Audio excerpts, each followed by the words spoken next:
His head, and that's the way he wants it. A sealed head is like a lake without an outlet, standing, stagnant. Baritone bought his noodles and vegetables wholesale in Paris. So naturally we weren't very popular with the shopkeepers of Vignes or Saint. I go so far as to say that they detested us. Their animosity didn't spoil our appetites. At the beginning of my stay, Baritone, at the table, would distill philosophical conclusions from our disjointed remarks. But seeing that he had spent his life among lunatics and made his living by his association with them, sharing their meals, neutralizing their lunacies as best he could, nothing bored him so much as having to talk about their manias at table. They have no place in the conversation of normal people. He declared in peremptory self-defense. He himself observed that rule of mental hygiene strictly. 199. He was fond of conversation, and there was a kind of terror in the way he insisted on its being amusing, reassuring, and above all thoroughly sane. He just didn't want to think about the loons. His feeling toward them was one of instinctive antipathy, and with that he contented himself once and for all. On the other hand, he loved hearing us talk about our travels. We couldn't tell him enough. My arrival liberated Paratine from the need to talk. For him it was providential, for now I could entertain the boss during meals. All my peregrinations were served up, related at length, doctored of course, made suitably literary, amusing. Baritone made an enormous amount of noise with his tongue and mouth when eating. His daughter Amy always sat at his right. Though only 10, Amy already seemed faded.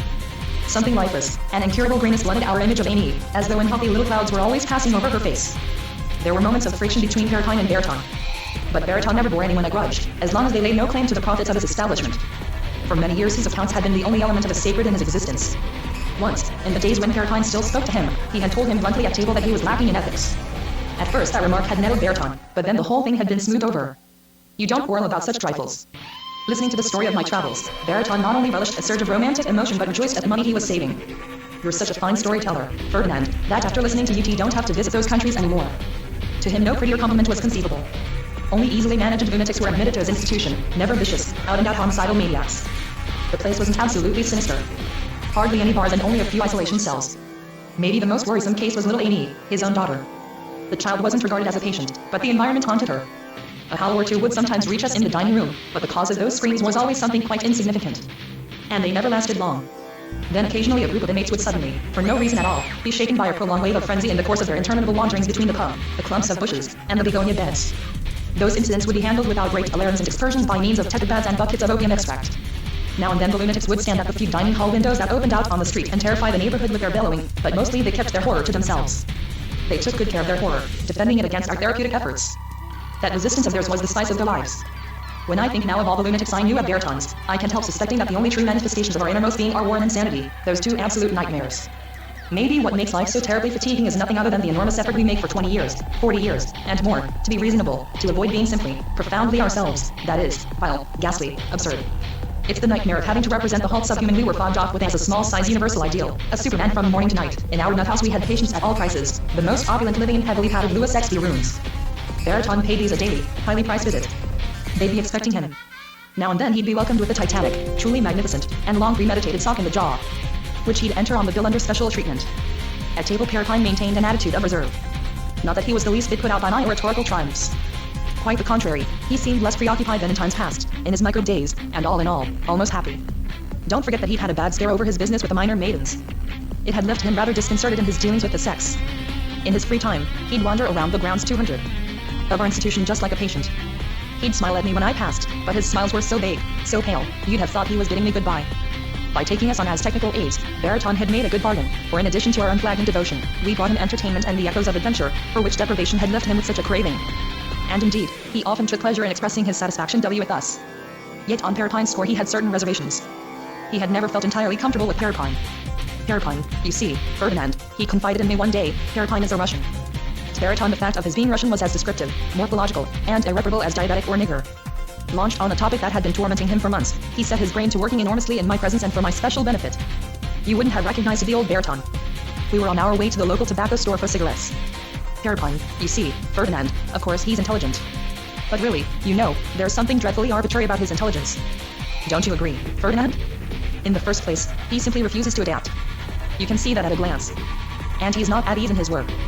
For that matter, he's not at ease in the world. Admit it. And there he's making a mistake. A big mistake. Because it makes him unhappy. That proves it. Take me, Ferdinand, think how adaptable I am. He thumped his sternum. Suppose, for instance, the Earth starts turning the wrong way tomorrow. What will I do? Well, Ferdinand, I'll adapt. Instantly. And do you know how, Ferdinand? I'll just sleep 12 hours more, that'll turn the trick. 1, 2, 3. It's as simple as that. I'll have adapted. Whereas your Paraprime, you know what he'd do in such a situation? He'd ruminate projects and grudges for another 100 years. I'm certain. I assure you. Don't you agree? If the Earth starts going backward, he won't be able to sleep. He'll see some sort of special injustice in it. Injustice, injustice. That's his bug. He was always talking about injustice in the days when he still deigned to speak to me. And do you think he'll content himself with sniveling? Which wouldn't be so bad. Oh no. Before you know it, he'll start looking for a way to blow up the planet. To get even, Ferdinand. And the worst of it, I'll tell you the worst of it, Ferdinand. But just between you and me. Well, the worst of it is that he will find a way. That's right. Look here, Ferdinand, I'm going to tell you something. Try to imprint it on your mind. There are simple lunatics and there are others, tortured by an obsession with civilization. It grieves me to think that Paraprime belongs to the latter class. Do you know what he said to me the other day? No, sir. Well, here's what he said. Between the penis and mathematics, Monsieur Baraton, there's nothing. A vacuum. And another thing. Do you know what he's waiting for before starting to speak to me again? No, Monsieur Baraton, I have no idea. He hasn't told you? No, not yet. Well, he has told me. He's waiting for the dawn of the mathematical age. Neither more nor less. His mind is made up. What do you think of such impertinence? To me. His senior. His chief. Of course I had to laugh a little, to join him in laughing off this extravagant fancy. But Baraton was no longer dwelling on such trifles. He had bigger and better things to get indignant about. Ah, Ferdinand. I see this kind of thing strikes you as innocuous. Innocent words. Just one more case of idle foolishness. That's what you seem to think. Just that. Am I right? Oh, thoughtless Ferdinand. Let me take pains to put you on your guard against such aberrations, which only appear to be trivial. You are absolutely mistaken. Absolutely. 1,000 times mistaken. You will believe me, I trust, when I tell 201. You that in the course of my career I have heard, here and elsewhere, just about everything that can be heard in the way of hot and full delirium. Nothing has been lacking. You'll give me credit for that, won't you, Ferdinand? And you have surely observed, Ferdinand, that I'm not given to anxiety to exaggeration. Not at all. A word or group of words carries very little weight with me. And the same goes for sentences and whole speeches. Though a simple man by birth and nature, I am, and no one will deny it, one of those amply inhibited persons who are not frightened by words. Well, Ferdinand, conscientious analysis has obliged me to conclude that I must be on my guard against Paraprime. And formulate the most expressed reservations. His variety of extravagance resembles none of the common, inoffensive varieties. It is, I believe, one of the few dangerous forms of eccentricity, a highly contagious mania, to be precise, of the rampant social variety. In your friend's case, we may not yet be dealing with out-and-out insanity. No. Maybe his trouble is only exaggerated conviction. But the contagious manias are well known to me. I've known a good many sufferers from conviction mania. Of many different types. And in the last analysis, those who talk about justice seem to be the maddest of the lot. At first, I must confess, I took a certain interest in justice fanatics. Today those particular maniacs annoy and exasperate me more than I can tell. Don't you feel the same way? Human beings show a strange aptitude for transmitting this mania. It terrifies me, and we find it, mind you, in all human beings. Bear that in mind, Ferdinand, in all of them. Same as with liquor and sex. The same predisposition. The same fatality. Infinitely widespread. Are you laughing, Ferdinand? If so, you frighten me. Fragile. Vulnerable. Thoughtless. Dangerous Ferdinand. When I think that I took you for a serious-minded man. Don't forget that I'm old, Ferdinand. I could afford the luxury of thumbing my nose at the future. I have every right to. But you? As a matter of principle, in all things and for all time, I agree with the boss. I haven't made much practical headway in the course of my harassed existence, but I had learned the essential principles of servile etiquette. Consequently, we had become good friends. I never opposed him, and I didn't eat much at the table. A pleasant sort of assistant, in sum, economical, not the least ambitious, no threat to anyone. Vigny Sorsani is situated between two sluice gates, between two hillside strips of vegetation, a village-turning suburb. Paris will swallow it up. It loses a garden a month. On the approaches, billboards splash it with all the colors of the Russian ballet. The town clerk's daughter has learned to make cocktails. Only the streetcar seems intent on becoming historical. Nothing short of a revolution will make it give up. The people are anxious. The children no longer have the same accent as their parents. It embarrasses the inhabitants to think that they're still attached to the Sani Boys 90 department. Miracles are underway. The last garden globe vanished when Laval became premier. The local cleaning women have just raised their prices by 20 centimes an hour. A bookmaker has been cited. The postmistress buys pederastic novels and imagines others that are even more realistic. The priest says shit at the drop of a hat and gives stock market tips to his parishioners when they are very, very good. The Sani has killed its fish and is becoming Americanized between files of pusher-puller self-loading barges that look like ghastly sets of rotten tin false teeth along both banks. 3 developers have just gone to jail. Progress sweeps on. The real estate situation has not escaped Baraton. He bitterly regrets not having had the foresight to buy up lots in the next valley 20 years ago, when the owners were begging you to take them away, like rotten fruit, at 20 centimes a square meter. The good old days. Luckily his psychotherapeutic institute was holding its own very nicely. Nevertheless there were problems.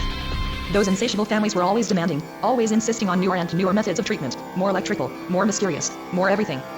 The most recent, most impressive machines and contraptions. And he had to submit, on pain of being outdone by his competitors. Those similar institutions tucked away in the neighboring groves of Asnias, Passy, Montreal, lying in wait for the deluxe class of nuts. Under the guidance of Perripine, Baraton did his best to modernize his establishment, as cheaply as possible. 202. To be sure, buying electrical, pneumatic, hydraulic devices, second-hand, at a discount, at clearance sales, but indefatigably, so as to seem at all times better equipped than before and so appeal to the manias of his captious, well-to-do inmates. Many a moan was wrung from him by the necessity of acquiring useless equipment.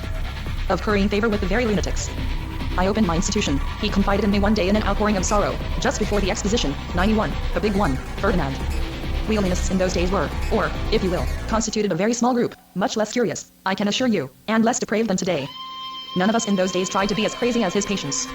It was not yet the fashion for the healer to go off his rocker on the pretext that it furthered the cure, an obscene fashion, mind you, like almost everything that comes to us from foreign countries.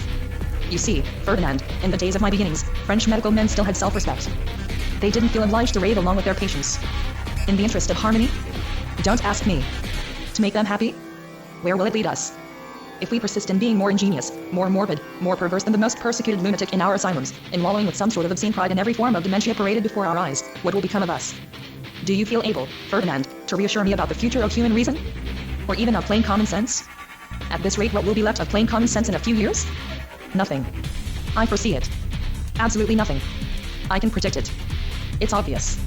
For one thing, Ferdinand, from the standpoint of a truly modern intelligence, haven't all differences and distinctions been effaced? No more white. No more black. Everything dissolves. That's the new approach. The fashion. If that's the case, why not go mad ourselves? Right this minute. As a starter. And brag about it. Proclaim total psychic chaos. And advertise it with our own madness. Who's going to stop us? I ask you, Ferdinand. What last superfluous human scruples? What flabby misgivings? Well, sometimes, Ferdinand, when I listen to certain of our colleagues, and, mind you, among the most esteemed, the most sought after by the clientele and the academies alike, I wonder where they're leading us. It's infernal. Those madmen disconcert, terrify, diabolize, and above all disgust me. Just hearing them at one of their modern congresses report on the results of their habitual researches, I'm seized with livid panic, Ferdinand. I listen and my reason deserts me. Diabolical, brilliant, captious, and dishonest, these minions of modern psychiatry are hurling us into the abyss with their superconscious analyses. I say it again, into the abyss. One fine morning, Ferdinand, unless you younger men do something about it, that's where we'll end up. What with stretching ourselves thin, with sublimating ourselves and torturing our minds, we'll end up on the far side of intelligence, the infernal side, that there's no coming back from. And the fact is, what with masturbating their intelligence day and night, those ultra-super-wise men seem even now to have shut themselves up in the dungeons of the damned. I say day and night, because you know, Ferdinand, they fornicate themselves all night in their dreams. Need I say more? They dig at their minds. They dilate them. They tyrannize them. All around them there's nothing left but a foul slumgullion of organic debris, a marmalade of madness and symptoms that drip and ooze from every part of them. The remains of the mind are all over our hands, and there we are, sticky, grotesque, contemptuous, fetid. Everything's going to collapse, Ferdinand, everything is collapsing, old man Baraton, am telling you, and it won't be long now. You'll see the end, Ferdinand, the great debacle. Because you're still young. You'll see it. Oh, you'll enjoy it, I can promise you. You'll all end up in the nut house. Zoom. Just one more outburst of madness. One too many. And wham. Off you go to the loony bin. At last. You'll be liberated, as you put it. It has tempted you too much and too long. That will be the act of daring you've been clamoring for. But once you're in the nut house, my little friends. Take it from me, you'll stay there. Make a note of this, Ferdinand, the beginning and end of all things is the lack of moderation. Want me to 203? Tell you how the big deal started? It started when men played fast and loose with their sense of proportion. With foreign exaggerations. When moderation's gone, power goes with it. It was inevitable. Is then everyone doomed? Why not? All of us? Definitely. Going to the dogs? No, running. A mad stampede. I saw the human mind, Ferdinand, losing its balance little by little and dissolving in the vast maelstrom of apocalyptic ambitions. It began about 1900. Mark that date. From then on, the world in general and psychiatry in particular have been one frantic race to see who could become more perverse, more salacious, more outlandish, more revolting, more creative as they call it, than his neighbor. A pretty mess. Who would be first to throw himself into the arms of the monster, the beast without heart and without restraint? The beast will devour us all, Ferdinand, it's a certainty and a good thing too. What is this beast? A big head that goes where it pleases. Even now its wars and its flaming slobber are pouring in on us from all sides. Here and now we are in the midst of a deluge. Neither more nor less. Apparently we were bored with consciousness. Well, we won't be bored any longer. We've started buggering each other for variety's sake. And we've been going in for impressions and intuitions ever since like women. And come to think of it, is there any need for us to weigh ourselves down with the least bit of logic? Of course not. Logic can only be an encumbrance to the infinitely subtle, truly progressive psychologists that our times are turning out. Don't get me wrong, I'm not saying that I look down on women, Ferdinand. Certainly not. You know that. But I don't care for their impressions. I'm a testiculate animal, Ferdinand, and when I have a fact, I hang on to it for dear life. In that connection, I had an interesting experience the other day. I was asked to admit a writer. He was cracked. You know what he'd been shouting for over a month? They're liquidating. They're liquidating. That's what he was shouting all over the house. He was a case, all right. He had crossed over to the far side of the intelligence. His trouble was that he simply couldn't liquidate. An old stricture was poisoning him with urine, stopping up his bladder. I had to relieve him drop by drop with a catheter. It took hours. But the family insisted that the cause of it all was his genius. I tried my level best to convince them that their writer's trouble was in his bladder. They clung to their idea. That he'd blown his top in a moment of excessive genius. In the end, I had to fall in with their opinion. You know what families are like. You'll never get a family to understand that a man, related to them or not, is nothing but suspended putrefaction. No family will pay bills for suspended putrefaction.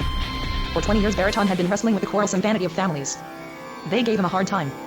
Patient and well-balanced as I knew him to be, he nevertheless nursed a vestige of well-fermented hatred toward families. At the time when I was living close to him, he was exasperated and trying obstinately, though in secret, to free himself, to escape once and for all, one way or another, from the tyranny of those families. Everyone has his reasons for trying to escape his private unhappiness, and each of us, to that end, coaxes some ingenious method from the circumstances. Blessed are those who can content themselves with whorehouses. Peripine, for his part, seemed happy to have chosen the way of silence.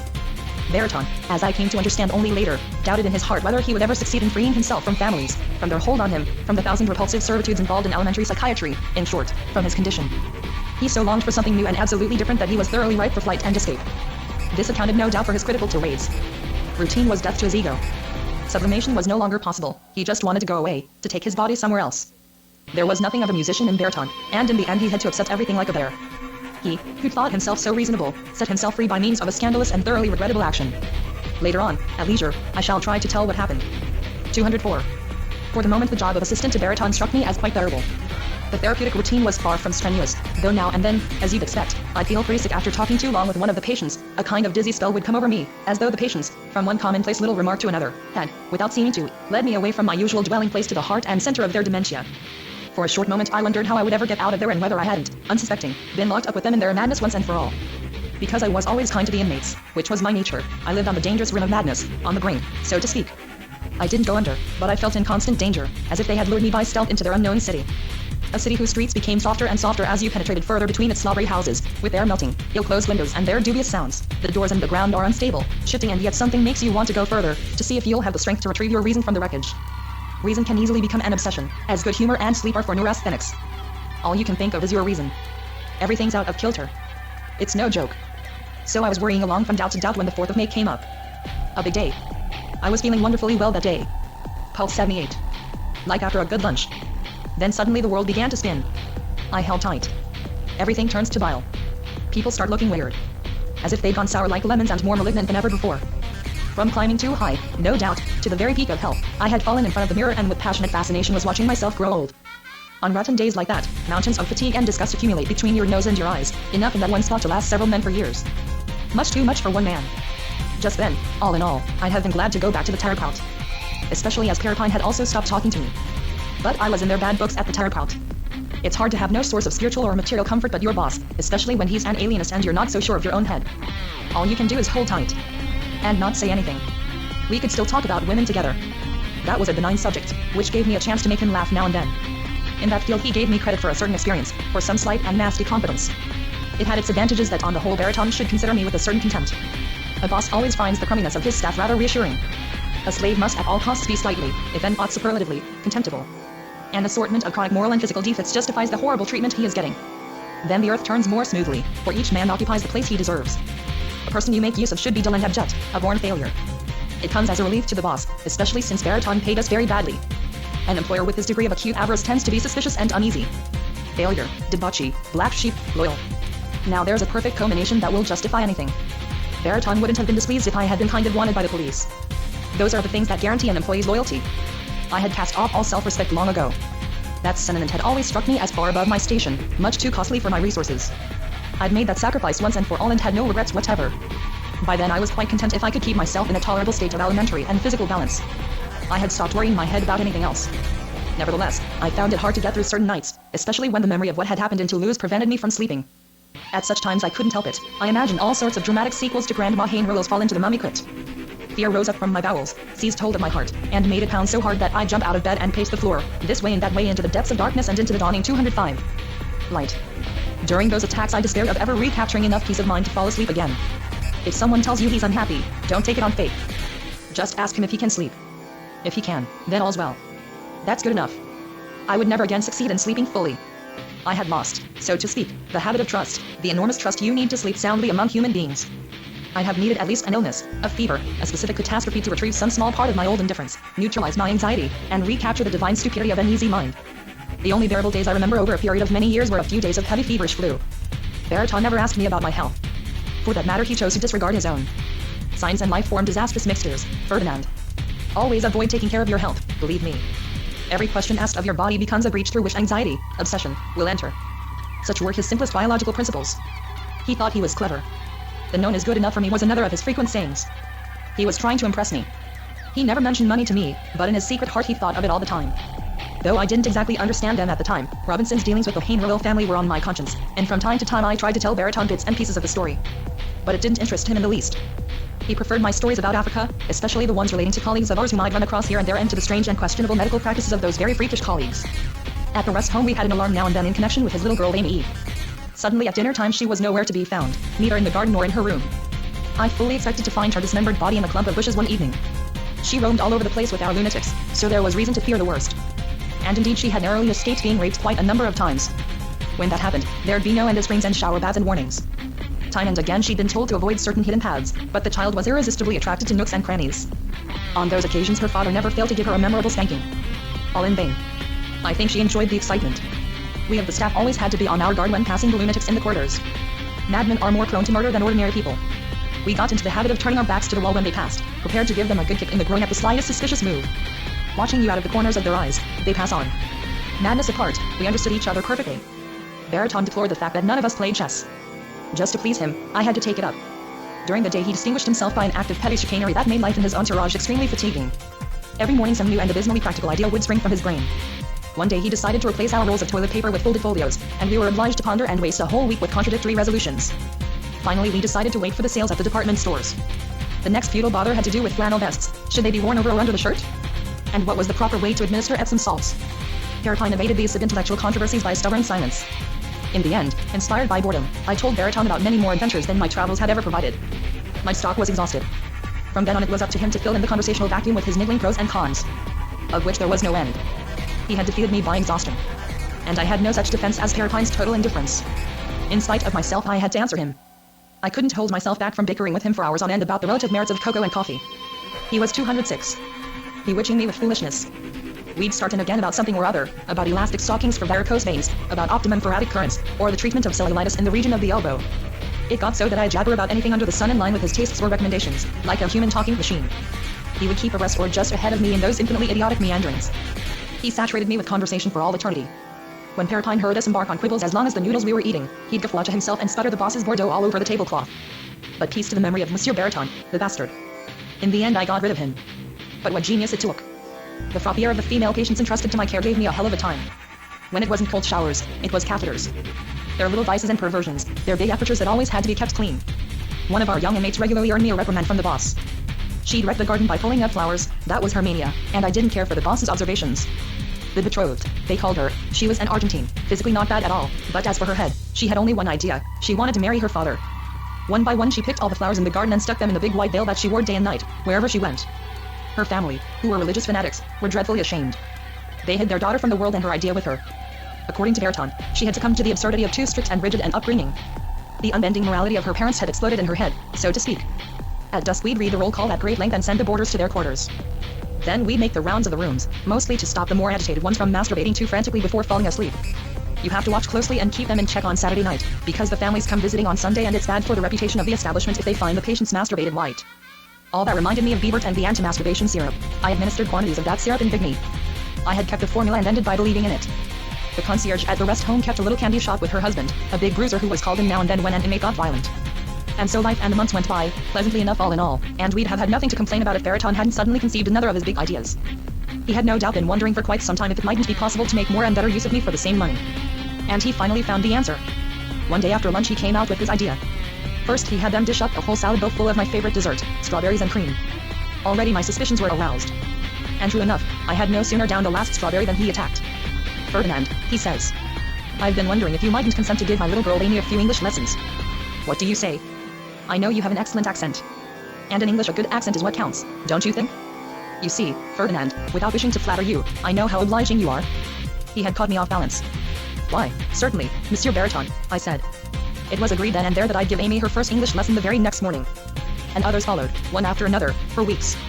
207. Those English lessons marked the beginning of a thoroughly murky, dubious period, during which event followed event at a rhythm quite different from that of ordinary life. Baritone insisted on attending the lessons I gave his daughter, every one of them. In spite of my conscientious efforts, poor little Amy made no headway in English, none at all. She had no interest whatever in discovering what all these new words might mean. In fact, she wondered what we nasty men wanted of her that made us insist so on her remembering their meanings. She didn't cry, but she was very close to it. She'd have been a lot happier if we had left her alone to manage what little French she already knew, the difficulties and facilities of which were quite sufficient to keep her busy all her life. But her father didn't see it that way, not at all. "You must grow up to be a modern young woman, my dear," he kept insisting. That was supposed to comfort her. "I, your father, have lost a good deal by not knowing enough English to handle my foreign patients. Come, don't cry, my darling. You do better to listen to Monsieur Bartamou, who's so patient, so kind, and when you're able to say it with your tongue the way he has shown you, I'll buy you a beautiful nickel-plated bicycle." But Amy had no desire to say the or enough, none whatever. It was the boss who said the and rough in her place, and that wasn't all he learned in spite of his Bordeaux accent and his mania for logic, which is really no help in English. This went on for a month, 2 months. As the father's passion for learning English developed, Amy had less and less need to struggle with the vowels. Baritone monopolized me. In fact, he took up all my time, he never let me go, pumped all my English out of me. Since his room was next to mine, I could hear him first teething in the morning, converting his whole private life into English as he dressed. "The coffee is black. My shirt is white. The garden is green. Please scan this How are you today, QR code Bartamou?" to confirm you are He would not shout through a the partition. robot. He soon acquired a taste for the Scan most this elliptical forms of the QR language. code. With that perversion he took us a long way. Once he had made contact with great literature, there was no stopping him. After 8 months of such abnormal progress, he had refashioned himself almost completely along Anglo-Saxon lines. In this way he managed to get me completely disgusted with him. Twice in a row. Little by little we had come to leave little Amy out of the conversation almost entirely, in other words, in peace. She was quite content to go back to her clouds. She'd never learn English, and that was that. Baritone would learn it all. Winter returned, and with it Christmas. The travel agencies were advertising return trips to England at bargain prices. While walking on the boulevards, accompanying Baritone to the movies, I'd noticed those advertisements. I even went in and asked about the prices. Then at table, in the course of the conversation, I dropped a word or two to Baritone. At first my bit of information didn't seem to interest him. He let it pass. I thought he'd forgotten all about it, but then one evening he himself brought it up and asked me to bring him a folder when I had a chance. Between 2 English literature sessions, we often played Japanese billiards or bunken in one of the isolation rooms situated just above the concierge's lodge and equipped with good iron bars. Baritone excelled in games of skill. Baritone regularly challenged him to play for drinks and as regularly lost. We spent whole evenings in that improvised little game room, especially in the winter when it was raining, so as not to mess up the chief's big drawing rooms. Sometimes an excitable patient would be put in the same little room for observation, but not very often. While Baritone and the boss were matching their skills at bunken on the carpet or on the floor, I would 208. Amuse myself, if you want to call it that, trying to experience the same sensations as a prisoner in his cell. That was one sensation I had never known. If you really want to, you can work up friendly feelings toward the few people who pass through those suburban streets. At the end of the day, your heart goes out to the bit of movement created by the streetcars, bringing back docile clusters of office workers from Paris. Their debut ends at the first bend in the street, right after the grocery store. Then they flow quietly into the darkness. You've barely had time to count them. But Baritone seldom let me daydream at my leisure. In the middle of his game of bunken, 92, he'd come to life with some ridiculous question. "How do you say impossible in English, Ferdinand?" When it came to improving his English, he was insatiable. With every ounce of his native imbecility he aspired to perfection. No approximations or concessions for him. But then luckily events took a turn which brought me deliverance. In the course of our readings in the history of England, I saw that he was losing some of his assurance and even the greater part of his optimism. As we were feeling our way into the Elizabethan poets, his mind and personality underwent great though imponderable changes. At first I found it hard to believe, but in the end I, like everyone else, was obliged to see Baritone as he had become, in truth a pitiful spectacle. His mind, formerly razor-edged to the point of severity, had begun to wander, leading him into incredible, interminable digressions. Little by little, he developed the habit of daydreaming for hours on end. He'd be right there in his institute, before our very eyes, and his thoughts would be off in the distance. Though he had long and decisively repelled me, I felt a certain remorse at seeing him go to pieces like that. I felt partly responsible for his decline. I felt that his spiritual confusion had something to do with me. So much so that one day I suggested interrupting our study of literature, on the pretext that a break would give us time and leisure to renew our documentary sources. He wasn't fooled by my feeble ruse. His response was a friendly but categorical refusal. He was determined to carry on with the discovery of spiritual England under my guidance, just as he had begun. What could I say? I acquiesced. He was afraid the hours of life remaining to him might not suffice for complete success. In short, though I feared the worst, I was obliged to pursue our dismal academic peregrination to the best of my ability. The fact is that Baraton was no longer himself. The persons and things around us became phantasmagoric and slow, losing their importance and even the colors they had formerly worn for us, and taking on a dreamlike, ambivalent softness.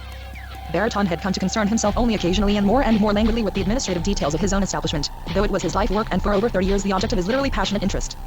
He now relied entirely on Parapine to manage the administrative end. The increasing confusion of his mind, which he still tried to conceal in public, soon became obvious to us, a physical reality.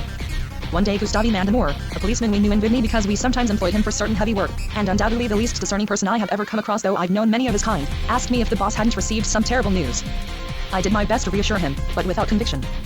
Baraton had lost his interest in gossip and chit-chat. All he wanted was not to be disturbed on any pretext whatever. At the very beginning of our studies we had perused, too quickly to his way of thinking, Macaulay's Compendious History of England, a seminal work in 16 volumes. At his command and under quite alarming conditions, we went back to it, chapter by chapter. It seemed to me that Baraton was more and more dangerously contaminated by meditation. When we came to that merciless passage where the pretender Monmouth disembarks on the blurred shores of Kent. 209. Where his venture starts revolving around itself. Where Monmouth the pretender no longer knows exactly what he's pretending to, or what he wants to do, or what he has come here for. Where he starts telling himself that he'd be glad to beat it but he doesn't know where to or how. When defeat rises up before him in the pale dawn. When the sea carries his last ships away. When for the first time Monmouth starts thinking. Then likewise the lowly Baraton couldn't get to the end of his own decisions. He read and reread that passage and mumbled it over again. Overwhelmed, he closed the book and came over and lay down beside us. For a long time, with half-closed eyes, he ran through the whole text from memory, and then in his English accent, the best among the Bordeaux accents I had given him to choose from, he recited it again. Face to face with Monmouth's adventure, where all the pitiful absurdity of our puerile and tragic nature discloses itself in the mirror of eternity, Baraton was seized with vertigo. Only the merest thread had attached him to our common lot, and now that thread snapped. From that moment on, I can say without exaggerating, he ceased to be one of us. He'd had it. Late that night he asked me to join him in his directorial office. At that point I expected him to communicate some monumental decision, my immediate dismissal, for instance. Not at all. On the contrary, the decision he had arrived at was entirely favorable to me. Believe it or not, I was so unaccustomed to being surprised by good news that a tear or two escaped me. Baraton chose to interpret my emotion as sadness. That reversed the roles, and he began to comfort me. Will you doubt my word, Ferdinand, if I assure you that it took far more than courage on my part to resolve to leave this institute? I, whose sedentary habits are known to you. I, a man on the brink of old age, whose whole career has consisted of long, tenacious, scrupulous verification of innumerable slow or sudden inspirations. In the space of a very few months, I have come to abjure all that. It seems hardly believable. Yet here I am, body and soul, in such a state of detachment, of exaltation. Ferdinand. Hurrah, as you say in English. My past has ceased to exist. I shall be reborn, Ferdinand. Neither more nor less. I am going away. Oh, kind friend, your tears are powerless to attenuate the definitive disgust I feel for everything that has kept me here for so many lackluster years. Enough. I can bear it no longer. I repeat, I am going away. Fleeing. Escaping. True, I am torn. I know it. I bleed. I can see it. And yet, Ferdinand, not for anything in the world, do you hear me, Ferdinand? Not for anything would I turn back. Even if I had dropped an eye somewhere in this muck, I would not come back to pick it up. That's the long and the short of it. Do you doubt my sincerity now? I doubted nothing whatsoever. Baraton was unquestionably capable of anything. Besides, I am sure that in the state he had worked himself up into, any contradiction on my part would have been fatal to his reason. I left him alone for a little while. But then, on second thought, I tried to influence him just a little, risked a last attempt to bring him back to us by means of a slightly transposed, amiably oblique argument. I beg you, Ferdinand, abandon all hope of my going back on my decision. It is irrevocable, I tell you. You will give me no end of pleasure by never speaking of it again. For the last time, Ferdinand, do you wish to please me? At my age, I know, a sense of mission is most unusual. That's a fact. But when it comes, it's irremediable. Those were his very words, almost the last he uttered. I cite them verbatim. Perhaps, my dear Monsieur Baraton, I nevertheless venture to break in. Perhaps in the end this sort of impromptu holiday you are preparing to take will be nothing more than a rather romantic episode, a welcome diversion, a happy intermezzo in the course of your undoubtedly somewhat austere professional activity. Perhaps after tasting a different life, more varied, less banally methodic than the life we lead here, then perhaps you will simply come back to us, pleased with your journey, fitted with the 210. Unforeseen. And then, quite naturally, you will resume your place at our head. Proud of your recent acquisitions, refreshed in a word, and henceforth, no doubt, prepared to accept, to look with indulgence upon the daily monotony of our laborious routine. An older and a wiser man. If you'll forgive me, Monsieur Baraton, for putting it that way. Oh Ferdinand, you flatterer. Somehow you still manage to touch my masculine pride, which, I discover, remains sensitive, exigent in fact, despite all my weariness and past trials. No, Ferdinand. With all your ingenuity you cannot in one moment make the abominably hostile and painful essence of our whole striving look benign to me. And moreover, Ferdinand, the time for hesitation is past, it is too late to turn back. I have been drained, I admit it, I shouted from the rooftops, Ferdinand, drained. Stultified. Defeated. By 40 years of prudent paltriness. That is far too much. What I aim to do. You want to know? No reason why I shouldn't tell you, you, my last friend, you who have been willing to take a disinterested part in the sufferings of a defeated old man. What I want, Ferdinand, is to try and lose my soul, as you might try to lose a mangy dog, your stinking dog, the companion who disgusts you, and to get far away from him before you die. To be alone at last. At peace. Myself. But, my dear Monsieur Baritone, I have never, in any of your words, caught an inkling of the violent despair whose uncompromising demands you have suddenly revealed to me. I'm amazed. On the contrary, your daily remarks still strike me as perfectly pertinent. All your spirited, fruitful suggestions. Your splendidly judicious and methodical medical treatments. I would search your daily actions in vain for any sign of depression, of defeat. Really and truly, I discern nothing of the kind. But for the first time since I've known him, Baritone derived no pleasure from my compliments. He went so far as to dissuade me, quite amiably, from pursuing the conversation in a laudatory vein. No, my dear Ferdinand, I assure you. True, your last professions of friendship have given my last moments here an unhoped for sweetness, and yet with all your kindness you cannot reconcile me to the memory of a past which overwhelms me and which this place stinks of. At any cost and, do you hear? Under any conditions, I am determined to go away. But Monsieur Baritone, this institution, what will we do with it? Have you thought of that? Yes, of course I've thought of it, Ferdinand. You will take over the management for as long as I'm away, that's all. Haven't you always had excellent relations with our clientele? They will gladly accept you as director. Everything will be splendid, you'll see, Ferdinand. Pierpont, since he can divide conversation, will take care of the mechanical end, the apparatus, the laboratory. He has a way with those things. So everything's in the best of order. And you know, I've stopped believing that anyone's presence is indispensable. Even on that score, you see, my friend, I've changed considerably. True enough, he was unrecognizable. But aren't you afraid, Monsieur Baritone, that your departure will provoke malicious comments on the part of your competitors in the region? In Passy, for instance? In Montretout? In Gargan-Livry? All those people around us. Always keeping an eye on us. Those indefatigably treacherous colleagues. What construction will they put on your noble voluntary exile? What will they call it? An escapade? How do I know? Mischief? Flight? Bankruptcy? That eventuality had no doubt given him occasion for long and painful reflections.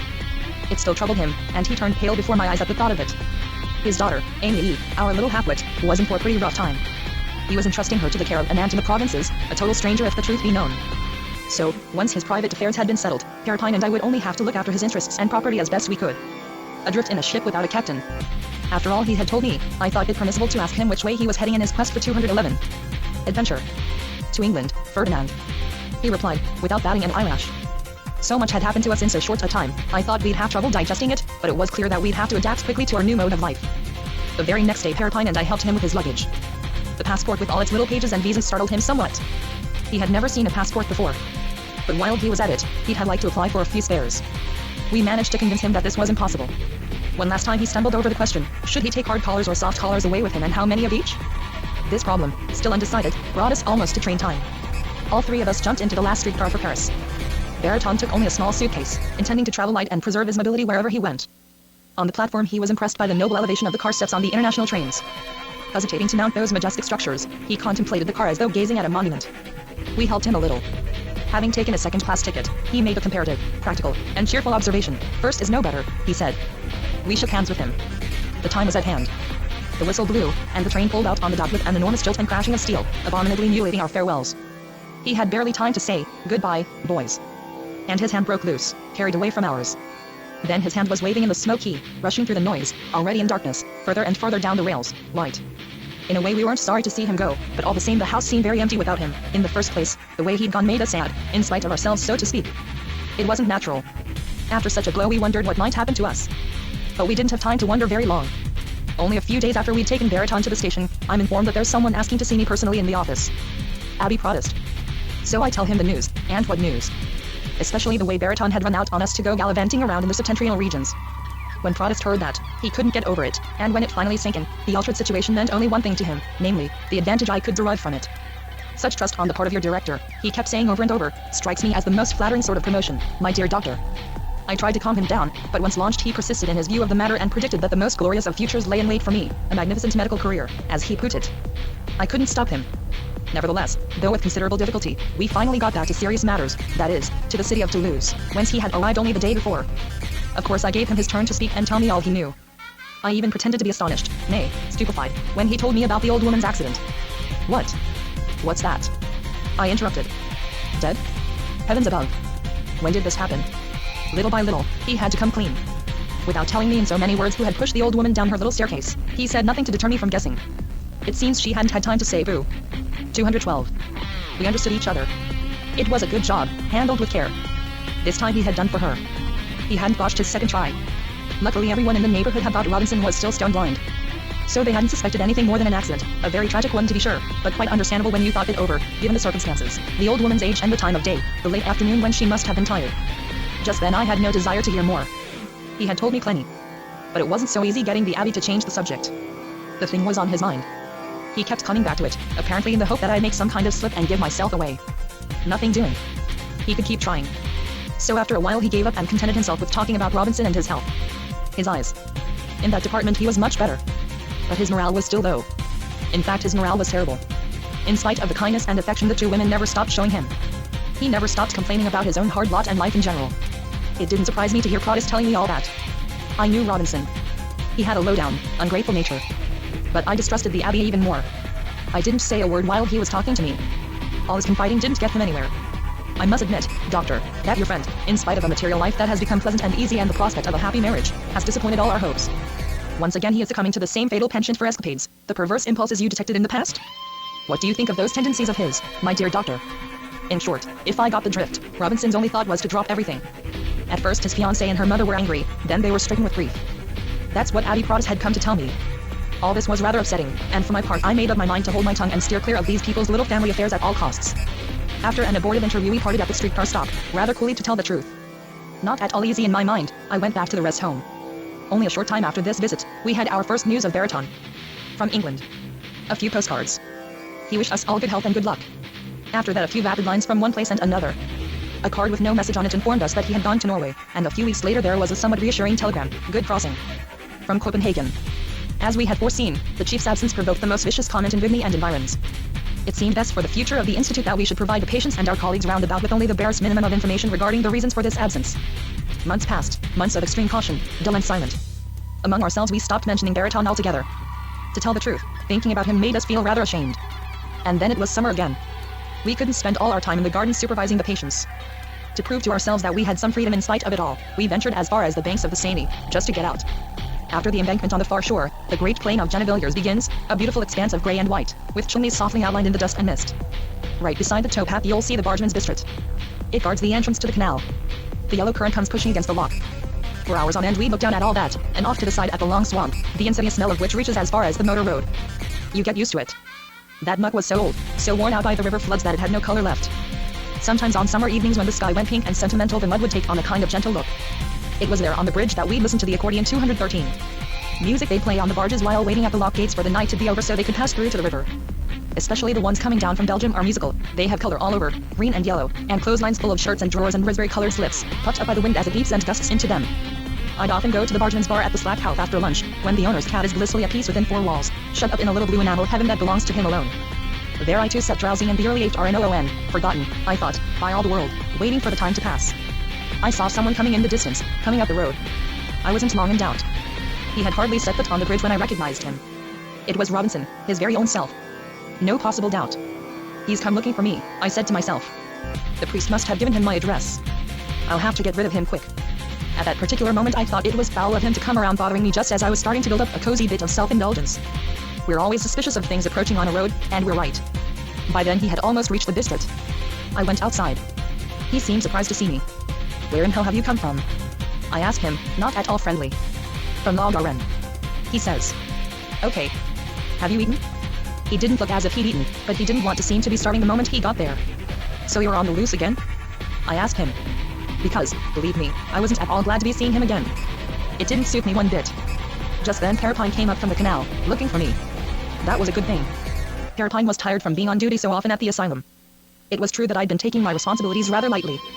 Be that as it may, we'd both have given a good deal to know exactly when Baraton would be coming back. We hoped he'd stop gadding about pretty soon so he could relieve us of the business and start looking after it himself. It was too much for us. Neither of us was ambitious, and we didn't give a good goddamn about the prospects for the future. Which was wrong of us, I admit. I have to give Parapine credit. He never asked questions about the financial management of the institution or my dealings with the clientele, but I filled him in just the same, in spite of him so to speak, and when that happened it was like talking to myself. About Robinson now, it was important to put him in the picture. I told you about Robinson, remember? I asked him by way of introduction. You know. My war buddy. He'd heard me tell my war stories and stories about Africa 100 times and in 100 different ways. That was my style. Well, I went on, this is Robinson in the flesh, come all the way from Toulouse to see us. We're all having dinner together at the house. To tell the truth, I felt kind of uneasy about inviting him in the name of the institute. It was a sort of indiscretion. The situation called for a winning, ingratiating air of authority, something I didn't have at all. Besides, Robinson wasn't making things any easier for me. On our way back to the village he seemed curious and anxious, especially in regard to Parapine, whose long, pale face intrigued him. At first he thought Parapine was one of the lunatics. As soon as he found out where we were staying in Vigny, he began to see lunatics everywhere. I reassured him. What about you? I asked him. Have you found some sort of work at least, now that you're back? I'm going to start looking was all the answer I got. How about your eyes? Cured? You can see now? Yes, I can see. Almost as good as before. 214. Then you must be happy, I said. No, he wasn't happy. He had other things to do beside being happy. I was careful not to mention Madelon right away. That was still a ticklish subject between us.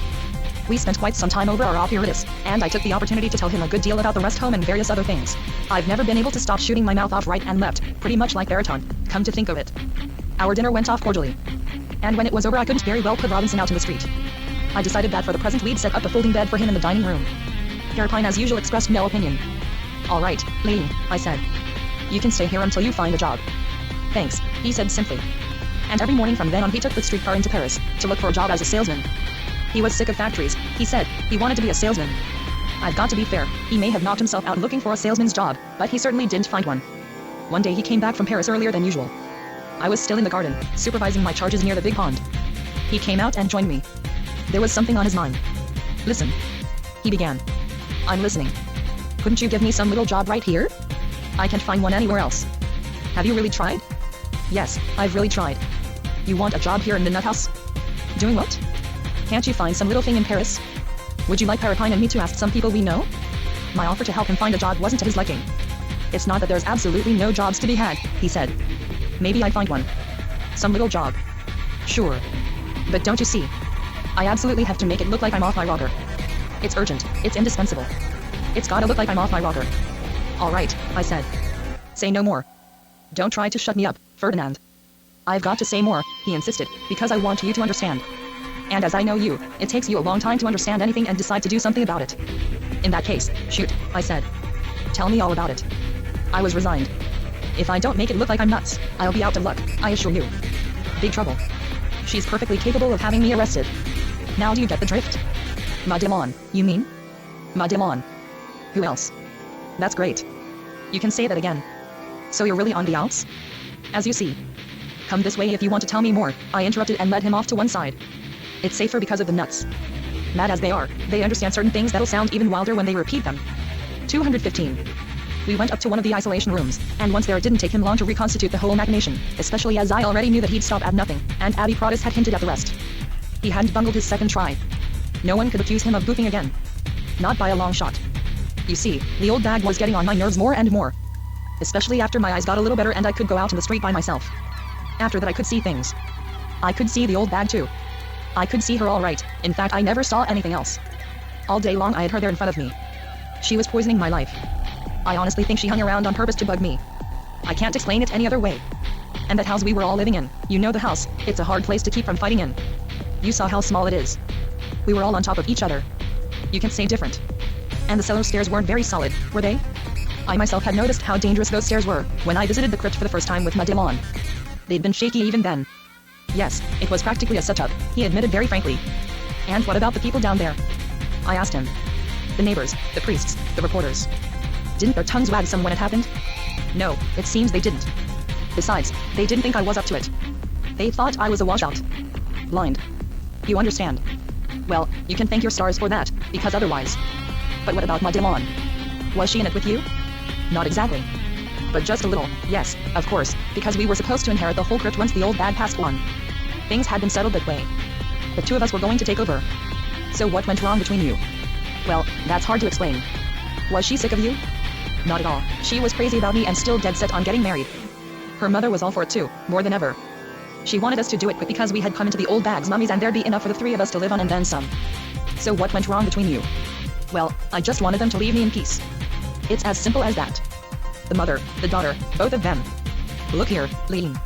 I stopped him when I heard that. Listen to me. Your story doesn't make sense. Think of Madelon and her mother, put yourself in their place. How would you feel in their place? I ask you. When you got there, you hardly had a pair of shoes to your name, no Joe B, nothing. All day long you complain about the old woman keeping all the money, and so forth and so on. She passes on, or rather, you pass her on.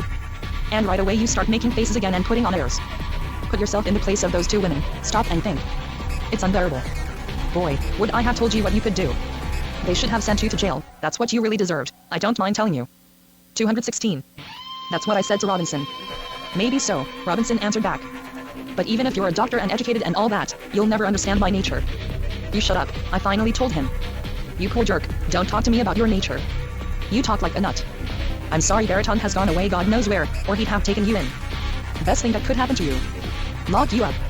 See what I mean? Baraton would have known how to handle your nature. If you'd had what I had and been through what I've been through, he came back at me, you'd have been nuts yourself, I assure you. Maybe worse than me.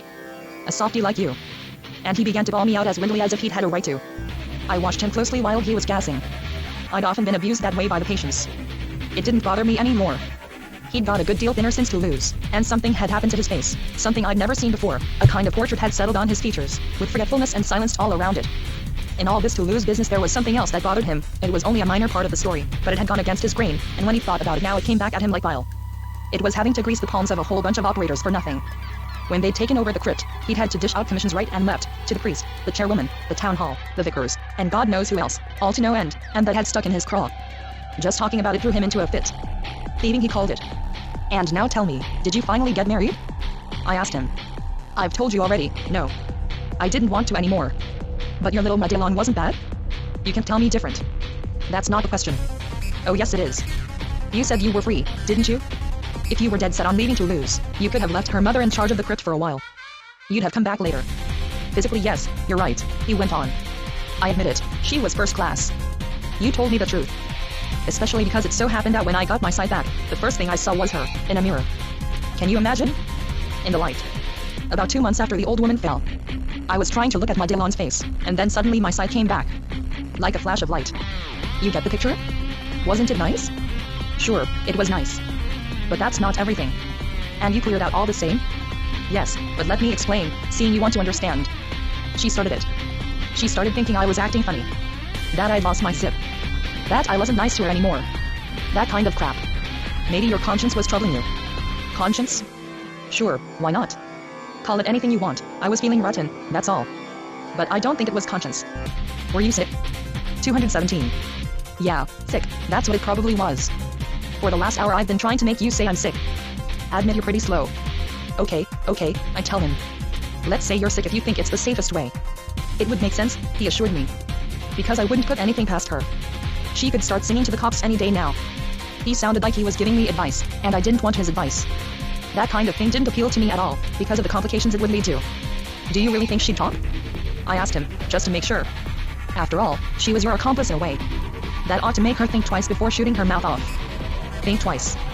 Those words made him jump sky-high. I can see you don't know her. I handed him a laugh. Hell, she wouldn't hesitate for 1 second. Like I'm telling you. If you knew her as well as I do, you wouldn't doubt it. She's in love, I tell you. Haven't you ever known a woman in love? When she's in love, she's crazy. Crazy, I tell you. And it's me she's in love with and crazy about. Do you know what that means? It means that anything crazy is just her meat. Craziness won't stop her. Hell no. I couldn't tell him it rather surprised me to hear that Madelon had reached such a pitch of frenzy in a few months, because after all I'd known her slightly myself. I had my own ideas on the subject, but I couldn't tell him that. From the way she had handled herself in Toulouse and the things I'd heard her say when I was hidden behind the poplar tree on the day of the houseboat, it was hard for me to imagine that she could have changed so completely in so short a time. She had struck me as more shrewd than tragic, a smooth article, only too glad to get what attention she could with her fantasies and pretensions, wherever they seemed to wash. But in that particular situation there was nothing I could say, I had to let it ride. Alright, I said. And how about her mother? She must have let out a squawk when she realized you were clearing out for good. I'll say. All day long she went on about my rotten character and, mind you, just when I'd have needed to be treated kindly. You should have heard her. Anyway, on account of the mother too, it couldn't go on. So that's when I suggested to Madelon that I'd leave them in the crypt while I went off by myself for a while to travel around and see the country. Then you'll take me with you, she protested. I'm your fiancée, aren't I? You'll take me with you or you won't go at all. And besides, you're not well enough yet. I'm all well, I said, and I'm going by myself. It dragged on and on. A wife always goes with her husband, said the mother. Why don't you just get married? She backed her up just to bug me. Listening to that flapdoodle made me miserable. You know me. As if I needed a woman when I want to go to war. Or to run out on the war. Did I have women in Africa? Did I have a wife in America? Hearing them go on like that for hours gave me a pain in the gut. A bellyache. I can't know what women are good for. And so do you. For nothing. I've traveled and I know. So one evening when they'd been driving me up the wall, I couldn't stand it anymore and I told the mother what I thought of her. You're an old fool, I told her. You're even more dim-witted than Grandma Hain Royal. If you'd traveled a little more and known a few more people like I have, you wouldn't be in such a hurry to give people advice, and it's not by picking up little pieces of tallow in the corner of your stinking church that you'll learn about life. You ought to get out of there yourself, it would do you good. Why don't you take a walk once in a while, you old bag? A little fresh air would do you good. You'd have less time for your prayers and you wouldn't smell so much like a 218. Cow. That's what I said to her mother. I can assure you, I'd been aching a long time to tell her off, and what's more she needed it bad. But all in all, it's me that got the most out of it. It sort of helped me out of the situation. It looked as if the old battle axe had just been waiting for me to fly off the handle so she could call me all the names for son of a bitch she knew. So she let loose and said a lot more than she needed to. Thief. Lounge lizard. She yelled. You haven't even got a trade. It's going on a year that I've been supporting you and my daughter. Pimp. Get the idea? A regular family scene. She seemed to be thinking it over for a while, and then she blurted out, she really put her heart in it, murderer. Murderer. That kind of gave me the shivers. When her daughter heard that, she was afraid I'd kill her mother on the spot. She flung herself between us and closed her mother's mouth with her own hand. Which was just as well. So the two of them are in cahoots, I said to myself. It was obvious. Well, I let it go. The time for violence was past. And anyway, what did I care if they were in cahoots? Maybe you think that after letting off all that steam they'd leave me alone. Not at all. If that's what you think, you don't know them. The daughter started up again. Her head was on fire and so was her cunt. She started up worse than ever. I love you, Lee. Can't you see that I love you? That's all she knew, her I love you jazz. As if that was the answer to everything. What? You still love him? Her mother put in, can't you see that he's nothing but a fuck? The lowest of the low. Now that he's got his eyesight back, thanks to our care, he'll bring you nothing but misery. Just take it from me, your mother. To finish up the scene, we all cried, even me, because whatever happened I didn't want to get in too bad with those trippies. I didn't want us to be too much on the outs. So I went out for a walk. We'd said too much, and staying in the same room we couldn't have controlled ourselves for long. Even so we kept wrangling off and on for weeks, and keeping an eye on each other, especially at night. We couldn't make up our minds to break up, but our hearts weren't in it anymore. It was mostly fear that kept us together. You must love somebody else. Madelon would say now and then. I tried to reassure her, not at all. Of course not. But it was obvious that she didn't believe me. The way she saw it, you had to love somebody, there was no getting around it. Just tell me this, I'd say. What would I do with another woman? But she had love on the brain. There was nothing I could say to calm her. She dreamed up stuff I'd never heard before. I'd never have suspected she was hiding such rubbish in her head. You took my heart, Lean. She'd fire at me in all seriousness. You want to go? She blustered. All right, go. But I warn you, Lean, I'll die of grief. Die of grief on my account? Where's the sense in that, I ask you? No, I'd say. You won't die. And in the first place I never took anything at all. I haven't even knocked you up. Think it over. I haven't given you any diseases either. Or have I? Well then. All I want is to go away, that's all. A kind of vacation. What's wrong with that? Try to be reasonable. But the more I tried to make her understand my point of view, the less she thought of my point of view. In fact, we didn't understand each other at all anymore. It drove her crazy to think that I might really feel the way I said I did, that everything I said was true, simple, and sincere. Besides, she thought it was you who was trying to get me to beat it. And seeing that she couldn't hold me by making me ashamed of my feelings, she tried a different way of holding me. Don't go thinking I want you because of the crypt and the business, she'd say. You know I don't really care about money. What I want, Lean, is to stay with you. And to be happy. That's all. It's 219. Perfectly natural. I don't want you to leave me. It's too cruel for people to separate when they've loved each other like we have. Swear to me at least that you won't be gone for long. It went on leaky that for weeks. She was in love all right, a real pest. Every evening she came back to her love jazz. In the end she was willing to leave her mother in charge of the crypt, on condition that the two of us went to Paris together to look for work. Always together. A screwball. She was willing to put up with anything you could think of except that we should go our separate ways. On that subject the answer was strictly no. So naturally the harder she dug in the sicker I got of the whole business. It was no use trying to put any sense into her. I knew I was wasting my time and only getting her more stirred up. So I had to start thinking up ways to get rid of her love, as she called it. That was what made me think of telling her that I kind of went out of my mind now and then. That Fitz would come on. Without warning. She gave me a funny look. She didn't rightly know if this was another fish story or not. But anyway, considering the adventures I'd told her about and what the war had done to me and my latest exploit with Grandma Hainril and the funny way I was acting with her, it gave her food for thought. She thought for more than a week and didn't bother me all that time.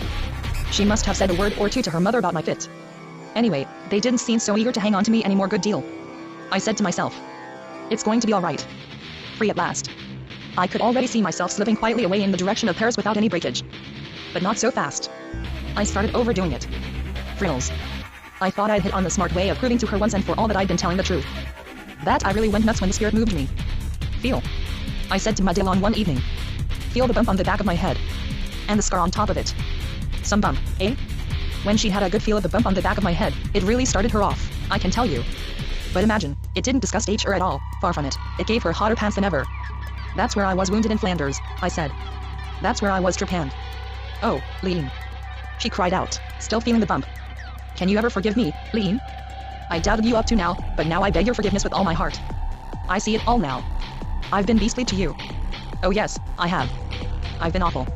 I'll never be mean to you again. I swear it. I want to make it up to you, Lean. Right away. You'll let me make it up to you, won't you? I'll make you happy again. Oh, how I'll take care of you. Starting today. I'd be ever so patient with you. So gentle. You'll see, Lean. I'll be so good to you you won't be able to get along without me. I'll give you back all my heart. I belong to you. Every bit of me. I'll give you my whole life, Lean. Only tell me you forgive me, tell me, Lean. I hadn't said any of that, she'd said it all herself, so naturally she had no trouble answering herself. How in God's name was I to stop her? It looked like feeling my scar and my bump had made her drunk with love all of a sudden. She wanted to take my head in both hands and never let it go and make me happy from then to eternity, whether I liked it or not. After that scene her mother wasn't allowed to bawl me out anymore. Madelon didn't even let her mother talk. You wouldn't have known her, she wanted to protect me to the bitter end. It couldn't go on. Naturally I'd rather we parted friends. But it was no use. She was bursting with love, and she was stubborn. One morning when she and her mother were out shopping, I did the same as you. I made up a little bundle and beat it on the quiet. After all I've told you, you won't try to tell me I wasn't patient enough. Believe me, there was nothing I hadn't tried. Now you know the whole story. When I tell you that girl would stop at nothing and that she's likely to come here looking for me any minute, don't try and tell me I'm seeing things. I know what I'm talking about. I know her. And we'd be a lot safer in my opinion if she found me locked up with the nuts. That way I could pretend not to understand. With her that's the only way. Just let on that you don't know what she's talking about. 2 or 3 months before, I'd have been interested in what Robinson was telling me, but I seemed to have 220. Aged all of a sudden. I guess I'd been getting more and more like Baraton. I didn't give a damn. What Robinson had been telling me about his adventure in Toulouse didn't strike me as a very real danger anymore. I tried in vain to get excited about his situation, but his situation had a musty smell about it. Maybe we like to think different, but the world leaves us long before we leave it for good. One fine day you decide to talk less and less about the things you care most about, and when you have to say something, it costs you an effort. You're good and sick of hearing yourself talk. You abridge. You give up. For 30 years you've been talking. You don't care about being right anymore. You even lose your desire to keep hold of the small place you'd reserved yourself among the pleasures of life. You're fed up. From that time on you're content to eat a little something, catch a little warmth, and sleep as much as possible on the road to nowhere. To rekindle your interest, you'd have to think up some new grimaces to put on in the presence of others. But you no longer have the strength to renew your repertory.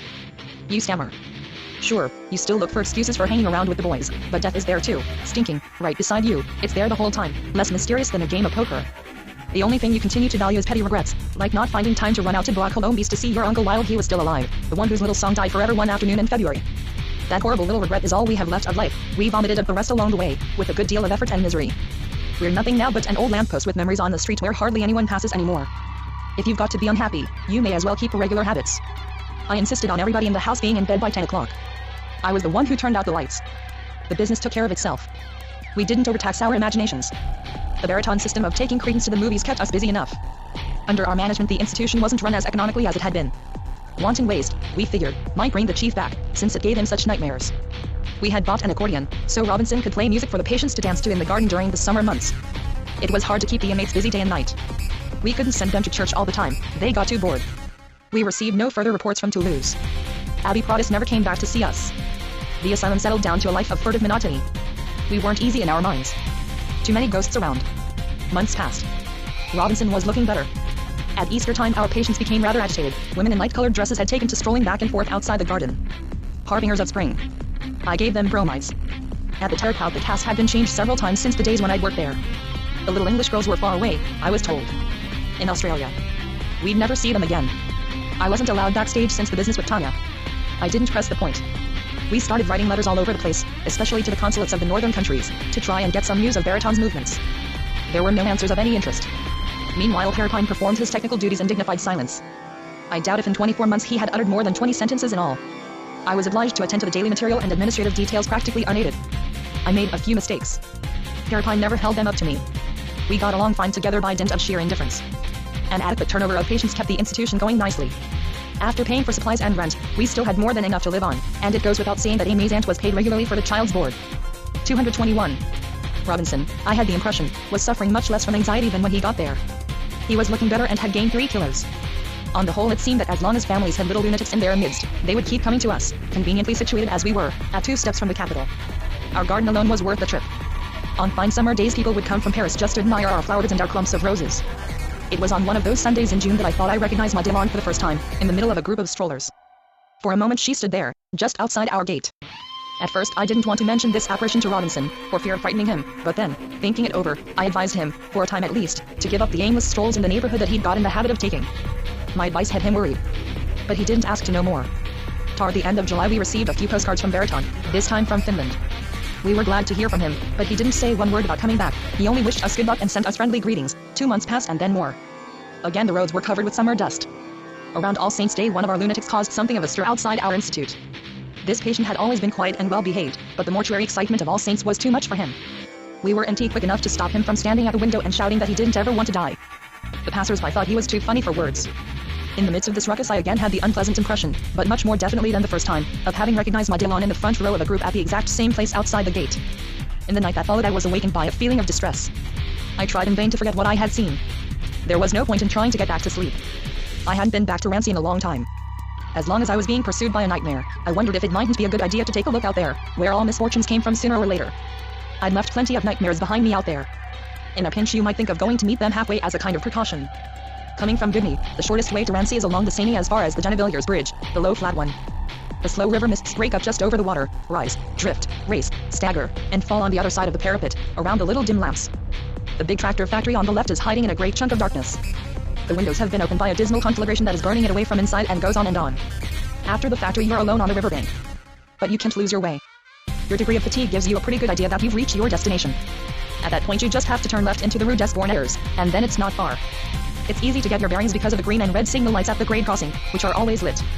Even in the middle of the night I could have found the Hain-Rouleau's house with my eyes closed. I'd gone there often enough in the old days. But that night, just outside their door, I started to think instead of going ahead. Madame Hain-Rouleau, it came to me, was living there alone now. They were all dead, all of them. She must have known, or at least suspected, how the old woman had died in Toulouse. I wondered how she had felt about it. The street lamp whitened the glass top of the little portico over the doorstep like a snowfall. I stood on THE Street corner for a long time, just looking. I could have gone and rung the bell. I'm sure she'd have let me in. We hadn't quarreled after all. It was freezing cold where I was standing. The street still ended in a bog, same as in my time. They promised to send workmen, but they never had. No one passed that way anymore.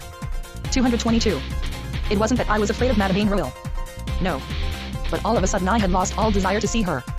Wanting to see her had been a mistake. There, outside her house, I suddenly realized that there was nothing more she could tell me. Listening to her would have bored me, it was as simple as that.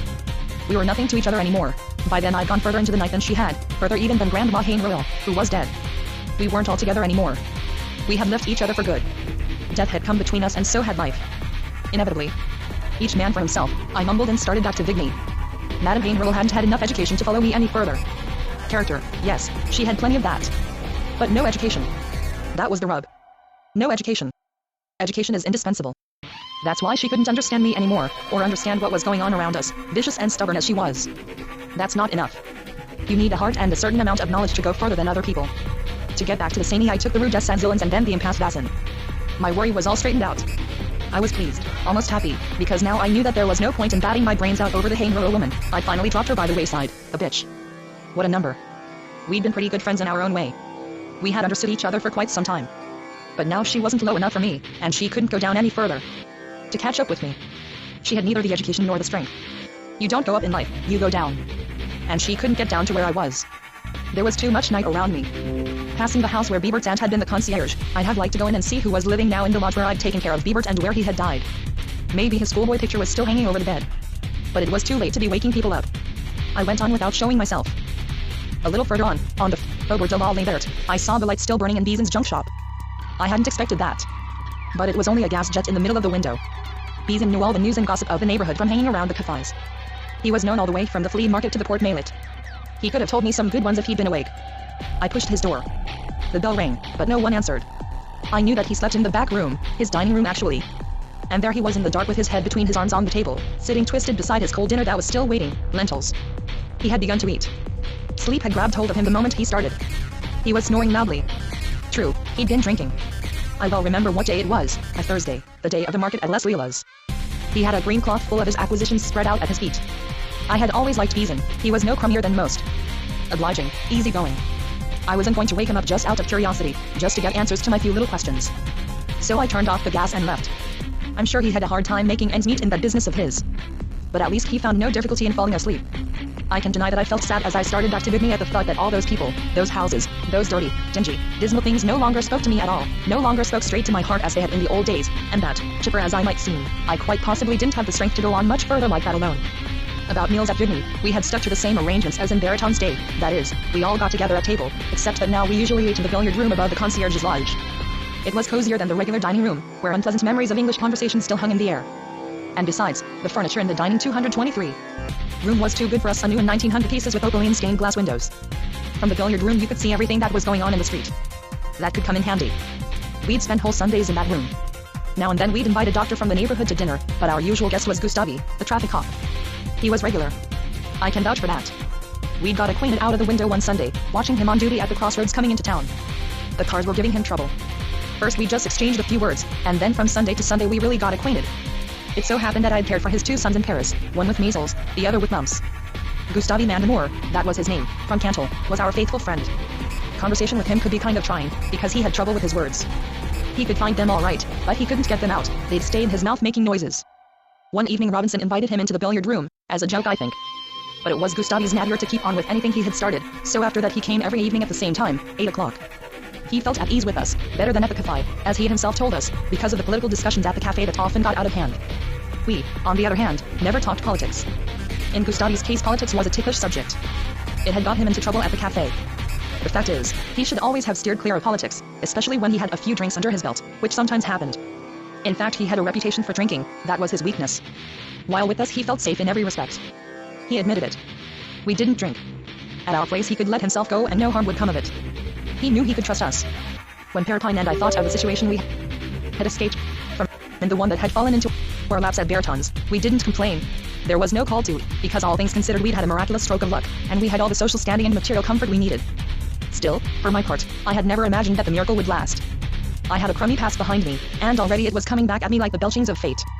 At the very start in Vigny I had received 3 anonymous letters that had seemed as suspicious and as menacing as could be.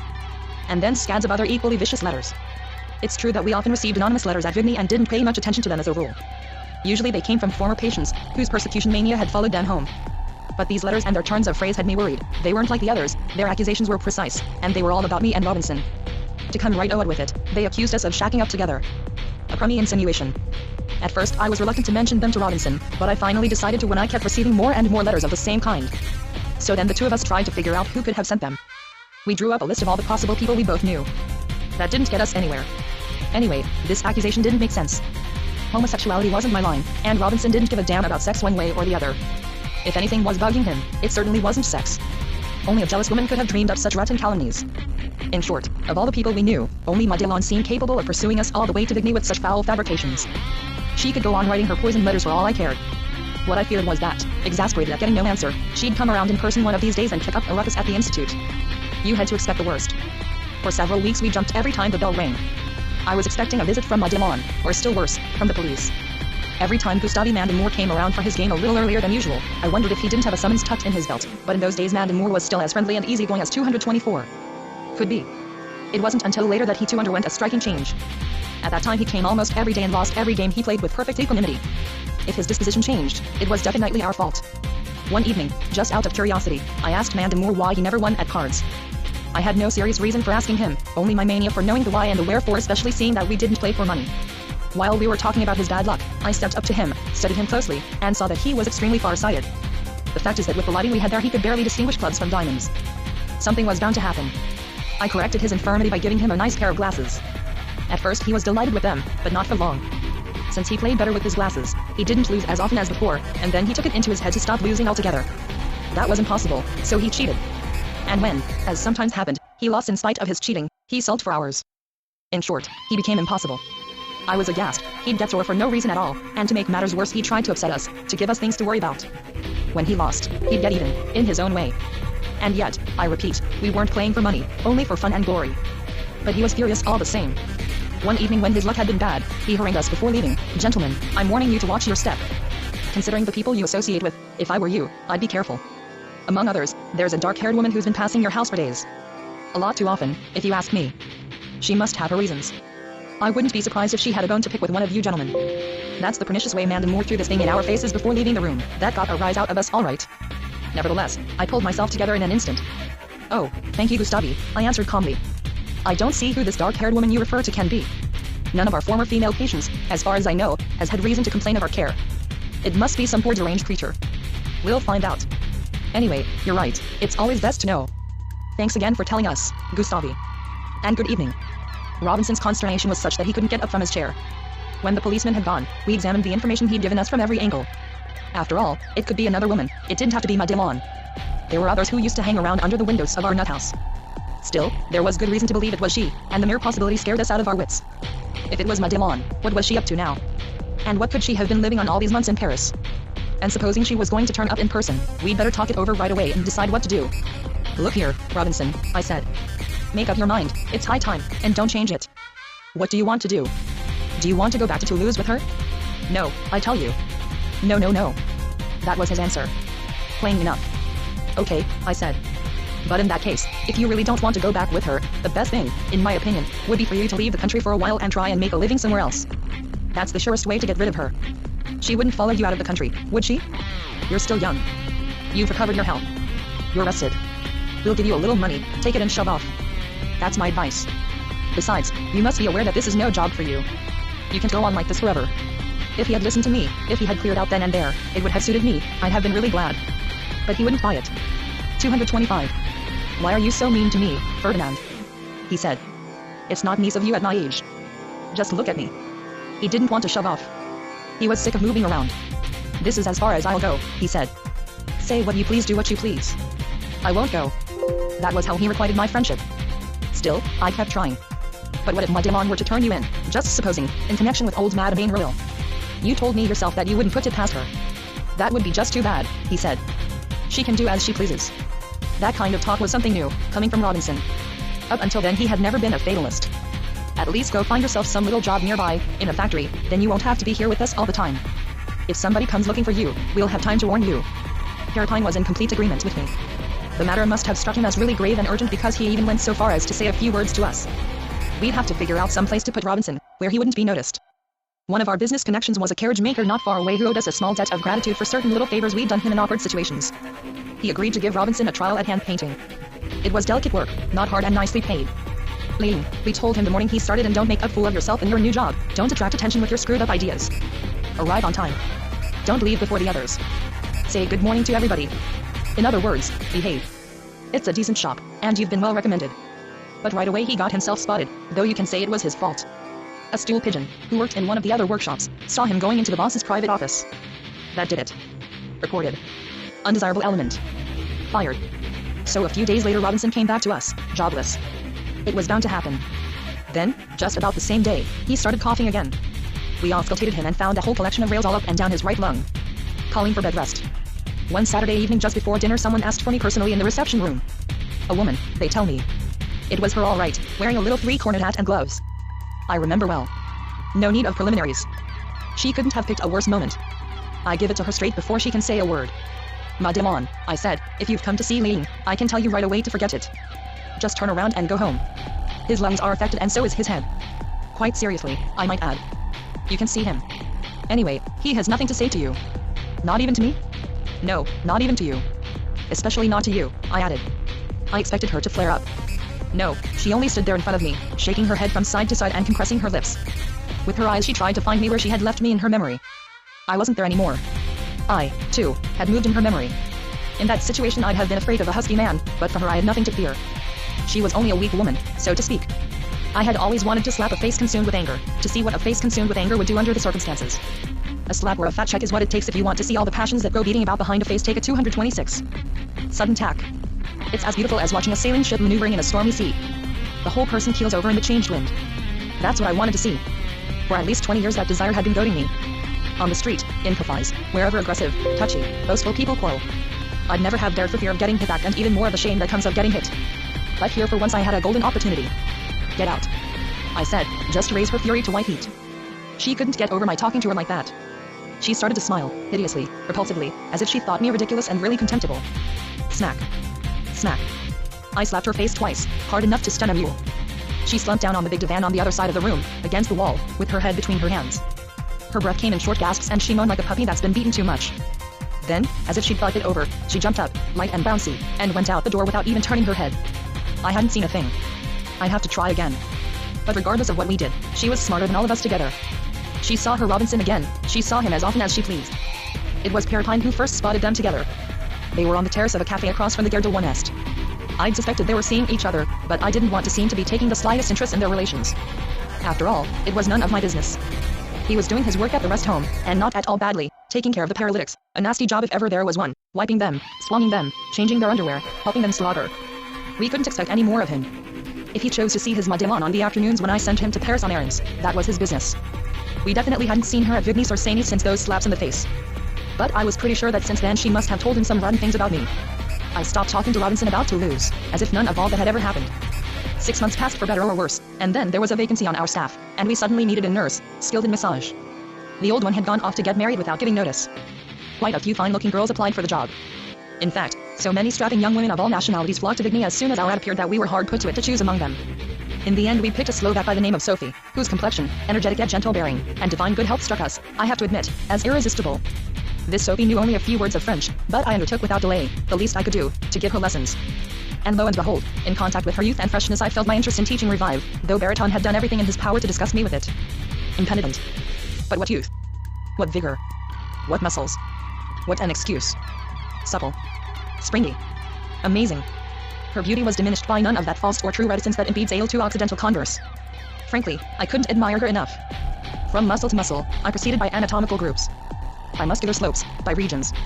I never worried of pursuing that concentrated yet relaxed vigor, distributed in bundles which by turns evaded and consented to the touch. Beneath her sudden, taut or relaxed, miraculous skin.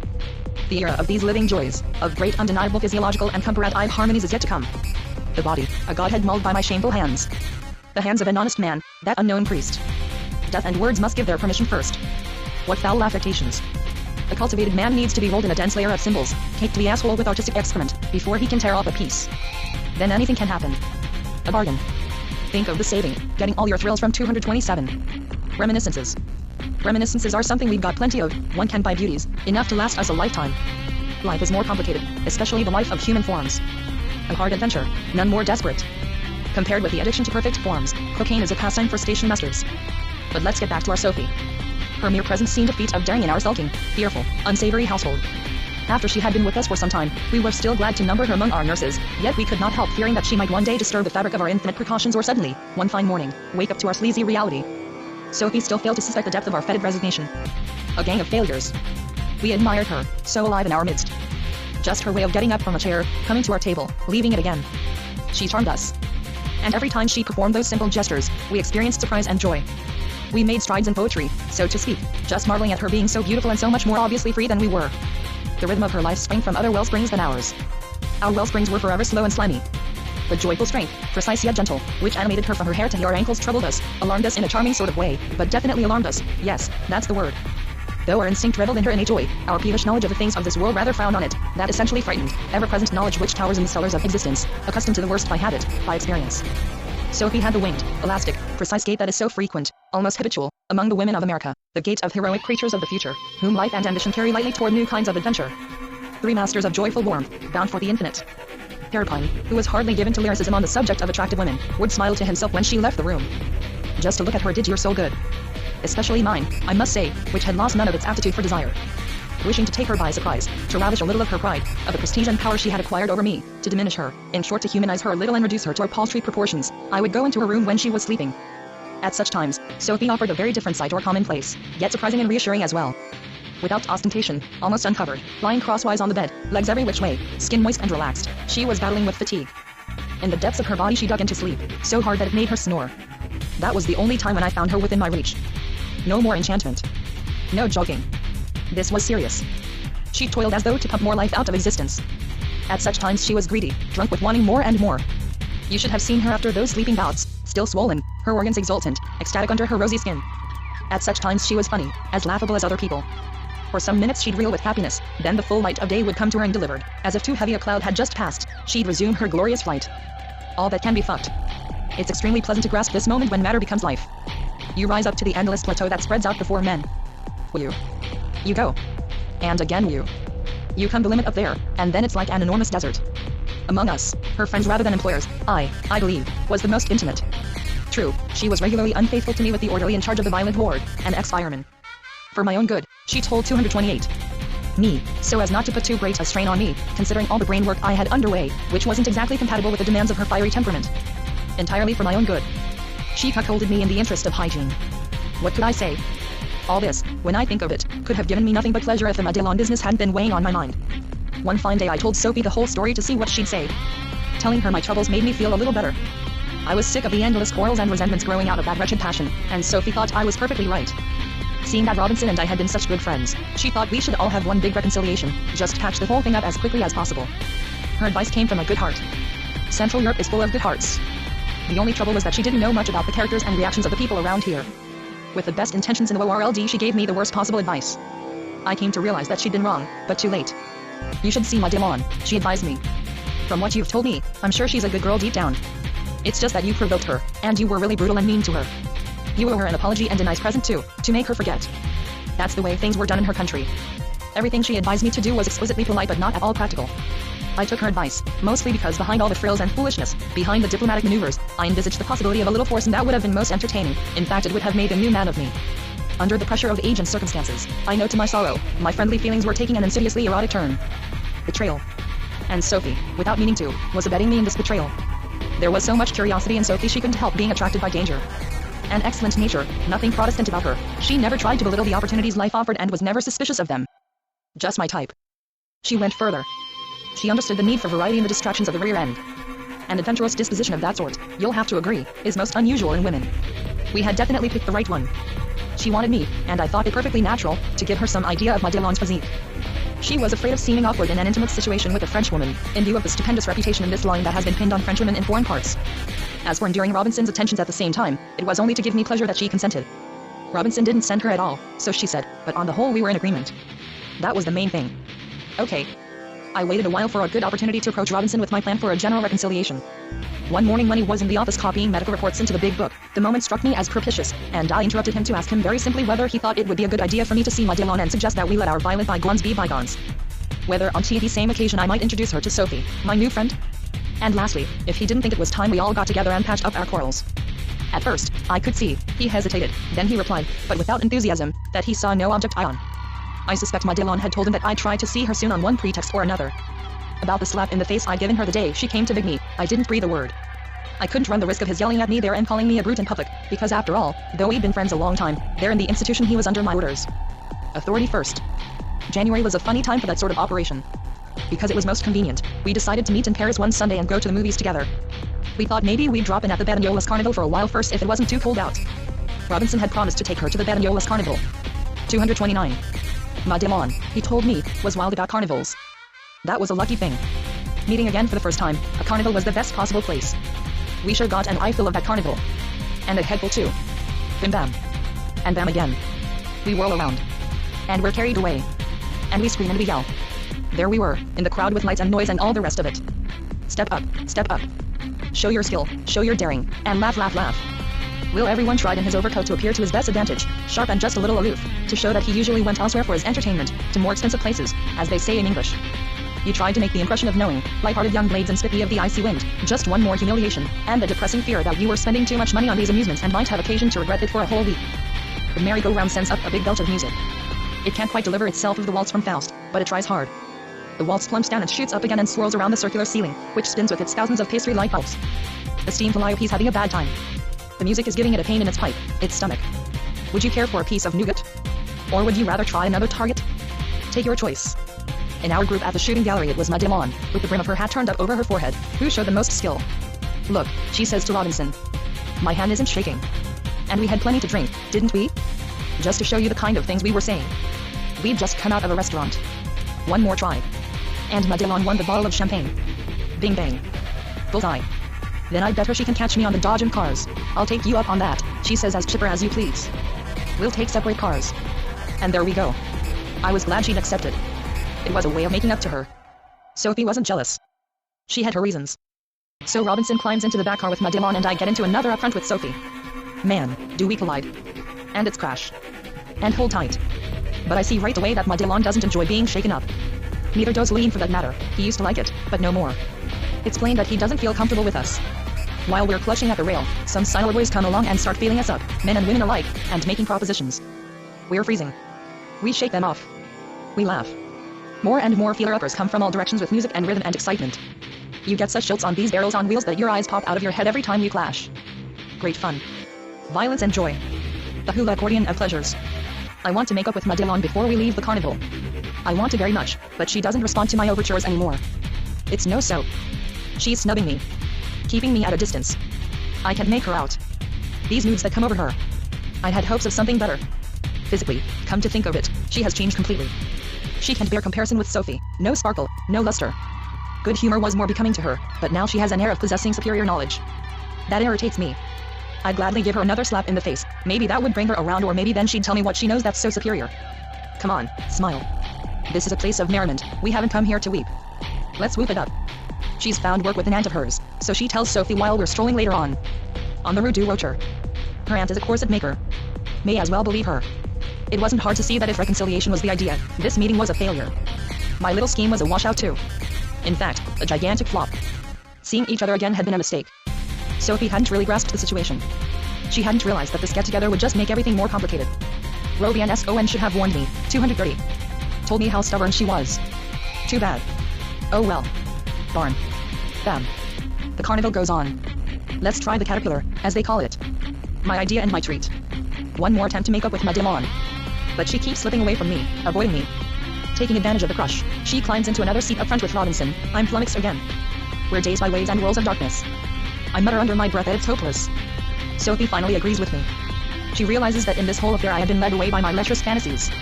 You see how it is? She's sore. I think we'd better leave them alone now. You and I could drop in at the Shabana before we go home. That suggestion appealed to Sophie, because while still in Prague she had often heard people talking about the Shabana, and she was delighted at the thought of trying the Shabana and judging for herself. But then we figured that considering the amount of money we had brought with us, the Shabana would be too expensive. We'd just have to try and revive our interest in the carnival. While we were in the caterpillar, Robinson must have had a scene with Madelon. They were both in a foul humor when they got out. You really couldn't have touched her with a 10-foot pole that evening. To smooth things over I suggested an absorbing amusement ishing for bottlenecks. Madelon accepted sulkily. Even so she beat us all hollow. She got her ring just over the cork and slipped it on just before the bell rang. Click. And that was that. The stand owner couldn't get over it. He gave her a half bottle of Grand Duke de Malvoisin. 93, just to give you an idea of how skillful she was. But it didn't make her happy. Right away she announced that she wouldn't drink it. It's no good, she said. So Robinson uncorked the bottle and drank it. Down the hatch. At one gulp.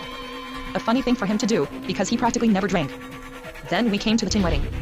Biff. Bang. We all had a try with hard balls. It's depressing how clumsy I am at these things. I congratulate Robinson. He beats me at any game. But not even his skill could make him smile. They both looked as if we were leading them off to slaughter. We tried hard, but nothing could put any life into them. This is a carnival. I yelled at them. For once I was completely out of ideas. My shouting things in their ears and trying to cheer them up didn't mean a thing to them. They didn't even hear me. What about youth? I asked them. What are we going to do about it? Has youth stopped making merry? Look at me, 10 years older than the rest of you. All right, sweetheart, what do you say? He and Madelon looked at me as if I were drunk, gasped, nuts, and there was no point in even answering me. No point in trying to speak to me, because I'd certainly be incapable of understanding anything they could say. I wouldn't understand a thing. Maybe they're right, I said to myself, looking anxiously at the people around us. But all those people were doing the things you do to have fun. They weren't nursing their little troubles like us. Far from it. They were getting something out of the carnival. A franc's worth here. 50 cent times worth there. Lights, music, spiel, and candy.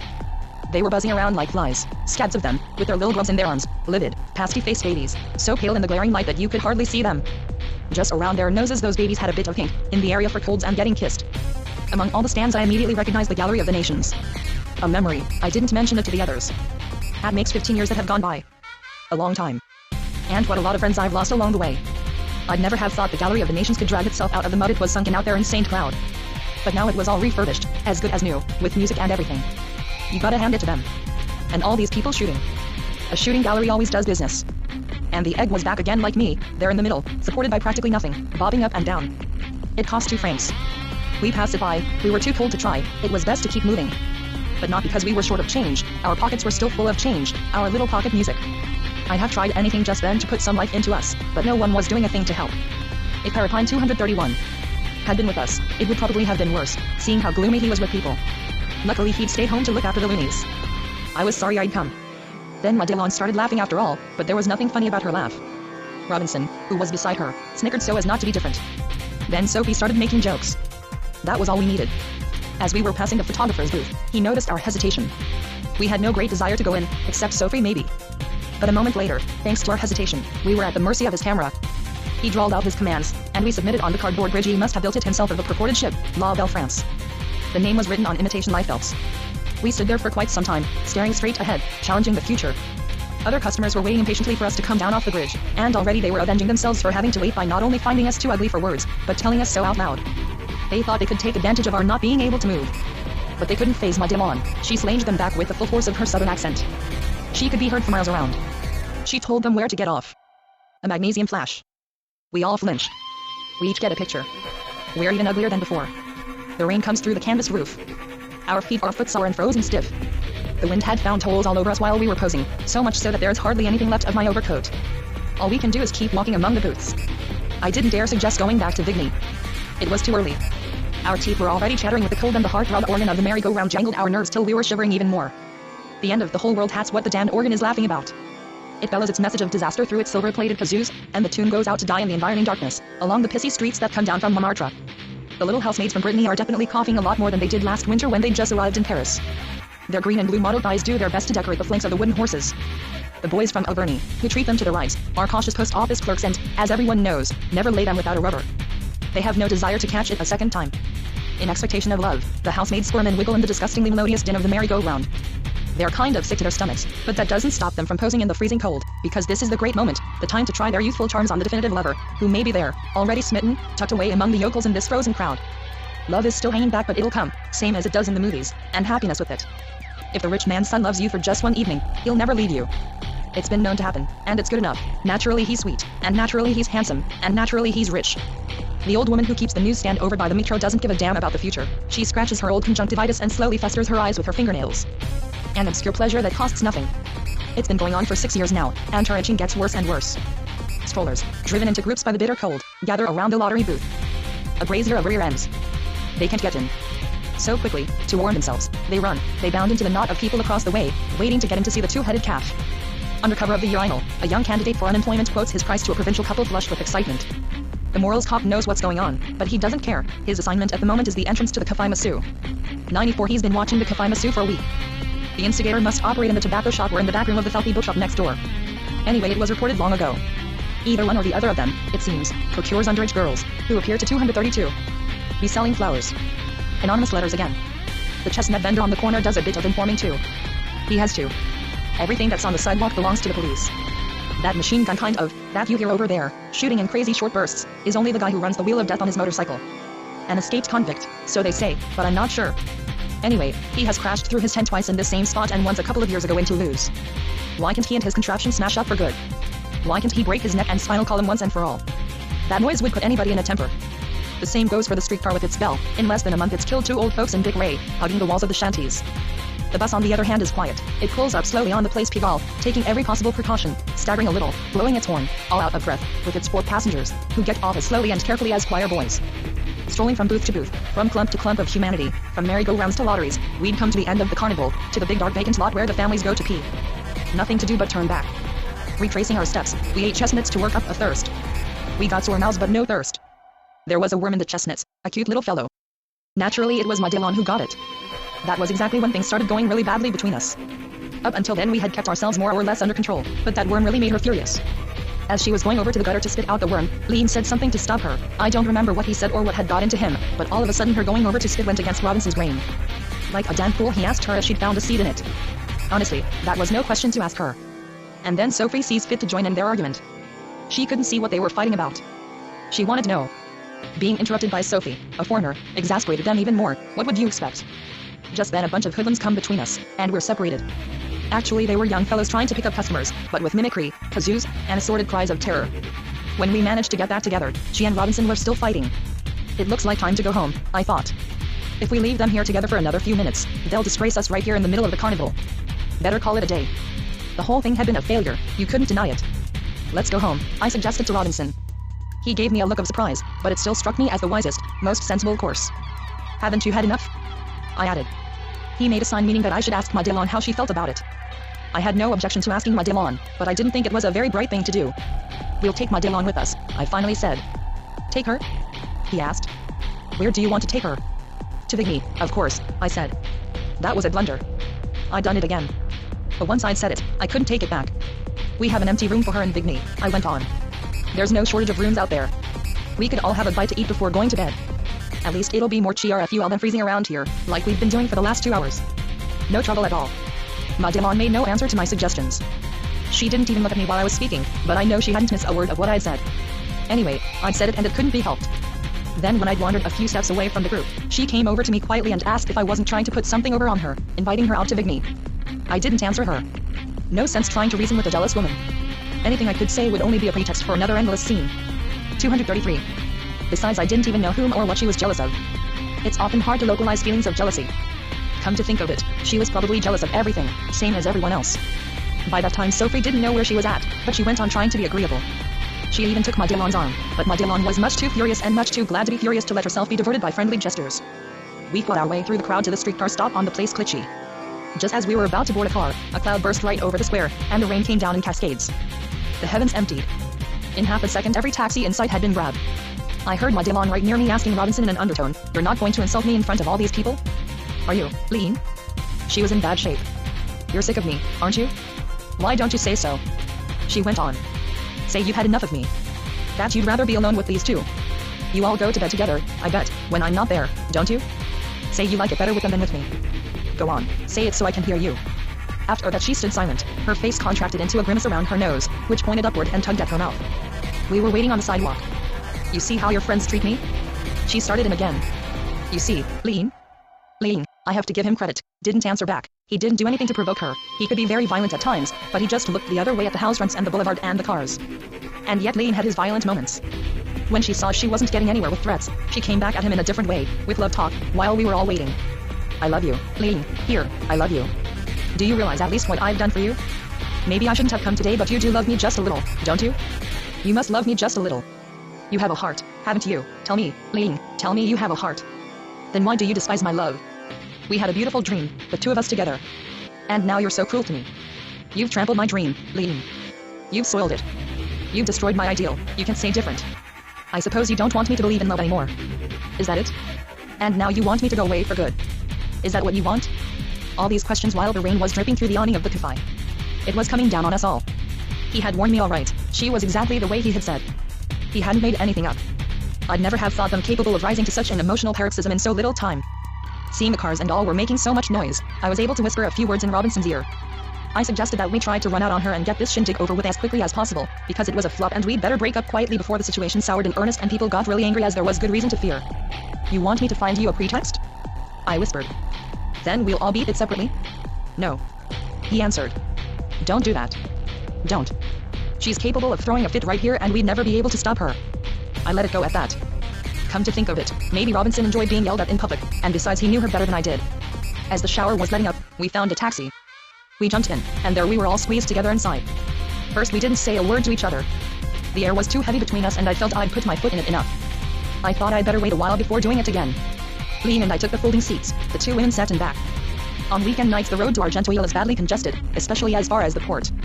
After that you have to count a good hour before you get to Vigny, on account of the traffic. It's no fun sitting face to face and eye to eye without saying a word, especially when it's dark and everyone's kind of suspicious of everyone else. Even so, if we had stayed like that, nettled, but keeping each to himself, nothing would have happened. 234. That's still my opinion when I think of it today. It was my doing, I have to admit, that we started talking again and the quarrel resumed, worse than ever. We're never suspicious enough of words, they look like nothing much, not at all dangerous, just little pests of air, little sounds the mouth makes, neither hot nor cold and easily absorbed, once they reach the ear, by the vast grey boredom of the brain. We're not suspicious enough of words, and calamity strikes. Certain words are hidden in with the rest, like stones. They're not very noticeable, but before long they make all the life that's in us tremble, every bit of it in its weakness and its strength. The outcome is panic. An avalanche. You're left dangling like a hanged man, over a sea of emotion. A tempest comes and goes, much too powerful for you, so violent you'd never have thought mere emotions could lead to anything like it. I therefore conclude that we're never suspicious enough of words. But now let me tell you what happened. The taxi was slowly following a streetcar, because the road was being repaired. Hum went the motor. A pothole every 100 yards. But the streetcar up ahead of us wasn't enough for me. Always childish and talkative, I was impatient. The snail's pace and the indecision all around me were more than I could bear. So, quick, I shattered the silence like a piggy bank to see what might be inside. I watched, or rather, since by then you could hardly see, I tried to watch Madelon in the left-hand corner of the cab. She kept her face turned toward the outside, toward the landscape, toward the darkness would be more like it. I noted with annoyance that she was as stubborn as ever. I, on the other hand, acted like a regular pest. Just to make her turn her head my way, I spoke to her. Look, Madelon. Maybe you've got some idea how we could amuse ourselves, but you're afraid to tell us? Would you like us to stop somewhere before we go home? Come on, tell us. Amuse ourselves. Amuse ourselves. She said, as if I'd insulted her. All you people think of is amusing yourselves. Then she let out a whole barrage of sighs, deep and so touching that I've seldom heard the like. I'm doing my best, I said.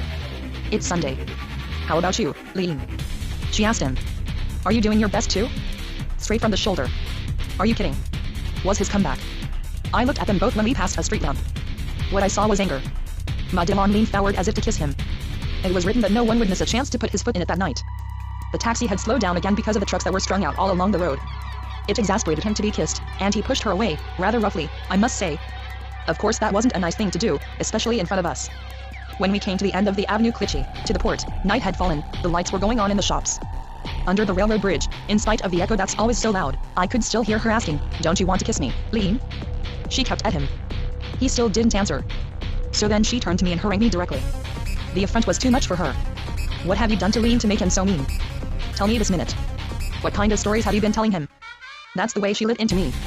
Nothing at all, I told her. I haven't told him anything. Your quarrels are no concern of mine. The worst of it was that it was true, I hadn't said anything to Aline about her. He was free, it was up to him whether he stayed with her or left her. It was none of my business, but it was no use trying to tell her that, she had stopped listening to reason. Again we fell silent, sitting face to face in the cab, but the air was so charged with fury that it couldn't go on for long. She had spoken to me in a thin sort of voice I'd never heard 235. Her use before, the monotonous voice of a person whose mind is fully made up. Scrunched up as she was in the corner of the cab, I couldn't see her movements anymore, and that troubled me. All that time Sophie had been holding my hand. With these goings on the poor kid didn't know what to do with herself. Right after St. Madelon resumed her catalogue of grievances against Lean. In long-winded frenzy she asked him questions and more questions, now at the top of her lungs. Did he love her? Had he been faithful? And so on. For the two of us, Sophie and me, it was hopelessly embarrassing. But she was so excited she didn't care at all whether we were listening or not. If anything she welcomed it. On the other hand, it hadn't been very bright of me to shut her up with us in that box.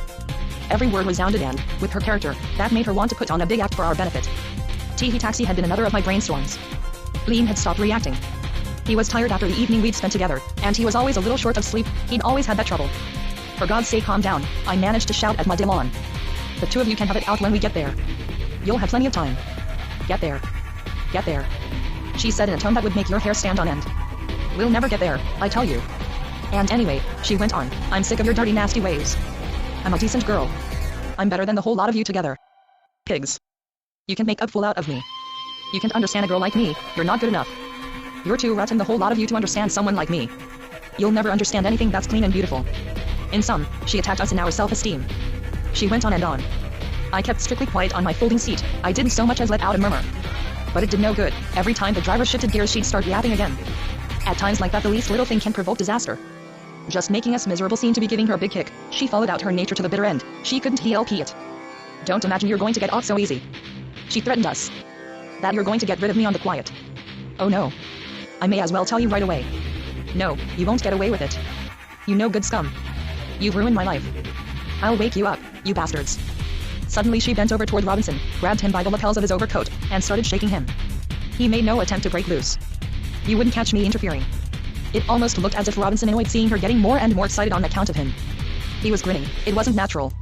She was yelling at him, and he was jerking back and forth on his seat like a marionette, nose down, all the starch gone out of his neck. Just as I was going to attempt some little gesture of remonstrance to stop the rough stuff, she bristled and started giving me a piece of her mind. Unloading things she'd been storing up for a long time. I was in for it, all right. And there in front of everybody. You shut up, you Leshar. She screams at me. This is between Lee and me, and it's none of your business. I'm not having any more of your brutality.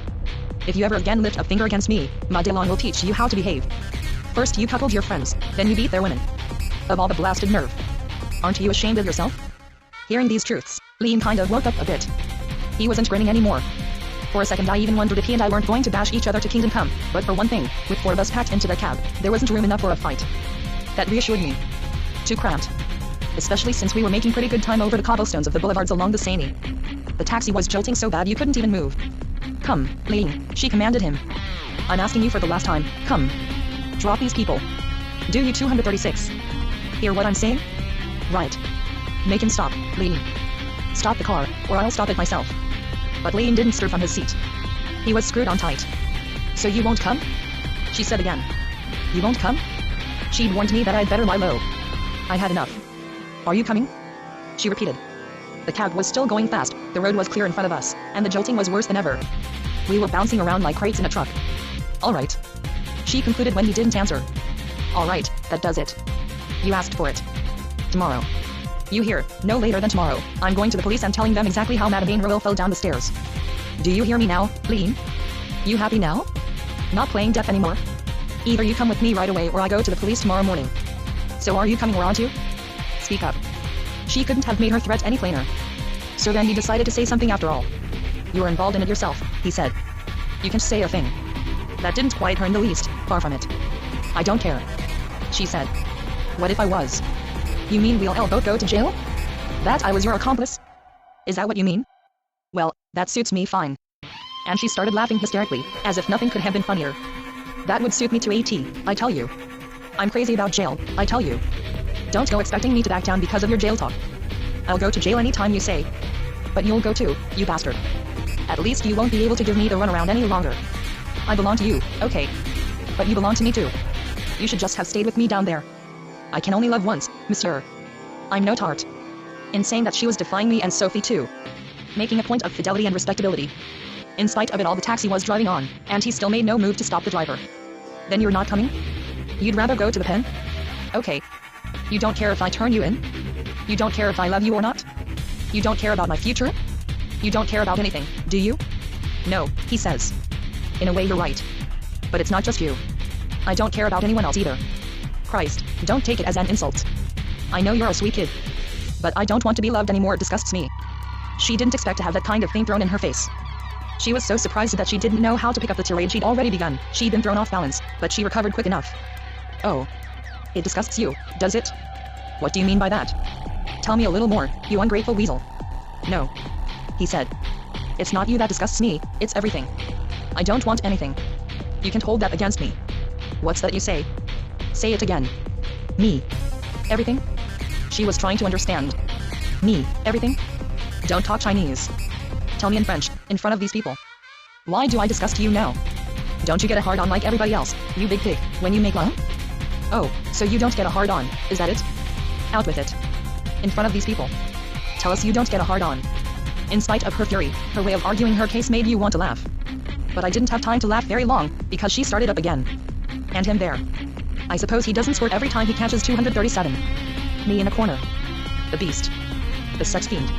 I dare him to say it's not true. You're all looking for something new. Admit it. Variety, novelty. That's what you want. A daisy chain. Why not a virgin? You degenerate pigs. Why look for pretexts? You're jaded, that's all. You haven't even got the courage of your vices. You're scared of your vices. At that point Robinson took it upon himself to answer. By that time he, too, had lost his temper, and he shouted as loud as she had. Wrong. He shouted. I've got plenty of courage, as much as you. Only, if you want the whole truth. Everything, absolutely everything. Disgusts me and turns my stomach. Not just you. Everything. And love most of all. Yours as much as anyone else's. The sentimental tried you dish out. Want me to tell you what I think of it? I think it's like making love in the crapper. Do you get me now? All the sentiment you trot out to make me stick with you hits me like an insult, if you want to know. And to make it worse, you don't even realize it. You're the one that's rotten because you don't understand. You're satisfied repeating the rubbish other people say. You think it makes sense. People have told you there's nothing better than love. They've told you it'll go down with everybody, everywhere and always, and that's good enough for you. Well, I say fuck their love. You hear? Their putrid love doesn't go down with me. Not anymore. You've missed the train. You're too late. It won't go down anymore, and that's that. What a stupid thing to get steamed up about. Why do you have to make love, considering all the things that are happening? All the things we see around us. Or are you blind? More likely you just don't give a damn. You wallow in sentiment when you're a worse brute than anybody. You want to eat rotten meat? With love sauce? Does that help it down? Not with me. If you don't smell anything, it's your hard luck. Maybe your nose is stuffed up. If it doesn't discuss you, it's because you're stupid, the whole lot of you. You want to know what it is that comes between you and me? Alright, I'll tell you. A whole life is what comes between you and me. Isn't that enough for you? My house is clean. She comes back at him. A person can be poor but clean, can't they? When did you ever see that my house wasn't clean? Is that what you're insinuating with your nasty remarks? My rear end is clean, monsieur. Maybe you can't say as much for yourself. Nor your feet neither. I never said that, Madeleine. I never said anything like that. About your house not being clean. You see that you don't understand a thing. That was all he could think of saying to calm her down. So now you say you haven't said anything? You haven't said anything, have you? Would you listen to him? He insults me worse than garbage and then he claims he hasn't said anything. You'd have to kill him to make him stop lying. Jail isn't bad enough for a skunk like him. A lousy rotten pimp. It's not enough. What he needs is the guillotine. Nothing could stop her. I couldn't make anything of what they were saying in that taxi. All I could hear was curses and insults, and with the roar of the motor and the sloshing of the wheels in the wind and rain that came beating against our door in ferocious gusts. The air between us was charged with threats. It's vile. She said several times. She couldn't say anything else. It's vile. And then she raised the stakes, double or quits. You coming? She said. You coming, Lean? 1. You coming? 2. She waited. 3? So you're not coming? No, he said, without moving an inch. He even added, do what you like. That was an answer of sorts. She must have moved back a little on the seat, as far as she could go. I guess she was holding the revolver in both hands, because when the shot went off it seemed to go straight into his belly. Then, almost at the same time, there were 2 more shots, one after the other, and then the car was full of acrid smoke. But we kept right on going. Robinson slumped down on me, sideways, jerking and gasping, hep. Hep. And more of the same, hep. Hep. The driver must have heard. 238. First he slowed down a little to see what had happened. Then finally he stopped right under a gas lamp. The moment he opened the door, Madeleine gave him a violent push and jumped out. She scrambled down the embankment and beat it across the fields in the darkness, right through the mud. I tried to call her back, but she was already far away. I didn't quite know what to do with my wounded man. In a way it might have been wisest to take him back to Paris. But by then we weren't far from our place.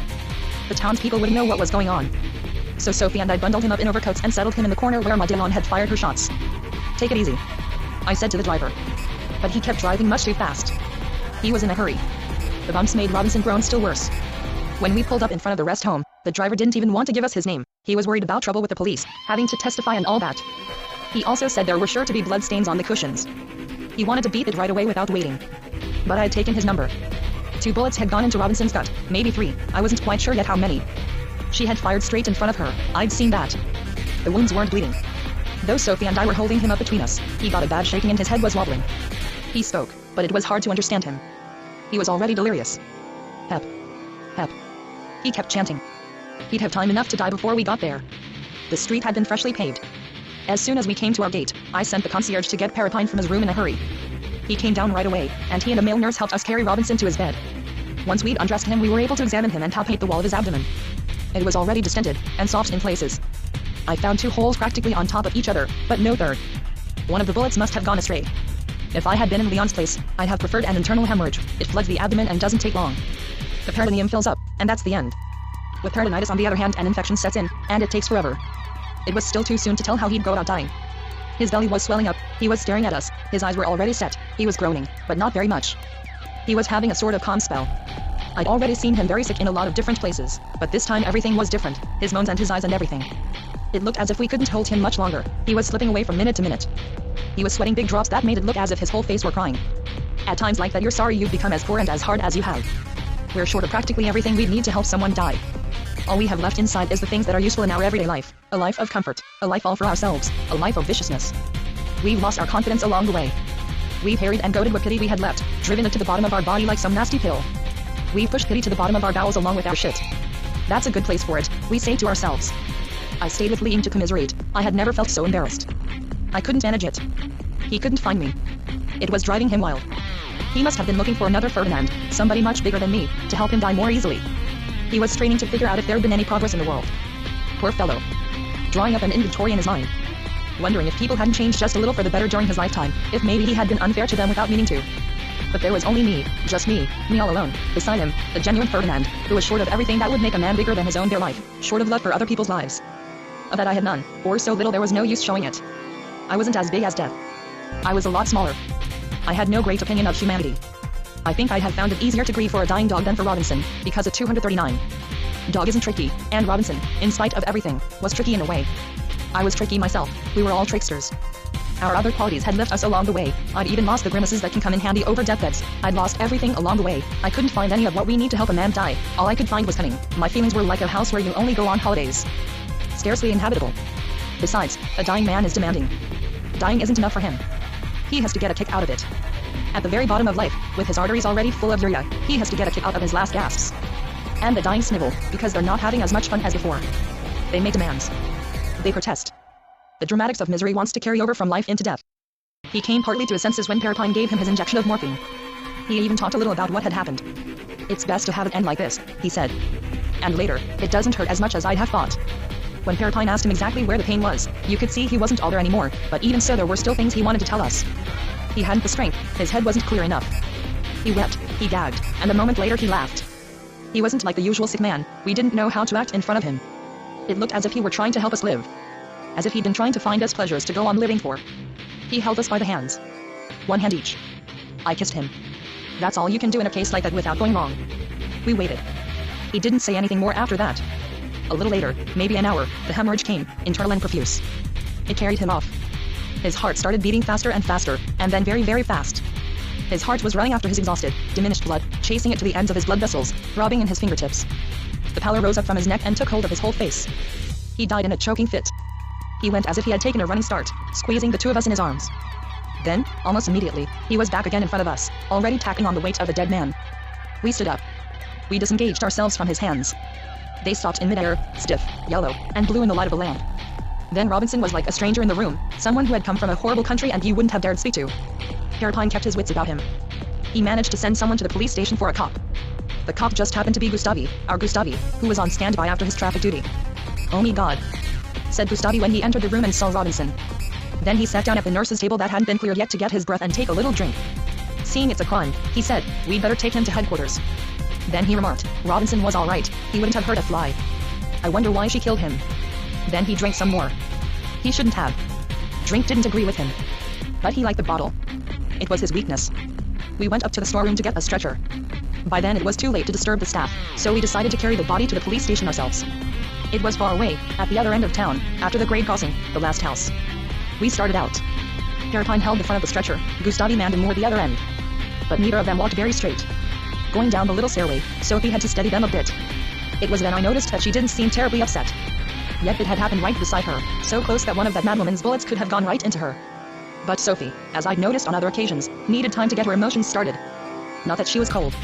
When it hit her, it was like a ton of bricks, but she 240. Needed time. I wanted to follow the body a little way to make sure it was really over. But instead of actually following as I should have, I veered from side to side of the road and finally, after passing the big school building near the grade crossing, I slipped into a side street that leads down to the Seine, first sloping gently between hedges and then taking a steep plunge. Over the fences I saw them moving off with their stretcher. They looked as if they'd suffocate in the sheets of mist that slowly closed behind them. Along the riverbank the current was driving hard against the barges, which had been wedged tight as a precaution against the floodwater. More cold came from the Gennevilliers plain, in puffs of mist that spread over the swirling river and made the water glisten under the arches. Down there in the distance lay the sea. But there was no more room in me for imaginings about the sea. I had other things to do. I had tried to lose myself, I hadn't wanted to be face to face with my own life anymore, but everywhere I kept finding it. I was always coming back to myself. My wanderings were over. No more knocking about for me. The world had closed in. We had come to the end. Like at the carnival. It's not enough to be sad. There ought to be some way to start the music up again and go looking for more sadness. But not for me. We may not admit it, but what we really want is to have our youth back again. We ought to be ashamed. Anyway, I wasn't prepared to endure anymore. Yet I hadn't gone as far in life as Robinson. All in all, I hadn't succeeded. I hadn't conceived even one good, sound idea, like his idea of getting himself bumped off. That idea was bigger than my big head, bigger than all the fear that was in it, a magnificent idea to die with. How many lives would I need to make myself an idea more powerful than anything in the world? No saying. A flop. My ideas went rattling around in my head with lots of space between them. They were like faint, flickering little candles, trembling throughout a lifetime in the middle of a ghostly, abominable universe. Maybe things were a little better than 20 years ago. Nobody could say that I hadn't made a wee beginning of progress, but there seemed no possibility of my ever managing, like Robinson, to fill my head with one single idea, but that one superb, a thought far stronger than death, and of my succeeding, just with my idea, of exuding joy, carefreeness, and courage wherever I went. A scrumptious hero. I'd be brimful of courage then. I'd be dripping with courage, and life itself would be just one big idea of courage. That would be the driving force behind everything, behind all men and things from earth to heaven. And by the same token there would be so much love that death would be shut up inside it with tenderness, and death would be so cozy comfortable in there, the bitch, that she'd finally start enjoying herself. She'd get pleasure out of love along with everyone else. How wonderful that would be. What a production. I was laughing to myself all alone on the riverbank, when I thought of all the things I'd have to do if I wanted to inflate myself like that with infinite resolutions. An idealistic toad. Fever, you know. My friends had been looking for me for at least an hour. Especially because they'd noticed that I wasn't in very good shape when I left them. Gustave Mandamour was the first to sight me under my gas lamp. "Hey, doctor," he shouted. Mandamour, I can assure you, had some voice. "This way. They want you at the police station. They want your deposition. You know, doctor," he added, but now he was whispering in my ear, "you're not looking well." He walked beside me, in fact he held me up. Gustave was fond of me. I never found fault with him for his drinking. I was full of understanding. Whereas Perrepine was rather severe and sometimes made him feel ashamed of himself for drinking so much. Gustave would have done practically anything for me. He admired me in fact. He told me so. He didn't know why. Neither did I. But he admired me. He was the only one. We went down 2 or 3 streets together until we saw the lantern outside the police station. After that 241. You couldn't go wrong. Gustave was worrying about the report he'd have to write. He didn't dare tell me so. He'd already made everyone sign at the bottom, but a lot of things were still missing from his report. Gustave had a big head. Like me. I could actually wear his kepi, which goes to show, but he tended to forget details. Ideas didn't come easy to him, it cost him a struggle to speak and even more to write. Perrepine would have been glad to help him write his report, but he hadn't seen the crime, he didn't know the circumstances. He'd have had to invent, and the inspector didn't want any inventions in his reports, he wanted nothing but the truth, so he said. Climbing the stairway at the police station, I was shivering. I couldn't tell the inspector much either. I really wasn't feeling so good. They'd put Robinson's body down beside the rows of big filing cabinets. All around the benches the floor was littered with printed matter and cigarette butts. On the wall the inscription "Fuck the Fuzz" was only partly erased. "Did you get lost, doctor?" the secretary asked me, quite amiably I must say, when I finally got there. We were all so tired we couldn't really talk straight. Finally we were agreed about the phrasing and the trajectory of the bullets, one of which was still embedded in the spinal column. It hadn't been found. He'd be buried with it. They looked for the other bullets. The other bullets were embedded in the wall of the taxi. It was a powerful revolver. Sophie came and joined us. She'd gone back for my overcoat. She kissed me and pressed me close to her, as if I were going to die too or fly away. "I'm not going away," I kept saying. "Be reasonable, Sophie, I'm not going away." Nothing I said could set her mind at rest. Standing around the stretcher, we chewed the fat with the inspector's secretary, who'd seen worse in his time, crimes and non-crimes and disasters, and he wanted to tell us about all his experiences in one breath. We didn't dare leave for fear of offending him. He was so affable. It gave him pleasure to be talking with educated people for a change instead of thugs. We didn't want to hurt his feelings, so we hung around. Perrepine had no raincoat. Listening to us lulled Gustave's mind. His mouth hung open, and his thick neck was thrust out as if he was pulling a handcart. I hadn't heard Perrepine pour out so many words for many years, not since my student days, to tell the truth. All the things that had happened that day went to his head. But we decided to go home all the same. We took Mandamour with us and Sophie too. Now and then she gave me a hug. Her body was filled with the strength of worry and tenderness, and so was her heart. Her strength was all over her, it was wonderful. I, too, was full of her strength. That bothered me. It wasn't mine, and it was my own I'd need if I were to go and die magnificently one day, like Lean. I had no time to waste on grimaces. To work, I said to myself. But nothing came of it. She even wanted me to go back and look at the corpse again. So I left without turning around. A sign said, "Close the door." Perrepine was thirsty. From talking, no doubt. From talking too much for him. Passing the bistro by the canal, we knocked on the shutters for a while. It made me think of the road to Noirtier during the war.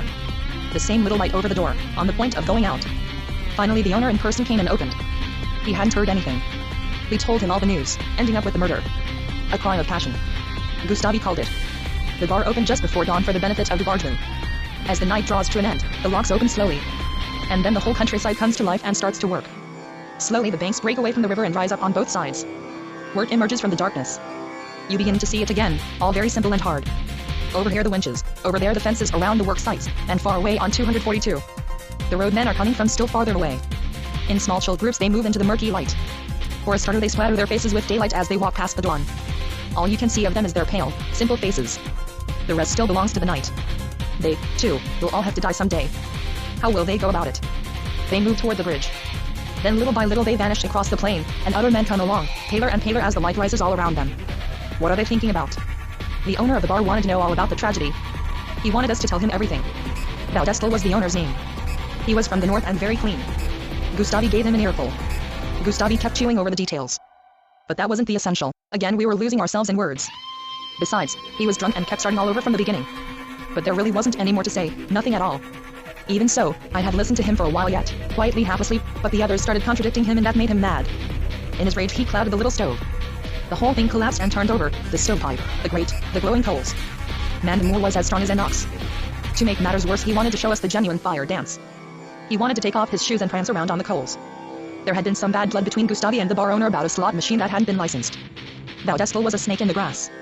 You couldn't trust him. His shirts were too clean for him to be really honest. He was vindictive and he was a stool pigeon. The riverbanks are full of that kind.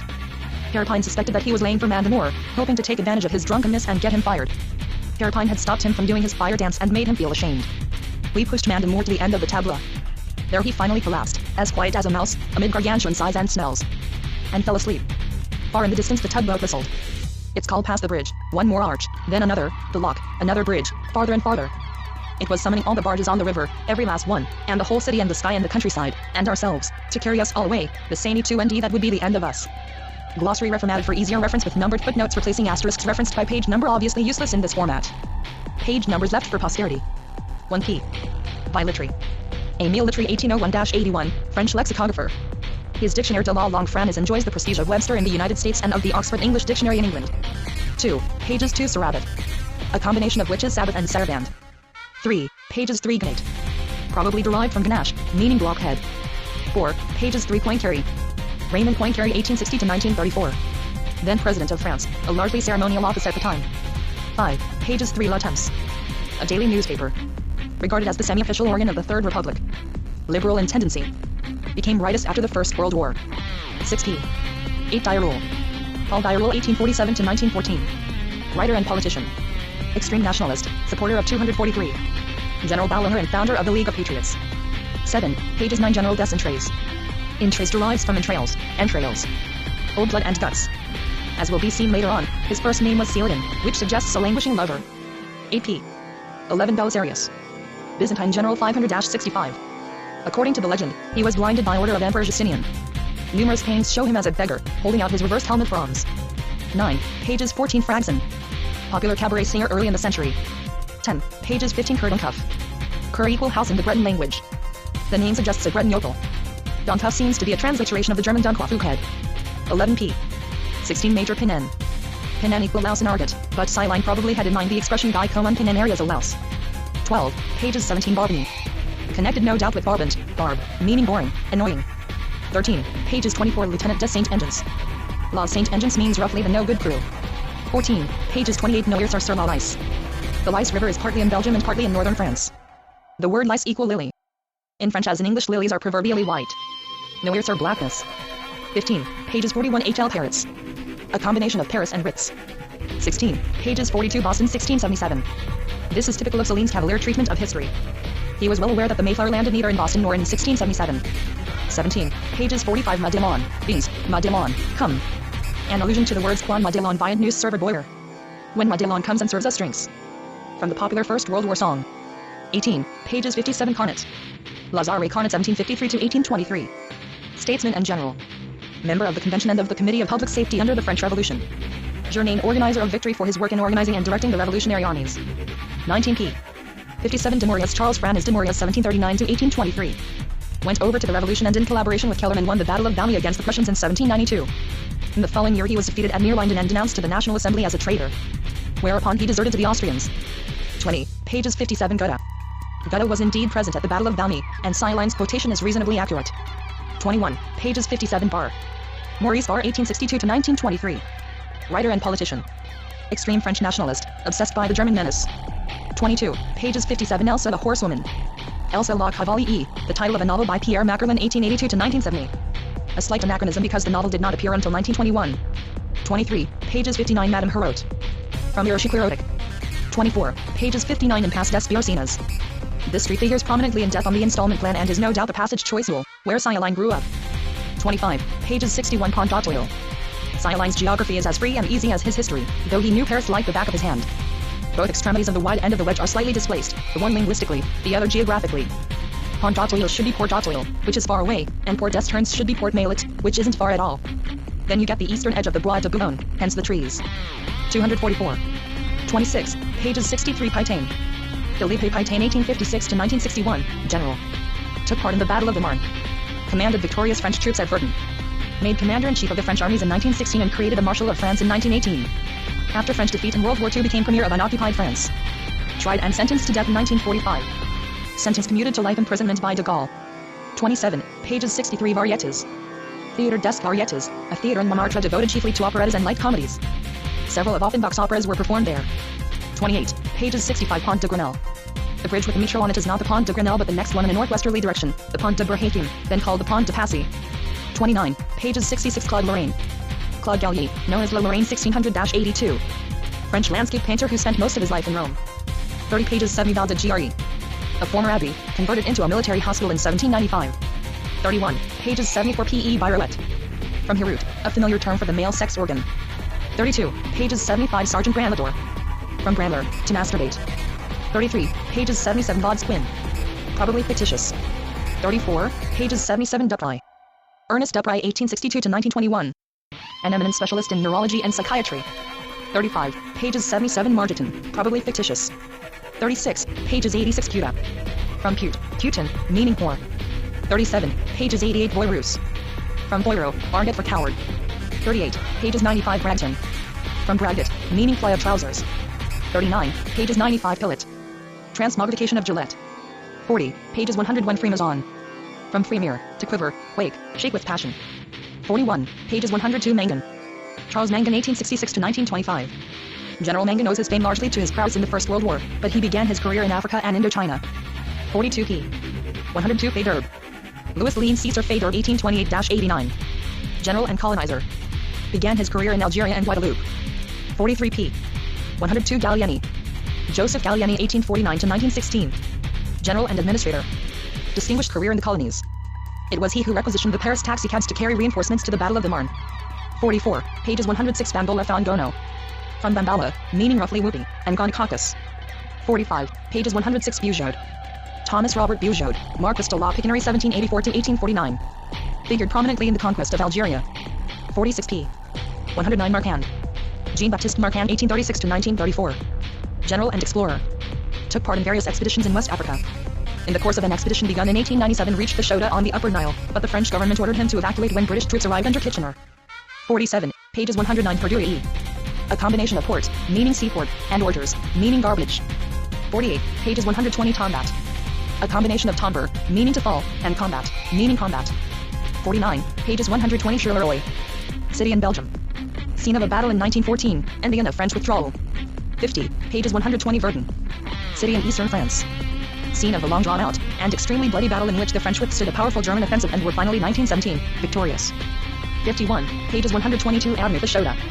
See note on Marquand above, pages 109. Note 46. A bit of a joke.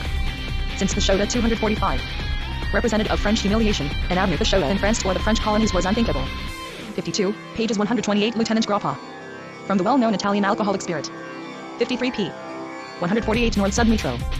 One of the earliest metro lines, crossing Paris from north to south. Since the unification of the metro lines, known as Line 12. 54, pages 154. Santa Peta. From Tipet, argot for homosexual.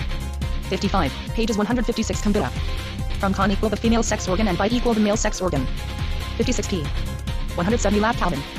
The reason for this odd name is that Calvin Coolidge, President of the United States from 1923 to 1929, was never known to smile, much less laugh. 57, pages 184. Shabana. La Shabana on the Rue Shabana was one of the most celebrated and luxurious of Paris brothels. 58, pages 184. Invalids. A group of buildings put up in 1675 Louis XIV as a home for wounded soldiers. The tomb of Napoleon is situated in the Church of St. Louis des Invalides, the most prominent building in the compound. 59p. 191 Coe method. A method of self-healing devised by Emile Coe 1857 to 1926, pharmacist and psychotherapist. Very popular in the United States for a time. You repeat it to yourself several times a day, every day in every way I'm getting better and better. 60. Pages 204 La Garenne-Rancy. There actually is a La Garenne Colombes in the Paris suburbs, not far from where this imaginary town seems to be. The word Garenne means rabbit warren. Rancy suggests rance, meaning rancid. 61. Pages 204 Port Rancion. All other indications are that La Garenne-Rancy was situated north-northwest of Paris. The Port Rancion is on the southern rim of the city. 62p. 206 fortifications.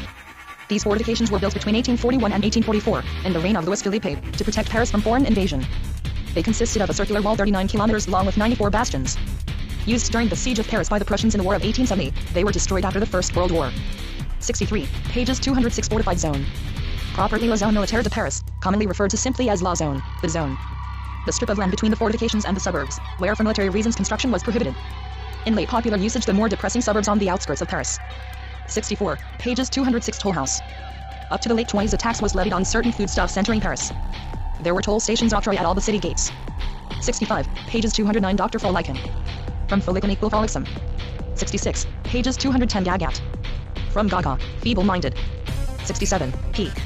226 The Tower. The Eiffel Tower. 68. Pages 239 Joseph Biedert Institute. Biedert seems to suggest the prolongation of life. The institute is clearly the Pasteur Institute.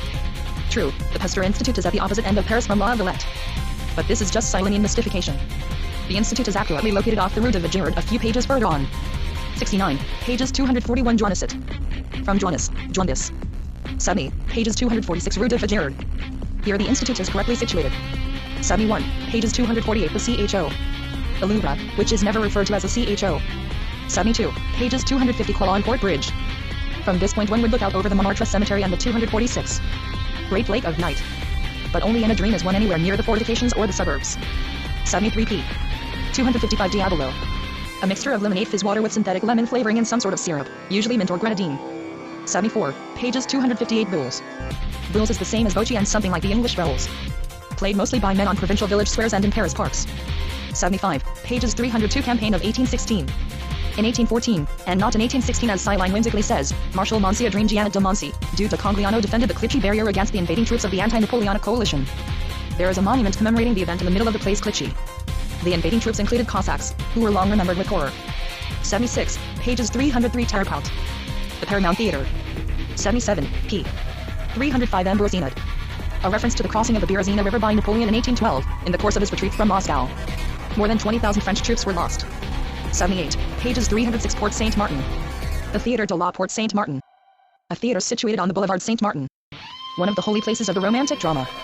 Burned down under the Commune in 1871. Rebuilt in 1873. 79. Pages 310 Pomone. From Pomona, goddess of fruit trees. 80. Pages 311 Belshazzar. The wicked king of Babylon, who saw the handwriting on the wall Daniel 5-25. 81. Pages 315 Bourse. The Stock Exchange. 82. Pages 316 Galeries du Fail. A large furniture store in Montmartre. The name was regarded as symbolic of cheap luxury. 83. Pages 317 La Purance. Jean-Francis de Gaulle, Comte de la Purance 1741-88, French navigator. Died in the course of a voyage around the world, probably massacred by the inhabitants of the island of Vanikoro. He did not have a wooden leg.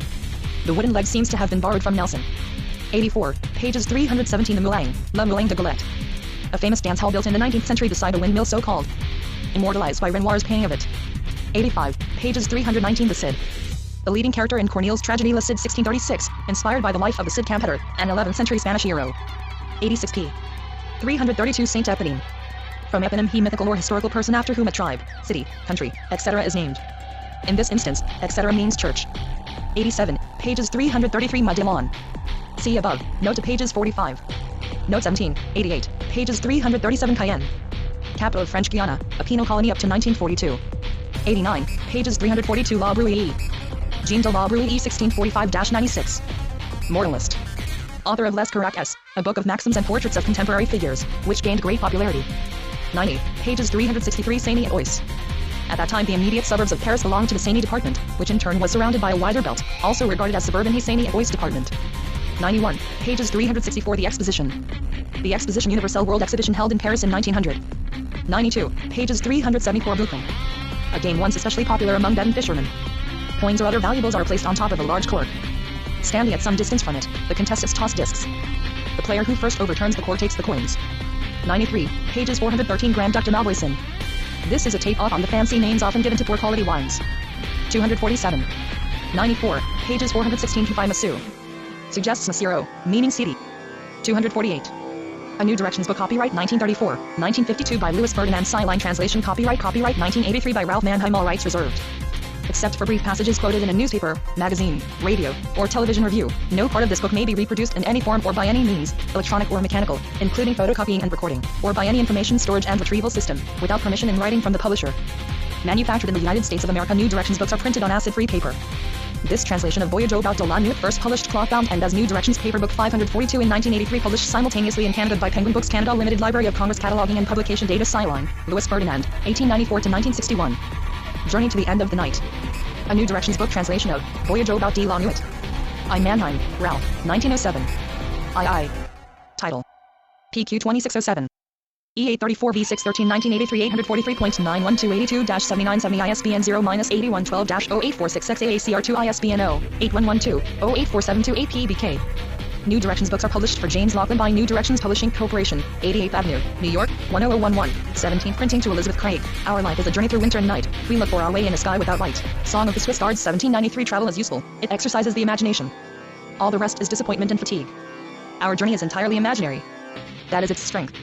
It goes from life to death. People, animals, cities, things, all are imagined.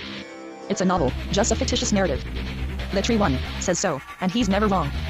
And besides, in the first place, anyone can do as much. You just have to close your eyes. It's on the other side of life.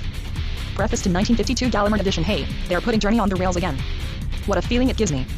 A lot of things have happened in 14 years. If I weren't under so much pressure, for sure my living, I can tell you right now, I'd suppress the whole thing. I wouldn't let a single line through. Everything gets taken the wrong way. I've been the cause of too much evil. Just think of all the deaths, the hatreds around me.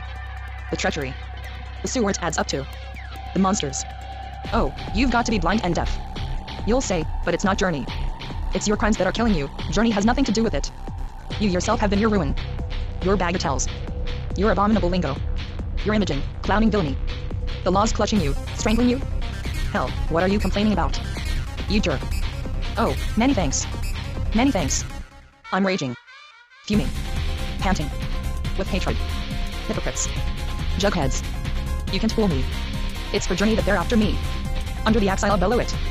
Between them and me it's to the finish. To the guts. Too foul to talk about piss with Mystique. What a business. 249. If I weren't under pressure, for sure my living, I'm telling you right now, I'd suppress the whole lot. A homage I paid to jackals. That's right. A free gift. A tip. I threw my luck away. In 1936 gave it to the executioner's wives. The prosecutors. The undertakers. 1, 2, 3 admirable books to cut my throat with. And listen to my groans. I made them a present. I was charitable, that's all out. The world of intentions amuses me, used to amuse me. Not anymore. If I weren't under such pressure, such duress, I'd suppress the whole lot. Especially Journey. Of all my books it's the only really vicious one. That's right. The heart of my sensibility.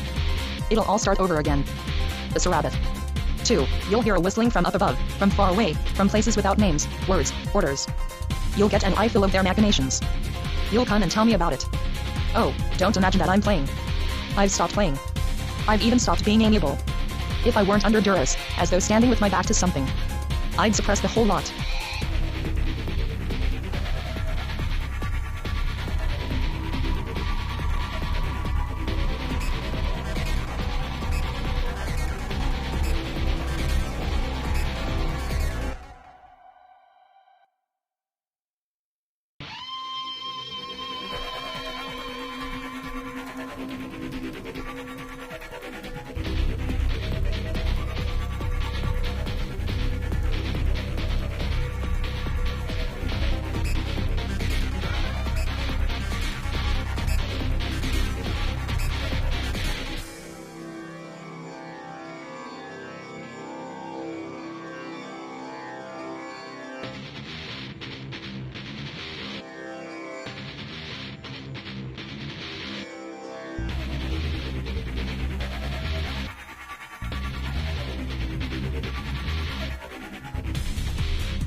Chronicle of the Fourth Crusade and the Conquest of Constantinople by Geoffrey de Villehardouin, translated by Frank T. Marzials, London, J. M. Dent, 1908. The first preaching of the crusade. Be it known to you that 1197 years after the incarnation of our Lord Jesus Christ, in the time of Innocent Pope of Rome, and Philip King of France, and Richard King of England, there was in France a holy man named Fulk of Nelly. Nelly is between Lagny sur Marne and Paris, and he was a priest and held the cure of the village. And this said Fulk began to speak of God throughout the Isle de France, and the other countries round about. And you must know that by him the Lord wrought many miracles. Be it known to you further, that the fame of this holy man so spread, that it reached the Pope of Rome, Innocent. And the Pope sent to France, and ordered the right worthy man to preach the cross the crusade by his authority. And afterwards the Pope sent a cardinal of his, Master Peter of Capua, who himself had taken the cross, to proclaim the indulgence of which I now tell you, viz., that all who should take the cross and serve in the host for 1 year, would be delivered from all the sins they had committed, and acknowledged in confession. And because this indulgence was so great, the hearts of men were much moved, and many took the cross for the greatness of the pardon. Note, Innocent III, elected Pope on the 8th January 1198. At the early age of 37, Innocent III was one of the leading spirits of his time, in every sense a strong man and great pope. From the beginning of his pontificate he turned his thoughts and policy to the recovery of Jerusalem. Of those who took the cross the other year after that right worthy man Fulk had so spoken of God, there was held a tourney in Champagne, at a castle called Ypres, and by God's grace it so happened that Thebaut, Count of Champagne and Brie, took the cross, and the Count Louis of Blois and Chartres likewise. And this was at the beginning of Advent, November 28, 1199. Now you must know that this Count Thebaut was but a young man, and not more than 22 years of age, and the Count Louis not more than 27. These two counts were nephews and cousins german to the King of France, and, on the other part, nephews to the King of England. With these two counts there took the cross two very high and puissant barons of France, Simon of Montfort, and Renaud of Montmirail. Great was the fame thereof throughout the land when these two high and puissant men took the cross. Note, Simon de Montfort, he same one who later crushed the Albigensians, and the father of the English Simon de Montfort, who defeated the royal army at Luz and was killed at Evesham in 1265. In the land of Count Thebaut of Champagne took the cross Garnier, Bishop of Troyes, Count Walter of Brienne, Geoffrey of Joinville, who was seneschal of the land, Robert his brother, Walter of Vignory, Walter of Montpellier, Eustace of Conflans, Diocletius his brother, Henry of Arceliers, Ogre of Saint-Geron, Villain of Nelly, Geoffrey of Villehardouin, Marshal of Champagne, Geoffrey his nephew, William of Nelly, Walter of Fuligny, Everett of Montigny, Manasses of Isle, Macaire of Saint-Menehould, Miles of Brabant, Guy of Chaps, Clairvaux his nephew, Renaud of Dampierre, John Foisnes, and many other right worthy men whom this book does not here mention by name. Note, Geoffrey de Joinville, he father of the Chronicle Joinville. With Count Louis took the cross Gervais of Chl, Hervey his son, John of Verson, Oliver of Rochefort, Henry of Montreal, Payne of Orleans, Peter of Brassiedix, Hugh his brother, William of Sains, John of Fraise, Walter of Gaudonville, Hugh of Cormeray, Geoffrey his brother, Hervey of Beauboyer, Robert of Frugal, Peter his brother, Ory of Ville, Robert of Courtier, and many more whom this book does not here mention by name. In the Isle de France took the cross Nevelon, Bishop of Soissons, Matthew of Montmorency, Guy the Castellan of Coucy, his nephew, Robert of Ronsoy, Thierry of Yers, John his brother, Walter of St. Denis, Henry his brother, William of Onnoy, Robert Mauvoisin, Dra of Cressensac, Bernard of Moril, Anurand of Boves, Robert his brother, and many more right worthy men with regard to whose names this book is here silent. At the beginning of the following Lent, on the day when folk are marked with ashes February 23, 1200, the cross was taken at Bruges by Count Baldwin of Flanders and Hainaut, and by the Countess Mary his wife, who was sister to the Count Théblat of Champagne. Afterwards took the cross, Henry his brother, Thierry his nephew, who was the son of Count Philip of Flanders, William the Advocate of Béthune, Conan his brother, John of N.E. Castellan of Bruges, Renier of Tritt, Reginald his son, Matthew of Wallingport, James of Avesnes, Baldwin of Beauvoisin, Hugh of Bonets, Garrett of Mancycourt, Odo of Ham, William of Gomenes, Dra of Braine, Roger of Mark, Eustace of Saubruig, Francis of Coligny, Walter of Bouzys, Reginald of Mons, Walter of Tombs, Bernard of Sonnergan, and many more right worthy men in great number, with regard to whom this book does not speak further. Afterwards took the cross, Count Hugh of St. Paul. With him took the cross, Peter of Amiens his nephew, Eustace of Canteleu, Nicholas of Mailly, Anskai of Keogh, Guy of Haldane, Walter of N.E., Peter his brother, and many other men who are unknown to us. Directly afterwards took the cross Geoffrey of Perche, Stephen his brother, Arthur of Montfort, Ives of La Gaule, Amory of Villeroy, Geoffrey of Beaumont, and many others whose names I do not know. The Crusaders sent 6 envoys to Venice. Afterwards the barons held a parliament at Soissons, to settle when they should start, and whether they should wend. But they could come to no agreement, because it did not seem to them that enough people had taken the cross. So during all that year 1200, no 2 months passed without assemblings in Parliament at Compiègne. There met all the counts and barons who had taken the cross. Many were the opinions given and considered. But in the end it was agreed that envoys should be sent, the best that could be found, with full powers, as if they were the lords in person, to settle such matters as needed settlement. Of these envoys, Théblat, Count of Champagne and Brie, sent 2. Baldwin, Count of Flanders and Hainaut, 2. And Louis, Count of Blois and Chartres, 2. The envoys of the Count Théblat were Geoffrey of Villehardouin, Marshal of Champagne, and Miles de Brodant. The envoys of Count Baldwin were Conan of Béthune, and Allard Maquereau, and the envoys of Count Louis were John of Fraise, and Walter of Gaudonville.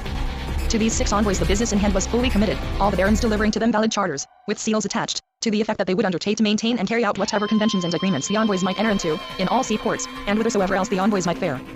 Thus were the 6 envoys dispatched, as you have been told. And they took counsel among themselves, and this was their conclusion, that in Venice they might expect to find a greater number of vessels than in any other port. So they journeyed day by day, till they came thither in the first week of Lent, February 1201. The envoys arrived in Venice, and proffered their request. The Judge of Venice, whose name was Henry Dandolo and who was very wise and very valiant, did them great honor, both he and the other folk, and entertained them right willingly, marveling, however, when the envoys had delivered their letters, what might be the matter of import that had brought them to that country. For the letters were letters of credence only, and declared no more than that the bearers were to be accredited as if they were the counts in person, and that the said counts would make good whatever the 6 envoys should undertake. Note, that Henry Dandolo was a very old man is certain, but there is doubt as to his precise age, as also as to the cause of his blindness. According to one account he had been blinded, or all but blinded, by the Greeks, and in a treacherous manner, when sent, at an earlier date, on an embassy to Constantinople whence his bitter hostility to the Greek Empire. I agree, however, with Sir Rennell that, if this had been so, Villehardouin would scarcely have refrained from mentioning such an act of perfidy on the part of the wicked Greeks. See pages 41 of Volume 1 of Sir Rennell Princes of Achaia. It is hardly to be imagined that he would keep the matter dark because, if he mentioned it, people would think Dandolo acted throughout from motives of personal vengeance. This would be to regard Villehardouin as a very astute controversial historian indeed. Sir the Doge replied, Signors, I have seen your letters. Well do we know that of men uncrowned your lords are the greatest, and they advise us to put faith in what you tell us, and that they will maintain whatsoever you undertake. Now, therefore, speak, and let us know what is your pleasure. And the envoys answered, Sire, we would that you should assemble your council.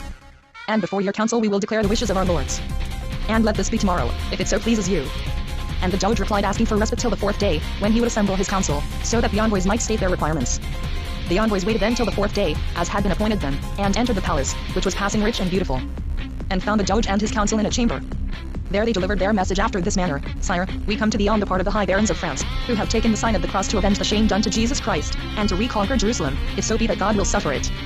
And because they know that no people have such great power to help them as you and your people, therefore we pray you by God that you take pity on the land overseas and the shame of Christ, and use diligence that our lords have ships for transport and battle, and after what manner should we use diligence?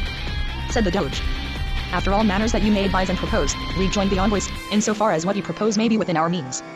Certes, said the Doge, it is a great thing that your lords require of us, and well it seems that they have in view a high enterprise. We will give you our answer 8 days from today.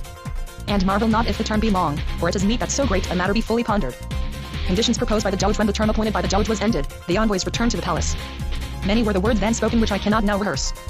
But this was the conclusion of that parliament. Signors, said the Doge, we will tell you the conclusions at which we have arrived, if so be that we can induce our great council and the commons of the land to allow of them. And you, on your part, must consult and see if you can accept them and carry them through. We will build transports to carry 4,500 horses, and 9,000 squires, and ships for 4,500 knights, and 20,000 sergeants of foot. And we will agree also to purvey food for these horses and people during 9 months. This is what we undertake to do at the least, on condition that you pay us for each horse 4 marks, and for each man 2 marks. Note: the old French term is vassiers, and denotes a kind of vessel, flat-bottomed, with large ports, specially constructed for the transport of horses. T. Smith translates palinders, but I don't know that palander conveys any very clear idea to the English reader. And the covenants we are now explaining to you, we undertake to keep, wheresoever we may be, for a year, reckoning from the day on which we sail from the port of Venice in the service of God and of Christendom. Now the sum total of the expenses above named amounts to 85,000 marks. And this will we do moreover. For the love of God, we will add to the fleet 50 armed galleys on condition that, so long as we act in company, of all conquests in land or money, whether at sea or on dry ground, we shall have the half, and you the other half. Now consult together to see if you, on your parts, can accept and fulfill these covenants. The envoys then departed, and said that they would consult together and give their answer on the morrow. They consulted, and talked together that night, and agreed to accept the terms offered. So the next day they appeared before the Doge, and said, Sire, we are ready to ratify this covenant. The Doge thereon said he would speak of the matter to his people, and, as he found them affected, so would he let the envoys know the issue. On the morning of the 3rd day, the Doge, who was very wise and valiant, assembled his great council, and the council was of 40 men of the wisest that were in the land. And the Doge, by his wisdom and wit, that were very clear and very good, brought them to agreement and approval. Thus he wrought with them. And then with 100 others, then 200, then 1,000, so that at last all consented and approved. Then he assembled 10,000 of the people in the church of St. Mark, the most beautiful church that there is, and bade them hear a mass of the Holy Ghost, and pray to God for counsel on the requests and messages that had been addressed to them. And the people did so right willingly. Conclusion of the treaty, and return of the envoys. When mass had been said, the Doge desired the envoys to humbly ask the people to assent to the proposed covenant. The envoys came into the church. Curiously were they looked upon by many who had not before had sight of them. Geoffrey of Villehardouin, the Marshal of Champagne, by will and consent of the other envoys, acted as spokesman and said unto them, Lords, the barons of France, most high and puissant, have sent us to you. And they cry to you for mercy, that you take pity on Jerusalem, which is in bondage to the Turks, and that, for God's sake, you help to avenge the shame of Christ Jesus. And for this end they have elected to come to you, because they know full well that there is none other people having so great power on the seas, as you and your people. And they commanded us to fall at your feet, and not to rise till you consent to take pity on the holy land which is beyond the seas. Then the 6 envoys knelt at the feet of the people, weeping many tears. And the Doge and all the others burst into tears of pity and compassion, and cried with one voice, and lifted up their hands, saying, We consent, we consent. Then was there so great a noise and tumult that it seemed as if the earth itself were falling to pieces. And when this great tumult and passion of pity reader did never any man see ere appeased, the good Doge of Venice, who was very wise and valiant, went up into the reading desk, and spoke to the people, and said to them, Signors, behold the honor that God has done you. For the best people in the world have set aside all other people, and chosen you to join them in so high an enterprise as the deliverance of our Lord. All the good and beautiful words that the Doge then spoke, I cannot repeat to you. But the end of the matter was, that the covenants were to be made on the following day. And made they were, and devised accordingly. When they were concluded, it was notified to the council that we should go to Babylon Cairo, because the Turks could better be destroyed in Babylon than in any other land. But to the folk at large it was only told that we were bound to go overseas. We were then in Lent March 1201, and by St. John's Day, in the following year which would be 1202 years after the incarnation of Jesus Christ, the barons and pilgrims were to be in Venice, and the ships ready against their coming. When the treaties were duly indicted and sealed, they were brought to the Doge in the Grand Palace, where had been assembled the great and the little council. And when the Doge delivered the treaties to the envoys, he knelt greatly weeping, and swore on holy relics faithfully to observe the conditions thereof, and so did all his council, which numbered 56 persons. And the envoys, on their side, swore to observe the treaties, and in all good faith to maintain their oaths and the oaths of their lords. And be it known to you that for great pity many a tear was there shed. And forthwith were messengers sent to Rome, to the Pope Innocent, that he might confirm this covenant the which he did right willingly. Then did the envoys borrow 5,000 marks of silver, and gave them to the Doge so that the building of the ships might be begun. And taking leave to return to their own land, they journeyed day by day till they came to Placentia in Lombardy. There they parted. Geoffrey, the Marshal of Champagne and Delard Macro went straight to France, and the others went to Genoa and Pisa to learn what help might there be had for the land oversea. When Geoffrey, the Marshal of Champagne, passed over Mont Cenis, he came in with Walter of Brienne, going into Apulia, to conquer the land of his wife, whom he had married since he took the cross, and who was the daughter of King Tancred. With him went Walter of Montpellier, and Eustace of Conflans, Robert of Joinville, and a great part of the people of Worth and Champagne who had taken the cross. And when he told them the news how the envoys had fared, great was their joy, and much did they prize the arrangements made. And they said, We are already on our way. And when you come, you will find us ready. But events fall out as God wills, and never had they power to join the host. This was much to our loss. For they were of great prowess and valiant. And thus they parted, and each went on his way. So rode Geoffrey the Marshal, day by day, that he came to Joyce in Champagne, and found his lord the Count Thiblat sick and languishing, and right glad was the Count of his coming. And when he had told the Count how he had fared, the Count was so rejoiced that he said he would mount horse, a thing he had not done of a long time. So he rose from his bed and rode forth. But alas, how great the pity! For never again did he bestride horse but that once.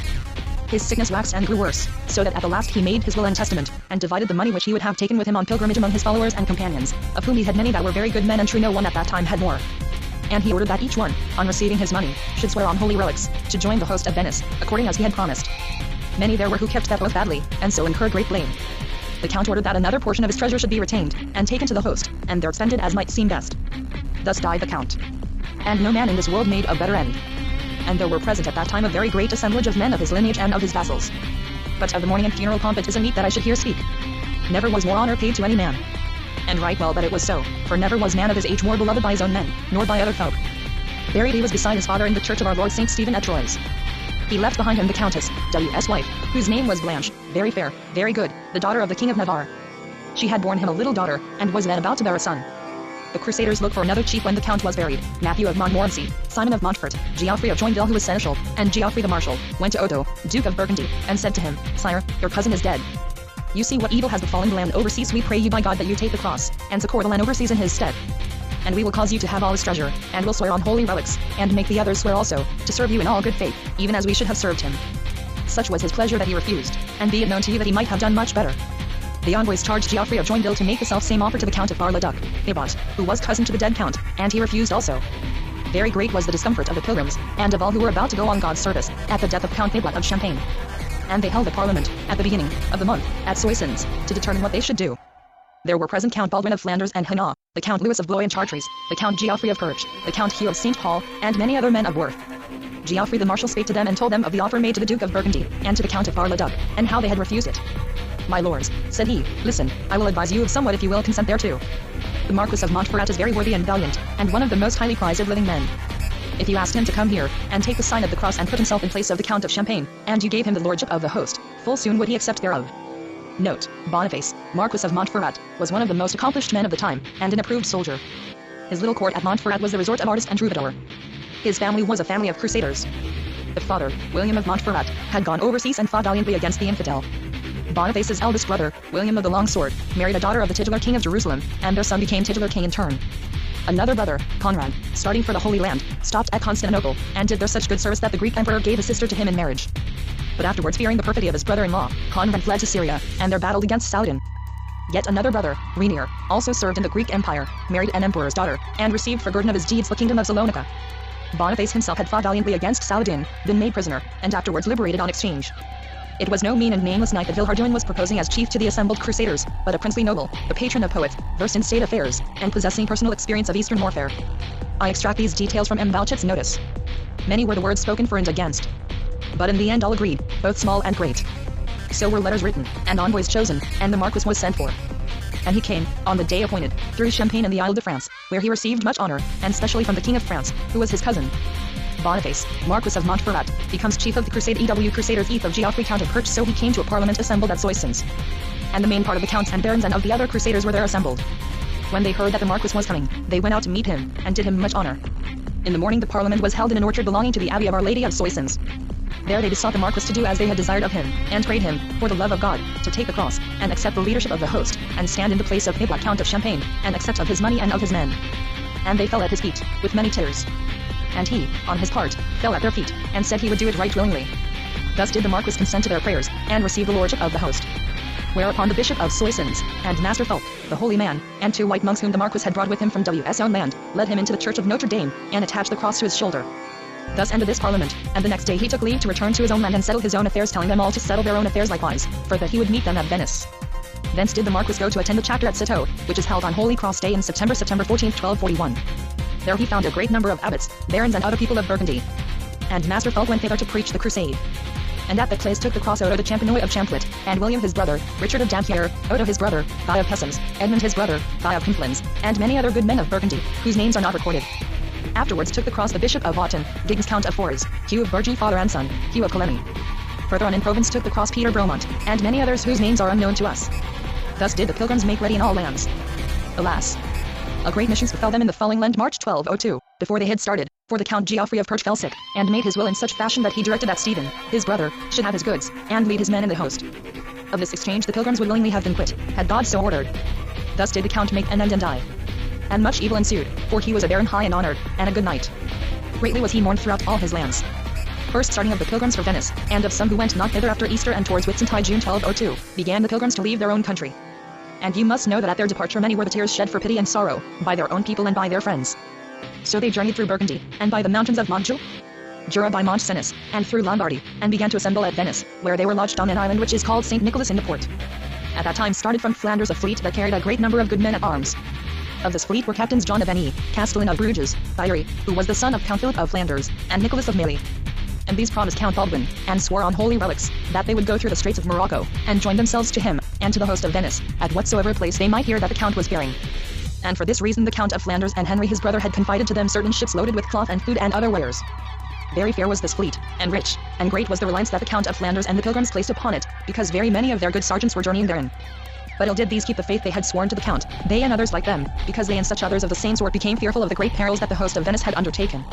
Thus did the Bishop of Autun fail us, and Gibbs the Count of Forres, and Peter Bromont, and many people besides, who were greatly blamed therein. And of little worth were the exploits they performed there where they did go. And of the French failed us Bernard of Moreuil, Hugh of Chamont, Henry of Arraigns, John of Villers, Walter of St. Denis, Hugh his brother, and many others, who avoided the passage to Venice because of the danger, and went instead to Marseille whereof they received shame, and much were they blamed and great were the mishaps that afterwards befell them. Of the pilgrims who came to Venice, and of those who went to Apulia now let us for this present speak of them no further, but speak of the pilgrims, of whom a great part had already come to Venice. Count Baldwin of Flanders had already arrived there, and many others, and thither were tidings brought to them that many of the pilgrims were travelling by other ways, and from other ports. This troubled them greatly, because they would thus be unable to fulfill the promise made to the Venetians, and find the moneys that were due.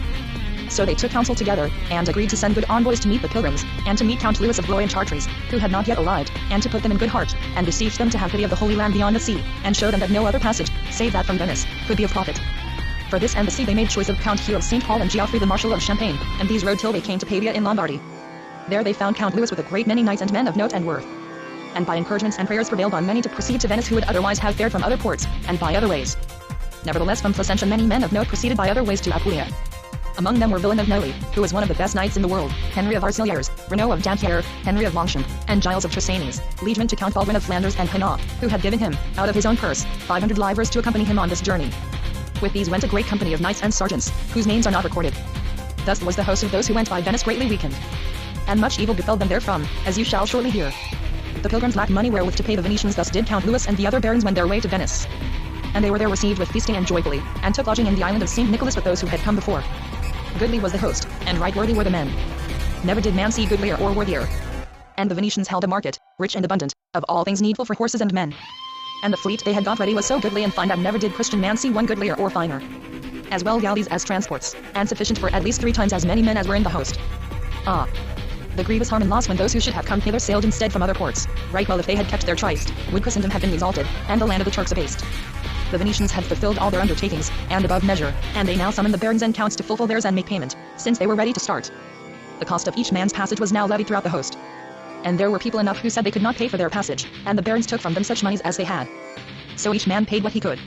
When the barons had thus claimed the cost of the passages, and when the payments had been collected, the monies came to less than the sum due, yea, by more than one half. Then the barons met together and said, Lords, the Venetians have well fulfilled all their undertakings, and above measure.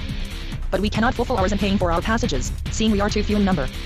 And this is the fault of those who have journeyed by other ports. For God's sake therefore let each contribute all that he has, so that we may fulfill our covenant. For better is it that we should give all that we have, than lose what we have already paid, and prove false to our covenants. For if this host remains here, the rescue of the land overseas comes to naught. Great was then the dissension among the main part of the barons and the other folk, and they said, We have paid for our passages, and if they will take us, we shall go willingly. But if not, we shall inquire and look for other means of passage. And they spoke thus because they wished that the host should fall to pieces and each return to his own land. But the other party said, Much rather would we give all that we have and go penniless with the host, than that the host should fall to pieces and fail. For God will doubtless repay us when it so pleases him. Then the Count of Flanders began to give all that he had and all that he could borrow, and so did Count Louis, and the Marquis, and the Count of St. Paul, and those who were of their party. Then might you have seen many a fine vessel of gold and silver borne in payment to the palace of the Doge. And when all had been brought together, there was still wanting, of the sum required, 34,000 marks of silver. Then those who had kept back their possessions and not brought them into the common stock, were right glad, for they thought now surely the host must fail and go to pieces. But God, who advises those who have been ill-advised, would not so suffer it. The Crusaders obtained a respite by promising to help the Venetians against Zara. Then the Doge spoke to his people, and said unto them, Signors, these people cannot pay more. And in so far as they have paid at all, we have benefited by an agreement which they cannot now fulfill. But our right to keep this money would not everywhere be acknowledged. And if we so kept it we should be greatly blamed, both us and our land. Let us therefore offer them terms. The King of Hungary has taken from us Zara in Sclavonia, which is one of the strongest places in the world. And never shall we recover it with all the power that we possess, save with the help of these people. Let us therefore ask them to help us to reconquer it, and we will remit the payment of the debt of 34,000 marks of silver, until such time as it shall please God to allow us to gain the monies by conquest, we and they together. Thus was agreement made. Much was it contested by those who wished that the host should be broken up. Nevertheless the agreement was accepted and ratified. the Doge and a number of Venetians take the cross. Then, on the Sunday, was assemblage held in the church of St. Mark. It was a very high festival, and the people of the land were there, and the most part of the barons and pilgrims. Before the beginning of High Mass, the Doge of Venice, who bore the name of Henry Dondolo, went up into the reading desk, and spoke to the people, and said to them, Signors, you are associated with the most worthy people in the world, and for the highest enterprise ever undertaken. And I am a man old and feeble, who should have need of rest, and I am sick in body. But I see that no one could command and lead you like myself, who am your Lord. If you will consent that I take the sign of the cross to guard and direct you, and that my son remain in my place to guard the land, then shall I go to live or die with you and with the pilgrims. And when they had heard him, they cried with one voice, We pray you by God that you consent, and do it, and that you come with us. Very great was then the pity and compassion on the part of the people of the land and of the pilgrims. And many were the tears shed, because that worthy and good man would have had so much reason to remain behind, for he was an old man, and albeit his eyes were unclouded, yet he saw not, having lost his sight through a wound in the head. He was of a great heart. Ah!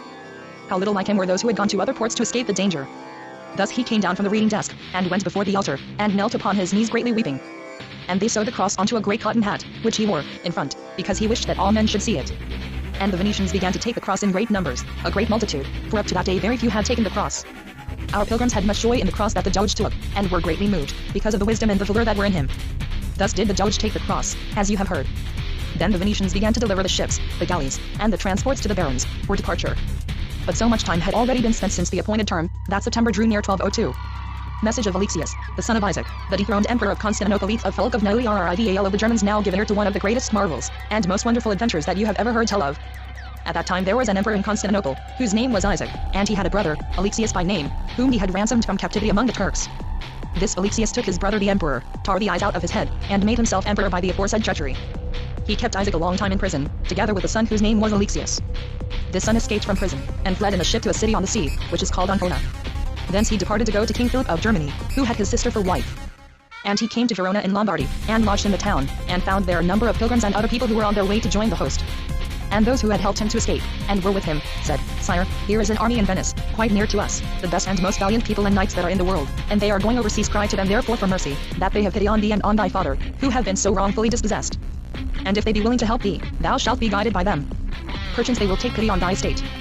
And Alexius said he would do this right willingly, and that the advice was good. Thus he appointed envoys, and sent them to the Marquis Boniface of Montferrat, who was chief of the host, and to the other barons. And when the barons saw them, they marveled greatly, and said to the envoys, We understand right well what you tell us. We will send an envoy with the prince to King Philip, whither he is going. If the prince will help to recover the land overseas, we will help him to recover his own land, for we know that it has been wrested from him and from his father wrongfully. So were envoys sent into Germany, both to the heir of Constantinople and to King Philip of Germany. Before this happened, of which I have just told you, there came news to the host which greatly saddened the barons and the other folk, viz., that Philip, the good man, the holy man, who first preached the crusade, had made an end and was dead. And after this adventure, there came to the host a company of very good and worthy people from the Empire of Germany, of whose arrival they of the host were full fame. There came the Bishop of Halberstadt, Count Berthold of Katzenlenbogen, Gamir of Borland, Thierry of Luz, Henry of Orm, Thierry of Diest, Roger of Zuider, Alexander of Villers, Ulrich of Thome, and many other good folk, whose names are not recorded in this book. The Crusaders leave Venice to besiege Zara. Then were the ships and transports apportioned by the barons. Ah, God, what fine war horses were put therein! And when the ships were fulfilled with arms and provisions, and knights and sergeants, the shields were ranged around the bulwarks and castles of the ships, and the banners displayed, many and fair. And be it known to you that the vessels carried more than 300 petraries and mangonels, and all such engines as are needed for the taking of cities, in great plenty. Never did finer fleet sail from any port. And this was in the octave of the feast of St. Remigius October in the year of the incarnation of Jesus Christ 1202. Thus did they sail from the port of Venice, as you have been told. On the eve of Street Martin 10th November they came before Zara in Stravonia, and beheld the city enclosed by high walls and high towers. And vainly would you have sought for a fairer city, or one of greater strength, or richer. And when the pilgrims saw it, they marveled greatly, and said one to another, How could such a city be taken by force, save by the help of God himself? The first ships that came before the city cast anchor, and waited for the others. And in the morning the day was very fine and very clear, and all the galleys came up with the transports, and the other ships which were behind. And they took the port by force, and broke the chain that defended it and was very strong and well wrought. And they landed in such sort that the port was between them and the town. Then might you have seen many a knight and many a sergeant swarming out of the ships, and taking from the transports many a good war horse, and many a rich tent and many a pavilion. Thus did the host encamp. And Zara was besieged on St. Martin's Day 11th November 1202. At this time all the barons had not yet arrived. Thus the Marquis of Montferrat had remained behind for some business that detained him. And Stephen of Perche had remained at Venice sick, and Matthew of Montmorency. When they were healed of their sickness, Matthew of Montmorency came to rejoin the host at Zara. But Stephen of Perche dealt less worthily, for he abandoned the host, and went to sojourn in Apulia. With him went Rothro of Montfort and Ives of Log Jail, and many others, who were much blamed therein. And they journeyed to Syria in the following spring. Note, literally, in the passage of March, that is among the pilgrims who periodically started for the Holy Land in March. the inhabitants of Zara offer to capitulate, and then draw back. Ara is taken on the day following the feast of St. Martin. Certain of the people of Zara came forth, and spoke to the Doge of Venice, who was in his pavilion, and said to him that they would yield up the city and all their goods, their lives being spared, to his mercy. And the Doge replied that he would not accept these conditions, nor any conditions, save by consent of the counts and barons, with whom he would go and confer. While he went to confer with the counts and barons, that party, of whom you have already heard, who wished to disperse the host, spoke to the envoys and said, "Why should you surrender your city? The pilgrims will not attack you, have no care of them. If you can defend yourselves against the Venetians, you will be safe enough." And they chose one of themselves, whose name was Robert of Bogues, who went to the walls of the city, and spoke the same words. Therefore the envoys returned to the city, and the negotiations were broken off. The Doge of Venice, when he came to the counts and barons, said to them, "Signors, the people who are therein desire to yield the city to my mercy, on condition only that their lives are spared. But I will enter into no agreement with them, neither this nor any other, save with your consent." And the barons answered, "Sire, we advise you to accept these conditions, and we even beg of you so to do." He said he would do so.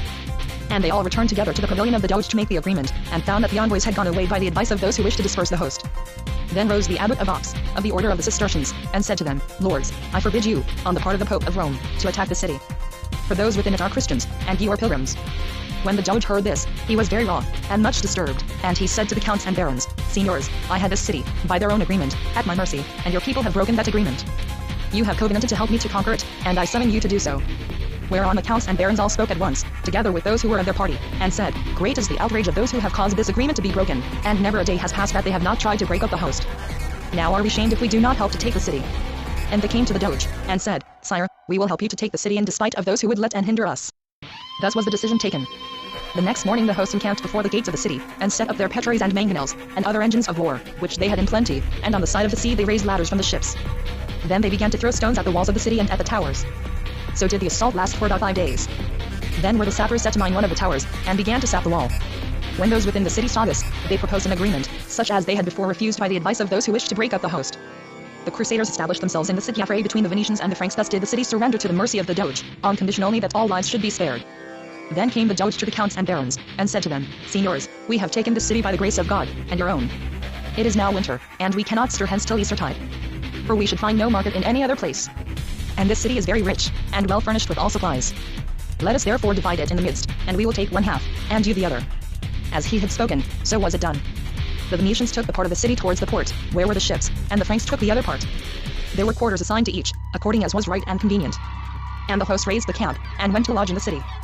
On the 3rd day after they were all lodged, there befell a great misadventure in the host, at about the hour of vespers. For there began a fray, exceeding fell and fierce, between the Venetians and the Franks, and they ran to arms from all sides. And the fray was so fierce that there were but few streets in which battle did not rage with swords and lances and crossbows and darts. And many people were killed and wounded. But the Venetians could not abide the combat, and they began to suffer great losses. Then the men of Mark, who did not want this evil to befall, came fully armed into the strife, and began to separate the combatants. And when they had separated them in one place, they began again in another. This lasted the better part of the night. Nevertheless, with great labor and endurance at last they were separated. And be it known to you that this was the greatest misfortune that ever befell a host, and little did it lack that the host was not lost utterly. But God would not suffer it. Great was the loss on either side. There was slain a high lord of Flanders, whose name was Giles of Landes. He was struck in the eye, and with that stroke he died in the fray. And many another of whom less was spoken.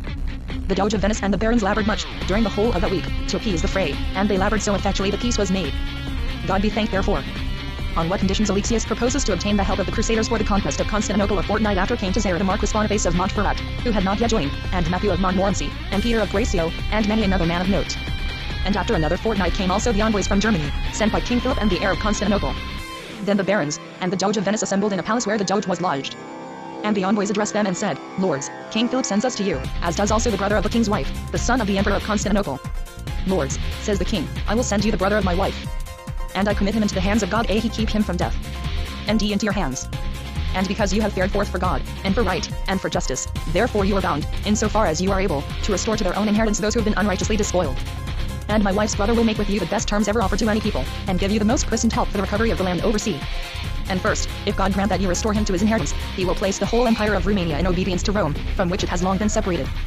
Further, he knows that you have spent of your substance, and that you are poor, and he will give you 200,000 marks of silver, and food for all those of the host, both small and great. And he, of his own person, will go with you into the land of Babylon, or, if you hold that that will be better, send thither 10,000 men, at his own charges. And this service he will perform for 1 year. And all the days of his life he will maintain, at his own charges, 500 knights in the land overseas to guard that land. Lords, we have full power, said the envoys, to conclude this agreement, if you are willing to conclude it on your parts. And be it known to you, that so favorable an agreement has never before been offered to anyone. And that he that would refuse it can have but small desire of glory and conquest. The barons and the judge said they would talk this over. And a parliament was called for the morrow. When all were assembled, the matter was laid before them. Discord among the crusaders of those who accept the proposals of the young Alexius. Then arose much debate. The abbot of Ox, of the order of the Cistercians, spoke, and that party that wished for the dispersal of the host. And they said they would never consent, that it was not to fall on Christians that they had left their homes, and that they would go to Syria. And the other party replied, Fair lords, in Syria you will be able to do nothing. And that you may right well perceive by considering how those have fared who abandoned us, and sailed from other ports. And be it known to you that it is only by way of Babylon, or of Greece, that the land overseas can be recovered, if so be that it ever is recovered. And if we reject this covenant we shall be shamed to all time. There was discord in the host, as you hear. Nor need you be surprised if there was discord among the laymen, for the white monks of the order of Cito were also at issue among themselves in the host. The abbot of Luz, who was a holy man and a man of note, and other abbots who held with him, prayed and besought the people, for pity's sake and the sake of God, to keep the host together, and agree to the proposed convention, in that it afforded the best means by which the land overseas might be recovered. While the abbot of Ox, on the other hand, and those who held with him, preached full oft, and declared that all this was not, and that the host ought to go to the land of Syria, and there do what they could. Then came the Marquis of Montferrat, and Baldwin Count of Flanders and Hainaut, and Count Louis, and Count Hugh of Street, Paul, and those who held with them, and they declared that they would enter into the proposed covenant, for that they should be shamed if they refused. So they went to the judge's hostel, and the envoys were summoned, and the covenant, in such terms as you have already heard, was confirmed by oath, and by charters with seals appended. And the book tells you that only 12 persons took the oaths on the side of the Franks, for more of sufficient note could not be found. Among the 12 were first the Marquis of Montferrat, the Count Baldwin of Flanders, the Count Louis of Blois and of Chartres, and the Count of St. Paul, and 8 others who held with them. Thus was the agreement made, and the charters prepared, and a term fixed for the arrival of the heir of Constantinople. And the term so fixed was the 15th day after the following Easter. Of those who separated themselves from the host to go to Syria, and of the fleet of the Count of Flanders thus did the host sojourn at Zaral that winter 1202 to 1203, in the face of the King of Hungary. And be it known to you that the hearts of the people were not at peace, for the one party used all efforts to break up the host, and the other to make it hold together. Many of the lesser folk escaped in the vessels of the merchants. In one ship escaped well nigh 500, and they were all drowned, and so lost. Another company escaped by land, and thought to pass through Sclavonia. And the peasants of that land fell upon them, and killed many, so that the remainder came back flying to the host. Thus did the host go greatly dwindling day by day. At that time a great lord of the host, who was from Germany, Garnier of Borland by name, so wrought that he escaped in a merchant vessel, and abandoned the host, whereby he incurred great blame. Not long afterwards, a great baron of France, Renaud of Montmoril by name, besought so earnestly, with the countenance of Count Louis, that he was sent to Syria on an embassy in one of the vessels of the fleet. And he swore with his right hand on holy relics, he and all the knights who went with him, that within 15 days after they had arrived in Syria, and delivered their message, they would return to the host. On this condition he left the host, and with him Hervey of the Chassel, his nephew, William the Vidame of Chartres, Geoffrey of Beaumont, John of Fruvel, Peter his brother, and many others.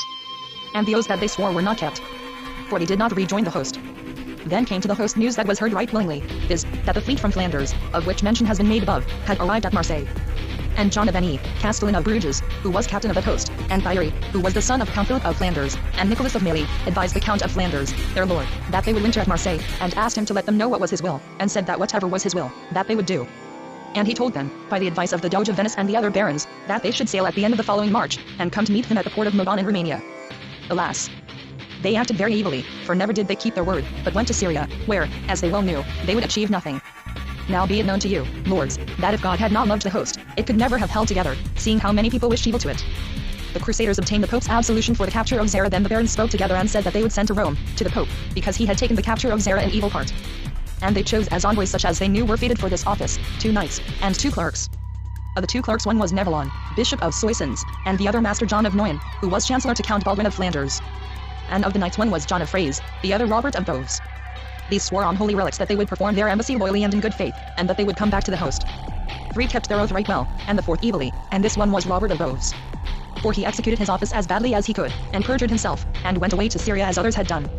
But the remaining 3 executed their office right well, and delivered their message as the barons had directed, and said to the Pope, the barons cry mercy to you for the capture of Zara, for they acted as people who could do no better, owing to the default of those who had gone to other ports, and because, had they not acted as they did, they could not have held the host together.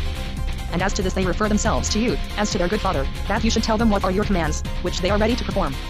And the Pope said to the envoys that he knew full well that it was through the default of others that the host had been impelled to do this great mischief, and that he had them in great pity. And then he notified to the barons and pilgrims that he sent them his blessing, and absolved them as his sons, and commanded and besought them to hold the host together, inasmuch as he well knew that without that host God's service could not be done. And he gave full powers to Nevelon, Bishop of Soissons, and Master John of Noyon, to bind and to unloose the pilgrims until the cardinal joined the host. Departure of the Crusaders for Corfu RIDAL of the young Alexius after of DURAS. So much time had passed that it was now Lent, and the host prepared their fleet to sail at Easter. When the ships were laden on the day after Easter, April 7, 1203, the pilgrims encamped by the port, and the Venetians destroyed the city, and the walls and the towers. Then there befell an adventure which weighed heavily upon the host. For one of the great barons of the host, by name Simon of Montfort, had made private covenant with the king of Hungary, who was at enmity with those of the host, and went to him, abandoning the host. With him went Guy of Montfort his brother, Simon of Naples and Robert Malvoisin, Andra of Cressensac, and the abbot ofAux, who was a monk of the order of the Cistercians, and many others. And not long after another great lord of the host, called Anurand of Boves, joined the king of Hungary, together with Hugh, Anurand's brother, and such of the other people of their country as they could lead away. These left the host, as you have just heard. And this was a great misfortune to the host, and to such as left it a great disgrace. Then the ships and transports began to depart. And it was settled that they should take port at Corfu, an island of Romania, and that the first to arrive should wait for the last. And so it was done. Before the Doge, the Marquis, and the galleys left Zara, Alexius, the son of the Emperor Isaac of Constantinople, had arrived together. He was sent by the King Philip of Germany, and received with great joy and great honor. And the Doge gave them as many galleys and ships as he required. So they left the port of Zara, and had a fair wind, and sailed onwards till they took port at Duras. And those of the land, when they saw their lord, yielded up the city right willingly and sware fealty to him. And they departed thence and came to Corfu, and found there the host encamped before the city. And those of the host had spread their tents and pavilions, and taken the horses out of the transports for ease and refreshment. When they heard that the son of the Emperor of Constantinople had arrived in the port, then might you have seen many a good knight and many a good sergeant leading many a good war horse and going to meet him. Thus they received him with very great joy, and much high honor. And he had his tent pitched in the midst of the host. And quite near was pitched the tent of the Marquis of Montferrat, to whose ward he had been commended by King Philip, who had his sister to wife. How the chiefs of the Crusaders held back those who wanted to abandon the host sojourned thus for 3 weeks in that island, which was very rich and plenteous. And while they sojourned, there happened a misadventure fell and grievous. For a great part of those who wished to break up the host, and had aforetime been hostile to it, spoke together and said that the adventure to be undertaken seemed very long and very perilous, and that they, for their part, would remain in the island, suffering the host to depart, and that when the host had so departed he would, through the people of Corfu, send to Count Walter of Brienne, who then held Brandis, so that he might send ships to take them thither. I cannot tell you the names of all those who wrought in this matter, but I will name some among the most notable of the chiefs, viz., Odo of Champlit, of Champagne, James of the Vesins, Peter of Amiens, Guy the Castellan of Cossey, Oger of Saint Turon, Guy of Chaps and Clermont his nephew, William of Onnoy, Peter Piso, Guy of Pessons and Edmund his brother, Guy of Pinflins, Richard of Dampierre, Odo his brother, and many more who had promised privily to be of their party, but who dared not for shame openly so to avow themselves. In such sort that the book testifies that more than half the host were in this mind. And when the Marquis of Montferrat heard thereof, and Count Baldwin of Flanders, and Count Louis, and the Count of St. Paul, and the barons who held with them, they were greatly troubled, and said, Lords, we are in evil case. If these people depart from us, after so many who have departed from us aforetime, our host is doomed, and we shall make no conquests. Let us then go to them, and fall at their feet, and cry to them for mercy, and for God's sake to have compassion upon themselves and upon us, and not to dishonor themselves, and ravish from us the deliverance of the land oversea. Thus did the council decide. And they went, all together, to a valley where those of the other part were holding their parliament. And they took with them the son of the Emperor of Constantinople, and all the bishops and all the abbots of the host. And when they had come to the place they dismounted and went forward, and the barons fell at the feet of those of the other part, greatly weeping, and said they would not stir till those of the other part had promised not to depart from them. And when those of the other part saw this, they were filled with very great compassion. And they wept very bitterly at seeing their lords, and their kinsmen, and their friends, thus lying at their feet. So they said they would consult together, and drew somewhat apart, and there communed. And the sum of their communing was this, that they would remain with the host till Michaelmas, on condition that the other part would swear, loyally, on holy relics, that from that day and thenceforward, at whatever hour they might be summoned to do so, they would in all good faith, and without guile, within 15 days, furnish ships wherein the non-contents might be take themselves to Syria. Thus was covenant made and sworn to. And then was there great joy throughout all the host. And all gat themselves to the ships, and the horses were put into the transports. Departure from Corfu. Rapture of Andros and Abydos. Then did they sail from the port of Corfu on the eve of Pentecost 24th May, which was 1203 years after the incarnation of our Lord Jesus Christ. And there were all the ships assembled, and all the transports, and all the galleys of the host, and many other ships of merchants that fared with them. And the day was fine and clear, and the wind soft and favorable, and they unfurled all their sails to the breeze. And Geoffrey, the Marshal of Champagne, who dictates this work, and has never lied therein by one word to his knowledge, and who was moreover present at all the councils held, bears witness that never was yet seen so fair a sight. And well might it appear that such a fleet would conquer and gain lands, for, far as the eye could reach, there was no space without sails, and ships, and vessels, so that the hearts of men rejoiced greatly. Thus they sailed over the sea till they came to Malia, to straits that are by the sea. And there they met 2 ships with pilgrims, and knights and sergeants returning from Syria, and they were of the parties that had gone to Syria by Marseilles. And when these saw our fleet so rich and well appointed, they conceived such shame that they dared not show themselves. And Count Baldwin of Flanders sent a boat from W.'s ship to ask what people they were. And they said who they were. And the sergeant let himself down from his ship into the boat, and said to those in the ship, I cry quits to you for any goods of mine that may remain in the ship, for I am going with these people, for well I deem that they will conquer lands. Much did we make of the sergeant, and gladly was he received in the host. For well may it be said, that even after following 1,000 crooked ways a man may find his way right in the end. The host fared forward till it came to Negropont. Nigra is a very fair island, and there is on it a very good city called Negropont. Here the barons took counsel. Then went forward the Marquis Boniface of Montferrat, and Count Baldwin of Flanders and Hainaut, with a great part of the transports and galleys, taking with them the son of the Emperor Isaac of Constantinople. And they came to an island called Andros, and there landed. The knights took their arms, and overrode the country. And the people of the land came to crave mercy of the son of the Emperor of Constantinople, and gave so much of their goods that they made peace with him. Then they returned to the ships, and sailed over the sea. When a great mishap befell, for a great lord of the host, whose name was Guy, Castellan of Cossey, died, and was cast into the sea. The other ships, which had not sailed thitherward, had entered the passage of Abydos, and it is there that the straits of St. George the Dardanelles open into the great sea. And they sailed up the straits to a city called Abydos, which lies on the straits of St. George, towards Turkey, and is very fair, and well situate. There they took port and landed, and those of the city came to meet them, and surrendered the city, as men without stomach to defend themselves. And such guard was established that those of the city lost not one stiver current. They sojourned there 8 days to wait for the ships' transports and galleys that had not yet come up. And while they thus sojourned, they took corn from the land, for it was the season of harvest, and great was their need thereof, for before they had but little. And within those 8 days all the ships and barons had come up. God gave them fair weather. Arrival 8 Street Stephen. Deliberation as to plan of attack. All started from the port of Abydos together. Then might you have seen the straits of St. George as it were in flower, with ships and galleys sailing upwards, and the beauty thereof was a great marvel to behold. Thus they sailed up the straits of St. George till they came, on St. John the Baptist's eve, in June 23rd 1203, to St. Stephen, an abbey that laid 3 leagues from Constantinople. There had those on board the ships and galleys and transports full sight of Constantinople. And they took port and anchored their vessels. Now you may know that those who had never before seen Constantinople looked upon it very earnestly, for they never thought there could be in all the world so rich a city. And they marked the high walls and strong towers that enclosed it round about, and the rich palaces, and mighty churches, of which there were so many that no one would have believed it who had not seen it with his eyes, and the height and the length of that city which above all others was sovereign. And be it known to you, that no man there was of such hardihood but his flesh trembled, and it was no wonder, for never was so great an enterprise undertaken by any people since the creation of the world. Then landed the counts and barons and the Doge of Venice, and a parliament was held in the church of St. Stephen. There were many opinions set forth, this way and that. All the words then spoken shall not be recorded in this book. But in the end the Doge rose on his feet and said, Signors, I know the state of this land better than you do, for I have been here a while. We have undertaken the greatest enterprise, and the most perilous, that ever people have undertaken. Therefore it behoves us to go to work warily. Be it known to you that if we go on dry ground, the land is great and large, and our people are poor and ill-provided. Thus they will disperse to look for food. And the people of the land are in great multitude, and we cannot keep such good watch but that some of ours will be lost. Nor are we in case to lose any, for our people are but few indeed for the work in hand. Now there are islands close by which you can see from here, and these are inhabited, and produce corn, and food, and other things. Let us take port there, and gather the corn and provisions of the land. And when we have collected our supplies, let us go before the city, and do as our Lord shall provide. For he that has supplies, wages war with more certainty than he that has none. To this counsel the lords and barons agreed, and all went back to their ships and vessels. The crusaders land at Chalcedon and Scutari. They rested thus that night. And in the morning, on the day of the feast of our Lord St. John the Baptist in June 24, 1203, the banners and pennants were flown on the castles of the ships, and the coverings taken from the shields, and the bulwarks of the ships garnished. Every one looked to his anties, such as he should use, for well each man knew that full soon he would have need of them.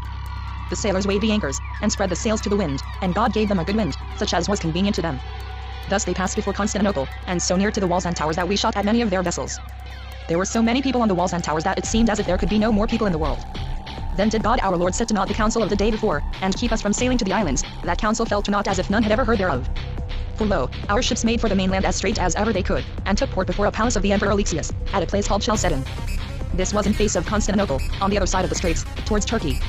The palace was one of the most beautiful and delectable that ever eyes could see, with every delight therein that the heart of man could desire, and convenient for the house of a prince. The counts and barons landed and lodged themselves in the palace. And in the city round about, the main part pitched their tents. Then were the horses taken out of the transports, and the knights and sergeants got to land with all their arms, so that none remained in the ship save the mariners only. The country was fair, and rich and well supplied with all good things, and the sheaves of corn which had been reaped were in the fields, so that all indeed they stood in no small need I take thereof. They sojourned thus in the palace the following day. And on the third day God gave them a good wind, and the mariners raised their anchors, and spread their sails to the wind. They went thus up the straits, a good league above Constantinople, to a palace that belonged to the Emperor Alexius, and was called Scutari.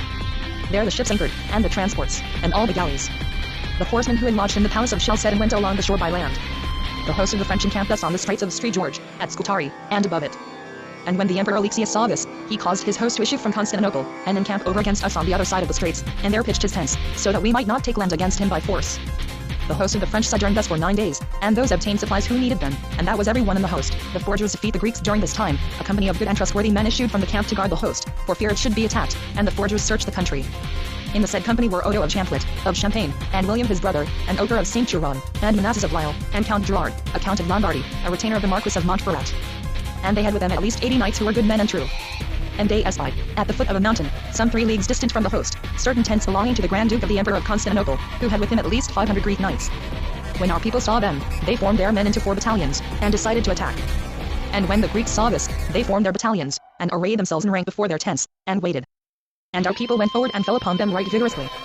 By the help of God our Lord, this fight lasted but a little while, and the Greeks turned their backs. They were discomfited at the first onset, and our people pursued them for a full great league.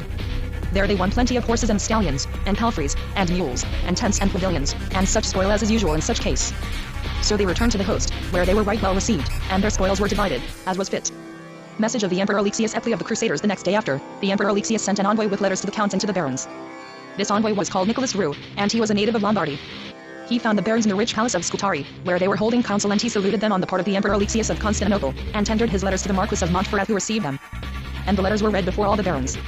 And there were in them words, written after various manners, which the book does not here relate, and at the end of the other words so written, came words of credit, accrediting the bearer of the letters, whose name was Nicholas Rue. Fair sir, said the barons, we have seen your letters, and they tell us that we are to give credit to what you say, and we credit you right well. Now speak as it pleases you. And the envoy was standing before the barons, and spoke thus, Lords, said he, the Emperor Alexius would have you know that he is well aware that you are the best people uncrowned, and come from the best land on earth. And he marvels much why, and for what purpose, you have come into his land and kingdom. For you are Christians, and he is a Christian, and well he knows that you are on your way to deliver the Holy Land overseas and the Holy Cross, and the sepulchre. If you are poor and in want, he will right willingly give you of his food and substance, provided you depart out of his land. Neither would he otherwise wish to do you any hurt, though he has full power therein, seeing that if you were 20 times as numerous as you are, you would not be able to get away without utter discomfiture, so be that he wished to harm you. By agreement and desire of the other barons, and of the Doge of Venice, then rose to his feet Conon of Iathune, who was a good knight, and wise, and very eloquent, and he replied to the envoy, Fair sir, you have told us that your lord marvels much why our seniors and barons should have entered into his kingdom and land. Into his land they have not entered, for he holds this land wrongfully and wickedly, and against God and against reason. It belongs to W.'s nephew, who sits upon a throne among us, and is the son of his brother, the Emperor Isaac. But if he is willing to throw himself on the mercy of his nephew, and to give him back his crown and empire, then we will pray his nephew to forgive him, and bestow upon him as much as will enable him to live wealthily. And if you come not as the bearer of such a message, then be not so bold as to come here again. So the envoy departed and went back to Constantinople, to the Emperor Alexius. The Crusaders showed the young Alexius to the people of Constantinople, and to prepare for the battle the barons consulted together on the morrow, and said that they would show the young Alexius, the son of the Emperor of Constantinople, to the people of the city. So they assembled all the galleys. The Doge of Venice and the Marquis of Montferrat entered into one, and took with them Alexius, the son of the Emperor Isaac. And into the other galleys entered the knights and barons, as many as would. They went thus quite close to the walls of Constantinople, and showed the youth to the people of the Greeks, and said, Behold your natural lord. And be it known to you that we have not come to do you harm, but have come to guard and defend you, if so be that you return to your duty. For he whom you now obey as your lord holds rule by wrong and wickedness, against God and reason.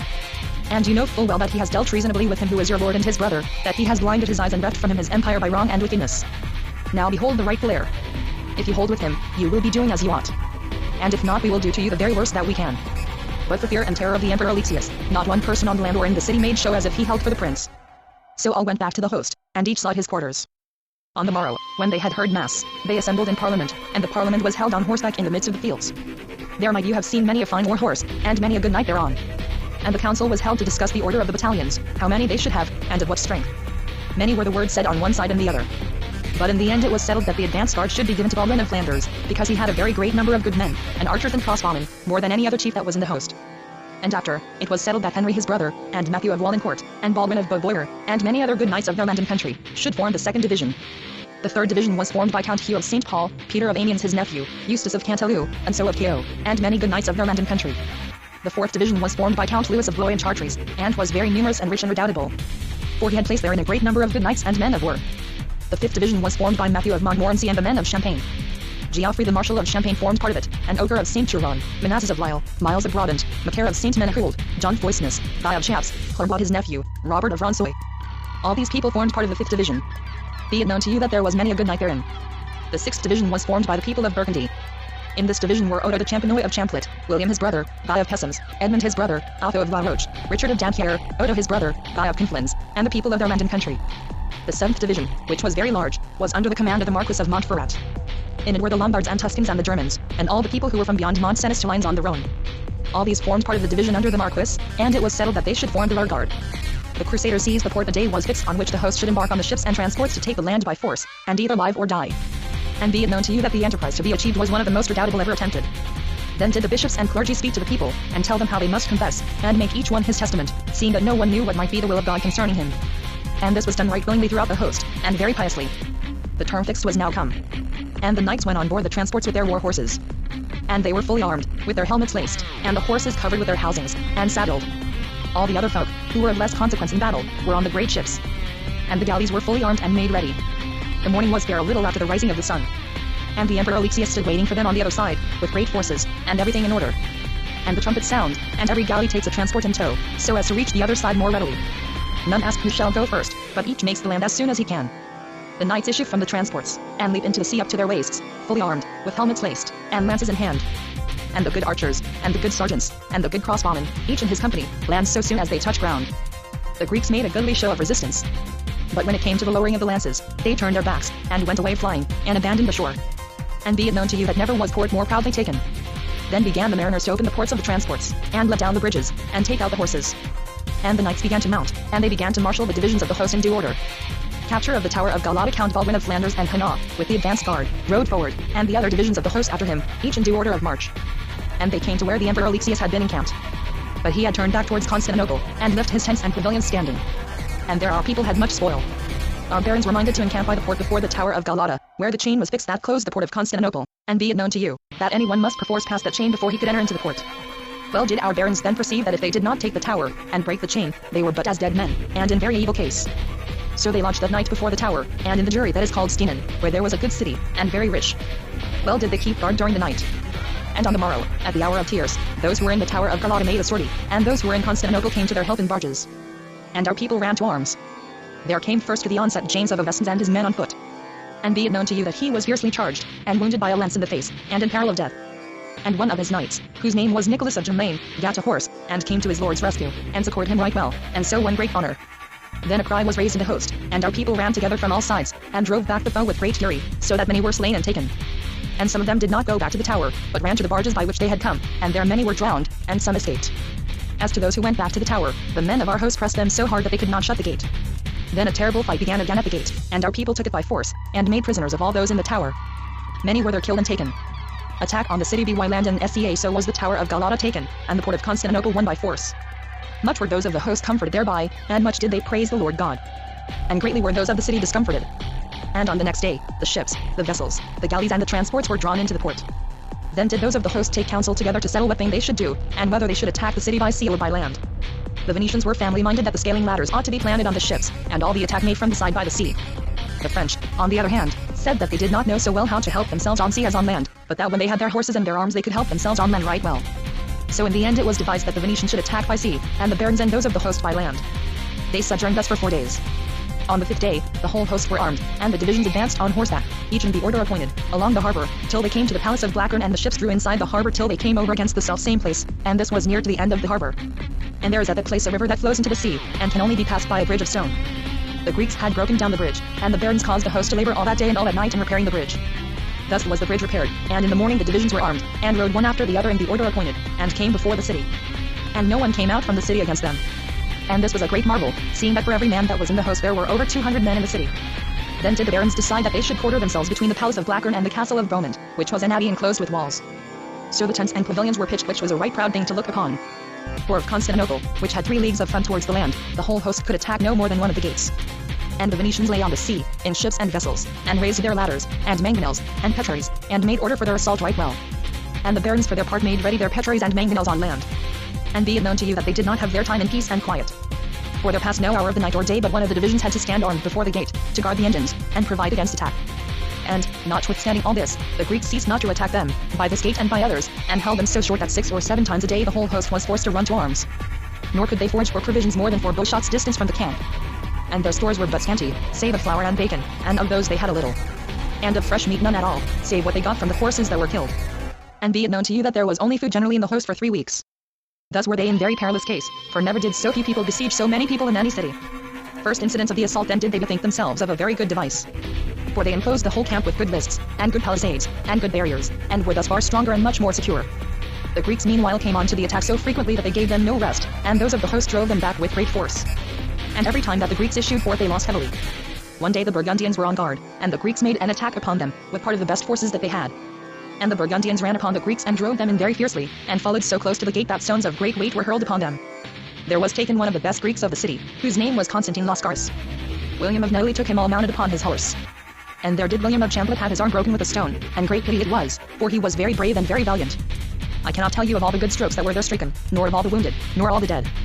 But before the fight was over, there came into it a knight of the following of Henry, the brother of Count Baldwin of Flanders and Hainaut, and his name was Eustace of Marches. And he was armed only in padded vest and steel cap, with his shield at his neck. And he did so well in the fray that he won to himself great honor. Few were the days on which no sorties were made. But I cannot tell you of them all. So hardly did they hold us, that we could not sleep, nor rest, nor eat, save in arms. Yet another sortie was made from a gate further up. And there again did the Greeks lose heavily. And their knight was slain, whose name was William of Gi. And there Matthew of Wallingcourt did right well, and lost his horse, which was killed at the drawbridge of the gate. And many others who were in that fight did right well. From this gate, which was beyond the palace of Blackburn, the Greeks issued most frequently, and there Peter of Bracio gat himself more honor than any, because he was quartered the nearest, and so came most often into the fray.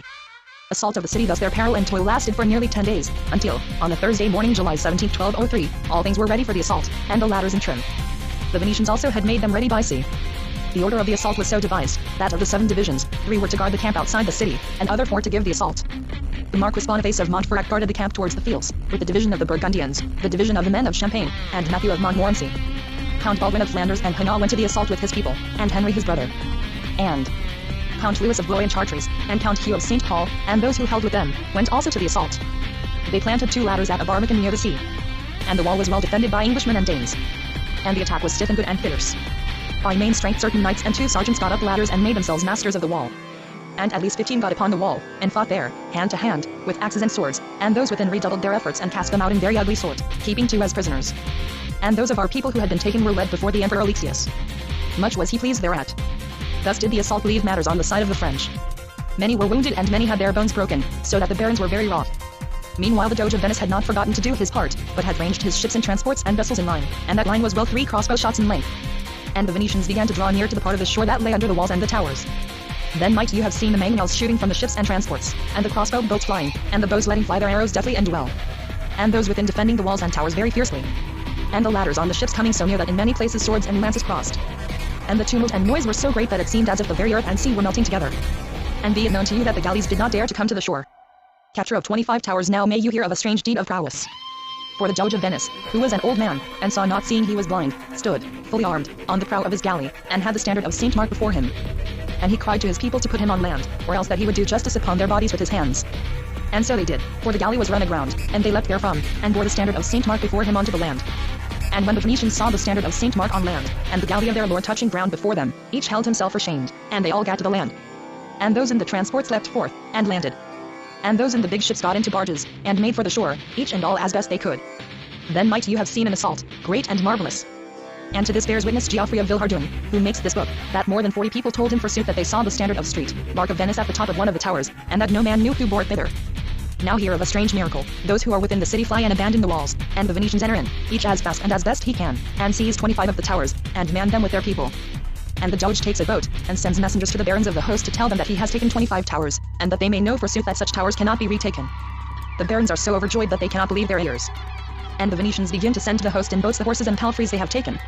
When the Emperor Alexius saw that our people had thus entered into the city, he sent his people against them in such numbers that our people saw they would be unable to endure the onset. So they set fire to the buildings between them and the Greeks. And the wind blew from our side, and the fire began to wax so great that the Greeks could not see our people who retired to the towers they had seized and conquered.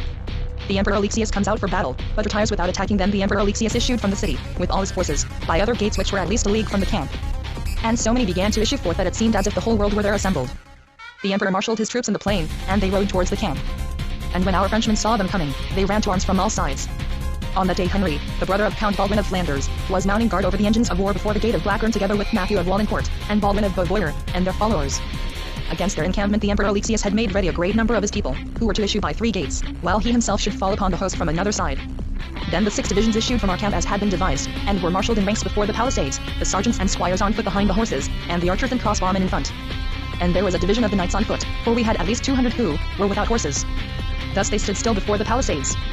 And this showed great good sense, for if they had moved to the attack, the numbers of the enemy were such that they must have been overwhelmed and as it were drowned among them. It seemed as if the whole plain was covered with troops, and they advanced slowly and in order. Well might we appear in perilous case, for we had but 6 divisions, while the Greeks had full 40, and there was not one of their divisions but was larger than any of ours. But ours were ordered in such sort that none could attack them save in front. And the Emperor Alexius rode so far forward that either side could shoot at the other. And when the Doge of Venice heard this, he made his people come forth, and leave the towers they had taken, and said he would live or die with the pilgrims. So he came to the camp, and was himself the first to land, and brought with him such of his people as he could. Thus, for a long space, the armies of the pilgrims and of the Greeks stood one against the other. For the Greeks did not dare to throw themselves upon our ranks, and our people would not move from their palisades. And when the Emperor Alexius saw this, he began to withdraw his people, and when he had rallied them, he turned back. And seeing this, the host of the pilgrims began to march towards him with slow steps, and the Greek troops began to move backwards, and retreated to a palace called Philopus. And be it known to you, that never did God save any people from such peril as he saved the host that day. And be it known to you further that there was none in the host so hardy but he had great joy thereof. Thus did the battle remain for that day. As it pleased God nothing further was done. The Emperor Alexius returned to the city, and those of the host to their quarters, the latter taking off their armor, for they were weary and overwrought. And they ate and drank little, seeing that their store of food was but scanty. Alexius abandons Constantinople as brother Isaac is replaced on the throne. He crusaders send him a message. Now listen to the miracles of our Lord, how gracious are they whithersoever it pleases him to perform them. That very night the Emperor Alexius of Constantinople took of his treasure as much as he could carry, and took with him as many of his people as would go, and so fled and abandoned the city. And those of the city remained astonished, and they drew to the prison in which lay the Emperor Isaac, whose eyes had been put out. Then they clothed imperially, and bore to the great palace of Blackburn and seated on the high throne. And there they did to him obeisance as their lord. Then they took messengers, by the advice of the Emperor Isaac, and sent them to the host, to apprise the son of the Emperor Isaac, and the barons, that the Emperor Alexius had fled, and that they had again raised up the Emperor Isaac as emperor. When the young man knew of this, he summoned the Marquis Boniface of Montferrat, and the Marquis summoned the barons throughout the host. And when they were met in the pavilion of the Emperor Isaac's son, he told them the news. And when they heard it, their joy was such as cannot be uttered, for never was greater joy in all this world. And greatly and most devoutly was our Lord praised by all, in that he had succored them within so short a term, and exalted them so high from such a low estate. And therefore well may one say, him whom God will help can no man injure. Then the day began to dawn, and the host were put on their armor. And all gat them to their arms throughout the host, because they did not greatly trust the Greeks. And messengers began to come out from the city, 2 or 3 together, and told the same tale. The barons and counts, and the Doge of Venice had agreed to send envoys into the city, to know how matters really stood. And, if that was true which had been reported, to demand of the father that he should ratify the covenants made by the son. And, if he would not, to declare that they on their part should not suffer the son to enter into the city. So envoys were chosen. One was Matthew of Montmorency, and Geoffrey the Marshal of Champagne was the other, and 2 Venetians on the part of the Doge of Venice. The envoys were conducted to the gate, and the gate was opened to them, and they dismounted from their horses. The Greeks had set Englishmen and Danes, with their axes, at the gate and right up to the palace of Blackburn. Thus were the envoys conducted to the great palace. There they found the Emperor Isaac, so richly clad that you would seek in vain throughout the world for a man more richly apparelled than he, and by his side the Empress, his wife, a most fair lady, the sister of the King of Hungary. And of great men and great ladies there were so many, that you could not stir foot for the press, and the ladies were so richly adorned that richer adornment might not be. And all those who, the day before, had been against the emperor were, on that day, subjecting everything to his good pleasure. The Emperor Isaac ratifies the covenants entered into by Zesso, and the envoys came before the Emperor Isaac, and the emperor and all those about him did them great honor. And the envoys said that they desired to speak to him privily, on the part of his son, and of the barons of the host. And he rose and entered into a chamber, and took with him only the empress, and his chancellor, and his dragon and interpreter, and the 4 envoys. By consent of the other envoys, Geoffrey of Villehardouin, the Marshal of Champagne, acted as spokesman, and he said to the Emperor Isaac, Sire, thou seest the service we have rendered to thy son, and how we have kept our covenants with him. But he cannot come hither till he has given us surety for the covenants he has made with us. And he asks of thee, as thy son, to confirm those covenants in the same form, and the same manner, that he has done. What covenants are they? Said the Emperor.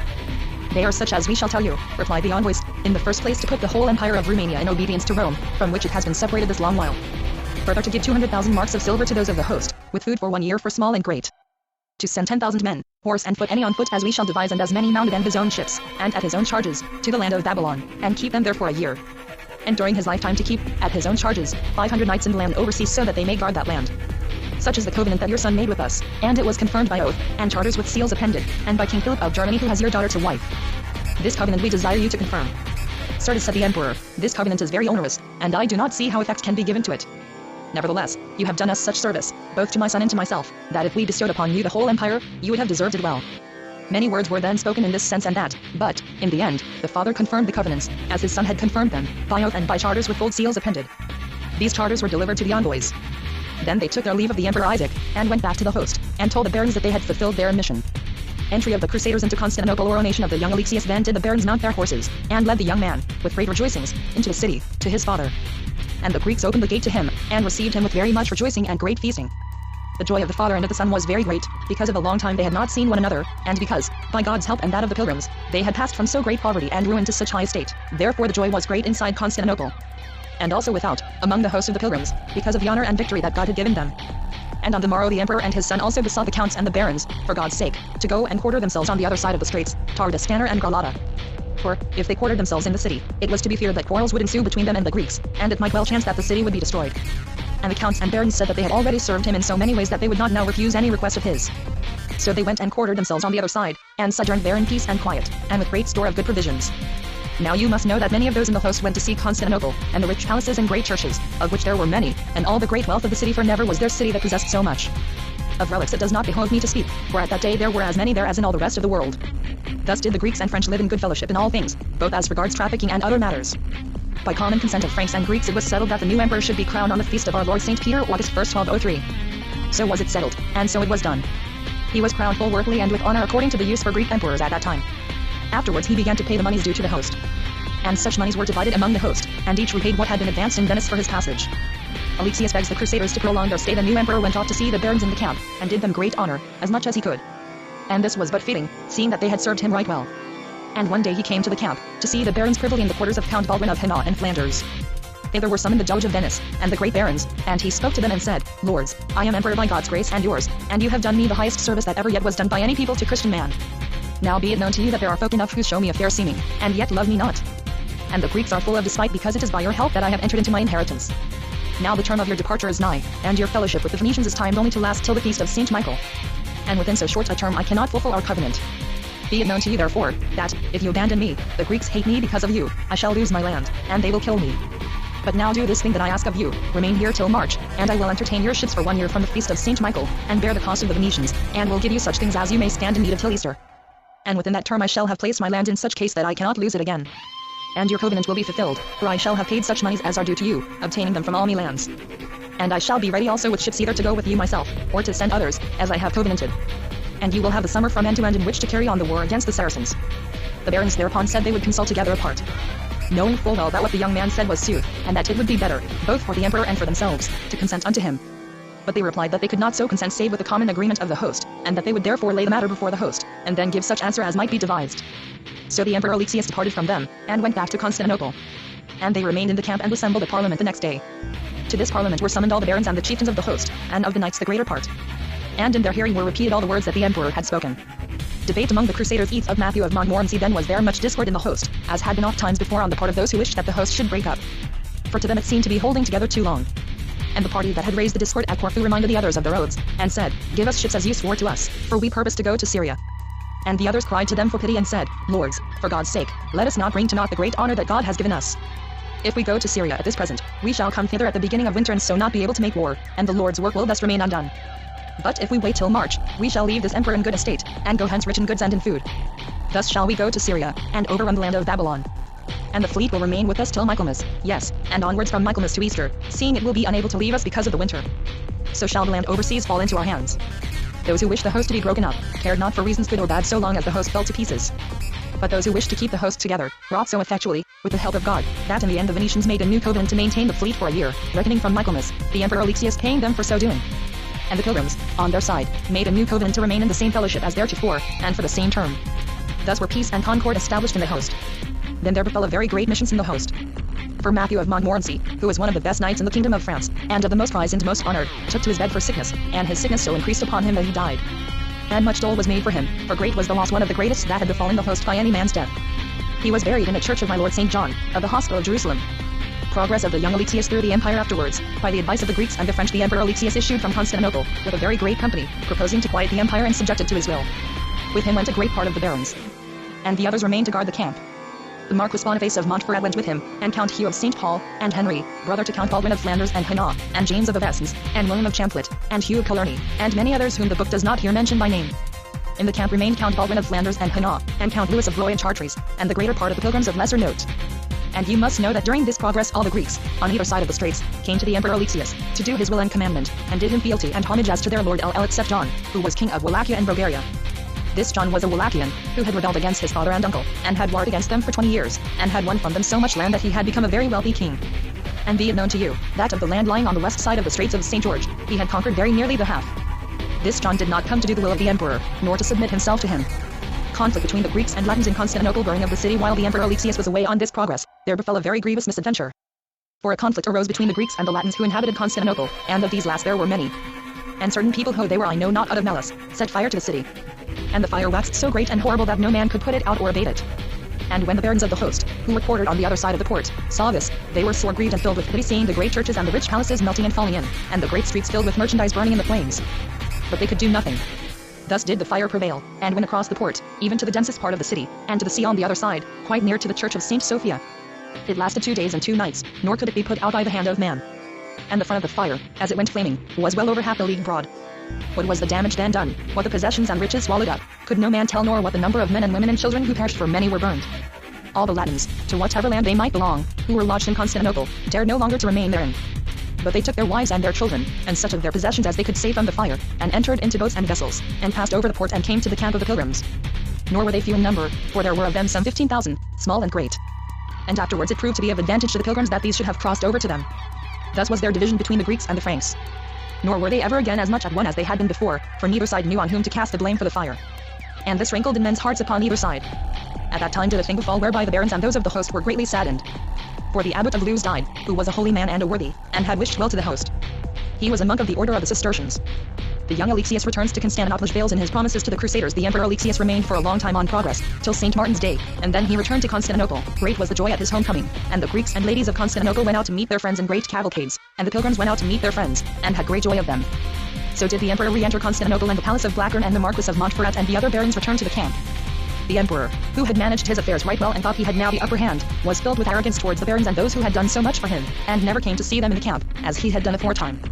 And they sent to him and begged him to pay them the moneys due, as he had covenanted. But he led them on from delay to delay, making them, at one time and another, payments small and poor. And in the end the payments ceased and came to naught. The Marquis Boniface of Montferrat, who had done more for him than any other, and stood better in his regard, went to him oftentimes, and showed him what great services the Crusaders had rendered him, and that greater services had never been rendered to anyone. And the Emperor still entertained them with delays, and never carried out such things as he had promised, so that at last they saw and knew clearly that his intent was wholly evil. Then the barons of the host held a parliament with the Doge of Venice, and they said that they now knew that the Emperor would fulfill no covenant, nor ever speak sooth to them. And they decided to send good envoys to demand the fulfillment of their covenant, and to show what services they had done him. And if he would now do what was required, they were to be satisfied. But, if not, they were to defy him, and right well might he rest assured that the barons would by all means recover their due. The Crusaders defy the emperors. For this embassy were chosen Conan of Iathium and Geoffrey of Villehardouin, the Marshal of Champagne, and Miles the Brabant of Provence. And the Doge also sent 3 chief men of his council. So these envoys mounted their horses, and, with swords girt, rode together till they came to the palace of Blackburn. And be it known to you that, by reason of the treachery of the Greeks, they went in great peril, and on a hard adventure. They dismounted at the gate and entered the palace, and found the Emperor Alexius and the Emperor Isaac seated on 2 thrones, side by side. And near them was seated the Empress, who was the wife of the father, and stepmother of the son, and sister to the King of Hungary, a lady both fair and good. And there were with them a great company of people of note and rank, so that well did the court seem the court of a rich and mighty prince. By desire of the other envoys, Conan of Iathium, who was very wise and eloquent of speech, acted as spokesman. Sire, we have come to thee on the part of the barons of the host and of the Doge of Venice. They would put thee in mind of the great service they have done to thee, a service known to the people and manifest to all men. Thou hast sworn, thou and thy father, to fulfill the promised covenants, and they have your charters in hand. But you have not fulfilled those covenants well, as you should have done. Many times have they called upon you to do so, and now again we call upon you, in the presence of all your barons, to fulfill the covenants that are between you and them. Should you do so, it shall be well. If not, be it known to you that from this day forth they will not hold you as lord or friend, but will endeavor to obtain their due by all the means in their power. And of this they now give you warning, seeing that they would not injure you, nor any one, without first defiance given. For never have they acted treacherously, nor in their land is it customary to do so. You have heard what we have said. It is for you to take counsel thereon according to your pleasure. Much were the Greeks amazed and greatly outraged by this open defiance. And they said that never had anyone been so hardy as to dare defy the Emperor of Constantinople in his own hall. Very evil were the looks now cast on the envoys by the Emperor Alexius and by all the Greeks, who aforetime were wont to regard them very favorably. Great was the tumult there within, and the envoys turned about and came to the gate and mounted their horses. When they got outside the gate, there was not one of them but felt glad at heart. Nor is that to be marvelled at, for they had escaped from very great peril, and it held to very little that they were not all killed or taken. So they returned to the camp, and told the barons how they had fared. The war begins. He Greeks endeavor to set fire to the fleet of the Crusaders. Thus did the war begin. And each side did to the other as much harm as they could, by sea and by land. The Franks and the Greeks fought often, but never did they fight. Let God be praised therefore that the Greeks did not lose more than the Franks. So the war lasted a long space, till the heart of the winter. Then the Greeks bethought themselves of a very great device, for they took 7 large ships, and filled them full of big logs, and shavings, and tow, and resin, and barrels, and then waited until such time as the wind should blow strongly from their side of the straits. And one night, at midnight, they set fire to the ships, and unfurled their sails to the wind. And the flames blazed out high, so that it seemed as if the whole world were a fire. Thus did the burning ships come towards the fleet of the pilgrims. And a great cry arose in the host, and all sprang to arms on every side. The Venetians ran to their ships, and so did all those who had ships in possession, and they began to draw them away out of the flames very vigorously. And to this bears witness Geoffrey the Marshal of Champagne, who dictates this work, that never did people help themselves better at sea than the Venetians did that night. For they sprang into the galleys and boats belonging to the ships, and seized upon the fire ships, all burning as they were, with hooks, and dragged them by main force before their enemies, outside the port, and set them into the current of the straits, and left them to go burning down the straits. So many of the Greeks had come down to the shore that they were without end and innumerable, and their cries were so great that it seemed as if the earth and sea would melt together. They got into barges and boats, and shot at those on our side who were battling with the flames, so that some were wounded. All the knights of the host, as soon as they heard the clamor, armed themselves. And the battalions marched out into the plain, each according to the order in which they had been quartered, for they feared lest the Greeks should also attack them on land. They endured thus in labor and anguish till daylight. But by God's help those on our side lost nothing, save a Pisan ship, which was full of merchandise, and was burned with fire. Deadly was the peril in which we stood that night, for if the fleet had been consumed, all would have been lost, and we should never have been able to get away by land or sea. Such was the guerdon which the Emperor Alexius would have bestowed upon us in return for our services. Murzaphils usurps the empire sought dies, and the young Alexius is strangled. Then the Greeks, being thus embroiled with the Franks, saw that there was no hope of peace. So they privily took counsel together to betray their lord. Now there was a Greek who stood higher in his favor than all others, and had done more to make him embroil himself with the Franks than any other. This Greek was named Murzaphils. With the advice and consent of the others, one night towards midnight, when the Emperor Alexius was asleep in his chamber, those who ought to have been guarding him, and especially Murzaphils, took him in his bed and threw him into a dungeon in prison. Then Murzaphils assumed the scarlet buskins with the help and by the counsel of the other Greeks January 1204. So he made himself emperor. Afterwards they crowned him at St. Sophia. Now see if ever people were guilty of such horrible treachery. When the Emperor Isaac heard that his son was taken and Murzaphils crowned, great fear came upon him, and he fell into a sickness that lasted no long time. So he died. And the Emperor Murzaphils caused the son, whom he had in prison, to be poisoned 2 or 3 times. But it did not please God that he should thus die. Afterwards the Emperor went and strangled him, and when he had strangled him, he caused it to be recorded everywhere that he had died a natural death, and had him mourned for, and buried honorably and as an emperor, and made great show of grief. But murder cannot be hid. Soon was it clearly known, both to the Greeks and to the French, that this murder had been committed, as has just been told to you. Then did the barons of the host and the Doge of Venice assemble in Parliament, and with them met the bishops and the clergy. And all the clergy, including those who had powers from the Pope, showed to the barons and to the pilgrims that anyone guilty of such a murder had no right to hold lands, and that those who consented thereto were abettors of the murder. And beyond all this, that the Greeks had withdrawn themselves from obedience to Rome. Wherefore we tell you, said the clergy, that this war is lawful and just, and that if you have a right intention in conquering this land, to bring it into the Roman obedience, all those who die after confession shall have part in the indulgence granted by the Pope. And you must know that by this the barons and pilgrims were greatly comforted. The Crusaders continue the war. Feat of Murzaphils dire was the war between the Franks and the Greeks, for it abated not, but rather increased and waxed fiercer, so that few were the days on which there was not fighting by sea or land. Then Henry, the brother of Count Baldwin of Flanders, rode forth, and took with him a great part of the good men in the host. With him went James of Avesnes, and Baldwin of Beauvois, Odo of Champagne of Champlit, William his brother, and the people of their country. They started at vesper time and rode all night, and on the morrow, when it was full day, they came to a good city, called File, and took it. And they had great gain, beasts, and prisoners, and clothing, and food, which they sent in boats down the straits to the camp, for the city lies on the Sea of Russia. So they sojourned 2 days in that city, with food and great plenty, enough and to spare. The 3rd day they departed with the beasts and the booty, and rode back towards the camp. Now the Emperor Murzaphils heard tell how they had issued from the camp, and he left Constantinople by night, with a great part of his people, and set himself in ambush at a place by which they must needs pass. And he watched them pass with their beasts and their booty, each division, the one after the other, till it came to the rear guard. The rear guard was under the command of Henry, the brother of Count Baldwin of Flanders, and formed of his people, and the Emperor Murzaphils fell upon them at the entrance to a wood. Whereupon they turned against him. Very fiercely did the battle rage there. By God's help the Emperor Murzaphils was discomfited, and came near to being taken captive. And he lost his imperial banner and an icon that was home before him, in which he and the other Greeks had great confidence. He was an icon that figured Our Lady, and he lost at least 20 knights of the best people that he had. Thus was discomfited the Emperor Murzaphils, as you have just heard, and fiercely did the war rage between him and the Franks. And by this time a great part of the winter had already passed, and it was near Candlemas February 2nd 1204, and Lent was approaching. Of the pilgrims who had gone to Syria now we will leave off speaking of the host before Constantinople, and speak of those who sailed from other ports than Venice, and of the ships of Flanders that had sojourned during the winter at Marseille, and had all gone over in the summer to the land of Syria. And these were far more in number than the host before Constantinople. Listen now, and you shall hear what a great mission it was that they had not joined themselves to the host, for in the case would Christendom have been forever exalted. But because of their sins, God would not so have it, for some died of the sickness of the land, and some turned back to their own homes. Nor did they perform any great deeds, or achieve aught of good, in the land over sea. And there started also a company of very good men to go to Antioch, to join Bohemond, Prince of Antioch and Count of Trulli, who was at war with King Leon, the lord of the Armenians. This company was going to the prince to be in his pay. And the Turks of the land knew of it, and made an ambuscade there where the men of the company needs must pass. And they came thither, and fled, and the Franks were discomfited, so that not one escaped that was not killed or taken. There were slain Villain of Nelly, who was one of the best knights in the world, and Giles of Tressanes, and many others. And were taken Bernard of Moril, and Renaud of Dampierre, and John of Villers, and William of Nelly. And you must know that 80 knights were in this company, and every one was either killed or taken. And well does this book bear witness, that of those who avoided the host of Venice, there was not one but suffered harm or shame. He therefore must be accounted wise who holds to the better course. Agreement between the Franks and Venetians before attacking Constantinople. Now let us leave speaking of those who avoided the host, and speak of those before Constantinople.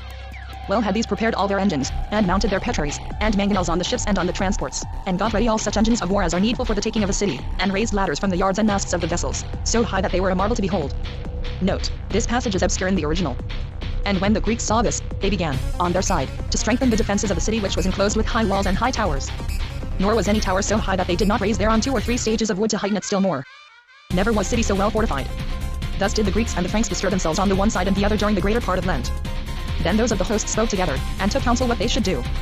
Much was advanced this way and that, but in the end, they devised that if God granted them entry into the city by force, all the booty taken was to be brought together, and fatingly distributed. And further, if the city fell into their power, 6 men should be taken from among the Franks, and 6 from among the Venetians, and these 12 should swear, on holy relics, to elect as emperor the man who, as they deemed, would rule with most profit to the land. And whosoever was thus elected emperor, would have 1/4 of whatever was captured, whether within the city or without, and moreover would possess the palace of Bucolion and that of Lackern, and the remaining 3 parts would be divided into 2, and one of the halves awarded to the Venetians and the other to those of the host. And there should be taken 12 of the wisest and most experienced men among the host of the pilgrims, and 12 among the Venetians, and those 24 would divide fiefs and honors, and appoint the service to be done therefore to the emperor. This covenant was made sure and sworn to on the one side and the other by the Franks and the Venetians, with provision that at the end of March, a year thence, any who so desired might depart hence and go their way, but that those who remained in the land would be held to the service of the emperor and such mariner as might be ordained. Thus was the covenant devised and made sure. And such as should not observe it were excommunicated by the clergy. Attack of the Crusaders repulsed. He make ready for another assault. The fleet was very well prepared and armed, and provisions were got together for the pilgrims. On the Thursday after mid-Lent, April 8, 1204, all entered into the vessels, and put their horses into the transports. Each division had its own ships, and all were ranged side by side. And the ships were separated from the galleys and transports. A marvelous sight it was to see. And well does this book bear witness that the attack, as it had been devised, extended over full half a French league. On the Friday morning the ships and the galleys and the other vessels drew near to the city in due order, and then began an assault most fell and fierce. In many places the pilgrims landed and went up to the walls, and in many places the scaling ladders on the ships approached so close, that those on the towers and on the walls and those on the ladders crossed lances, hand to hand. Thus lasted the assault, in more than 100 places, very fierce, and very dour, and very proud, till near upon the hour of nones. But, for our sins, the pilgrims were repulsed in that assault, and those who had landed from the galleys and transports were driven back into them by main force. And you must know that on that day those of the host lost more than the Greeks, and much were the Greeks rejoiced thereat. And some there were who drew back from the assault, with the ships in which they were. And some remained with their ships at anchor so near to the city that from either side they shot at one another with petraries and mangonels. Then, at vesper time, those of the host and the Doge of Venice called together a parliament, and assembled in a church on the other side of the straits and the side where they had been quartered. There were many opinions given and discussed. And much were those of the host moved for the mischief that had that day befallen them. And many advised that they should attack the city on another side, east side, where it was not so well fortified. But the Venetians, who had fuller knowledge of the sea, said that if they went to that other side, the current would carry them down the straits, and that they would be unable to stop their ships. And you must know that there were those who would have been well pleased if the current had honed them down the straits, or the wind, they cared not whither, so long as they left that land behind, and went on their way. Nor is this to be wondered at, for they were in sore peril. Enough was there spoken, this way and in that. But the conclusion of their deliberation was this, that they would repair and refeed on the following day, which was Saturday, and during the whole of Sunday, and that on the Monday they would return to the assault. And they devised further that the ships that carried the scaling ladders should be bound together, 2 and 2, so that 2 ships should be in case to attack one tower. For they had perceived that day how only one ship had attacked each tower, and that this had been too heavy a task for the ship, seeing that those in the tower were more in number than those on the ladder. For this reason was it well seen that 2 ships would attack each tower with greater effect than one. As had been settled, so was it done, and they waited thus during the Saturday and Sunday. The Crusaders take a part of the city before the assault. The Emperor Murzuphles had come to encamp, with all his power, in an open space, and had there pitched his scarlet tents. Thus matters remained till the Monday morning, when those on the ships, transports, and galleys were all armed. And those of the city stood in much less fear of them than they did at the beginning, and were in such good spirits that on the walls and towers you could see nothing but people. Then began an assault proud and marvelous, and every ship went straight before it to the attack. The noise of the battle was so great that it seemed to read the earth. Thus did the assault last for a long while, till our Lord raised a wind called Boreas, which drove the ships and vessels further up onto the shore. And 2 ships that were bound together, of which the one was called the Pilgrim and the other the Paradise, approached so near to a tower, the one on the one side and the other on the other, as God and the wind drove them. Had the ladder of the Pilgrim joined on to the tower, immediately a Venetian, and a knight of France, whose name was Andrew of Arbois, entered into the tower, and other people began to enter after them, and those in the tower were discomfited and fled. Note, pp 61-63, I should like to quote here another feat of arms related by Robert of Clary, one of those feats that serve to explain how the Crusaders obtained mastery of perfect fearlessness for the Greeks. Robert of Clary, then, relates how a small body of the besiegers, 10 knights and 9 sergeants, had come before a postern which had been newly breaked up. Now there was there a clerk, Alum of Clary by name, who had shown his courage whenever there was need, and was always first in any assault at which he might be present. And when the tower of Galata was taken, this same clerk had performed more deeds of prowess with his body, man for man, than anyone in the host, save only the Lord Peter of Brakel. For the Lord Peter it was who surpassed all others, whether of high or low degree, so that there was none other that performed such feats of arms, or acts of prowess with his body, as the Lord Peter of Brakel. So when they came to the postern they began to hew and pick at it very heartily. But the bolts flew at them so thick, and so many stones were hurled at them from the wall, that it seemed as if they would be buried beneath the stones. Such was the mass of quarries and stones thrown from above. And those who were below held up targes and shields to cover those who were picking and hewing underneath. And those above threw down pots of boiling pitch, and Greek fire, and large rocks, so that it was one of God's miracles that the assailants were not utterly confounded. For my Lord Peter and his men suffered more than enough of blows and grievous danger. However, so did they hack at the postern, both above and below, with their axes and good swords, that they made a great hole therein. And when the postern was broken through, they all swarmed to the aperture, but saw so many people above and below, that it seemed as if half the world were there, and they dared not be so bold as to enter. Now when Alone, the clerk, saw that no one dared to go in, he sprang forward, and said that go in he would.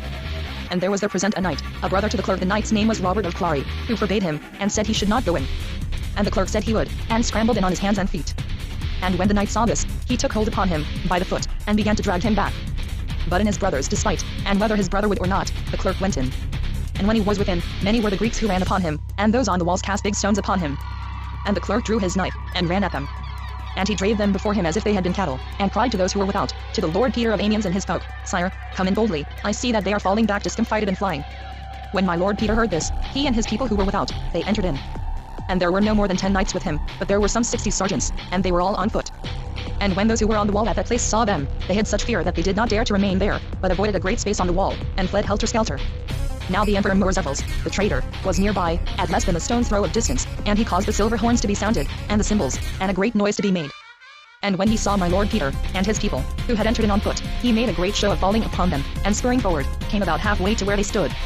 But my Lord Peter, when he saw him coming, began to encourage his people, and to say, Now, Lord God, grant that we may do well, and the battle is ours.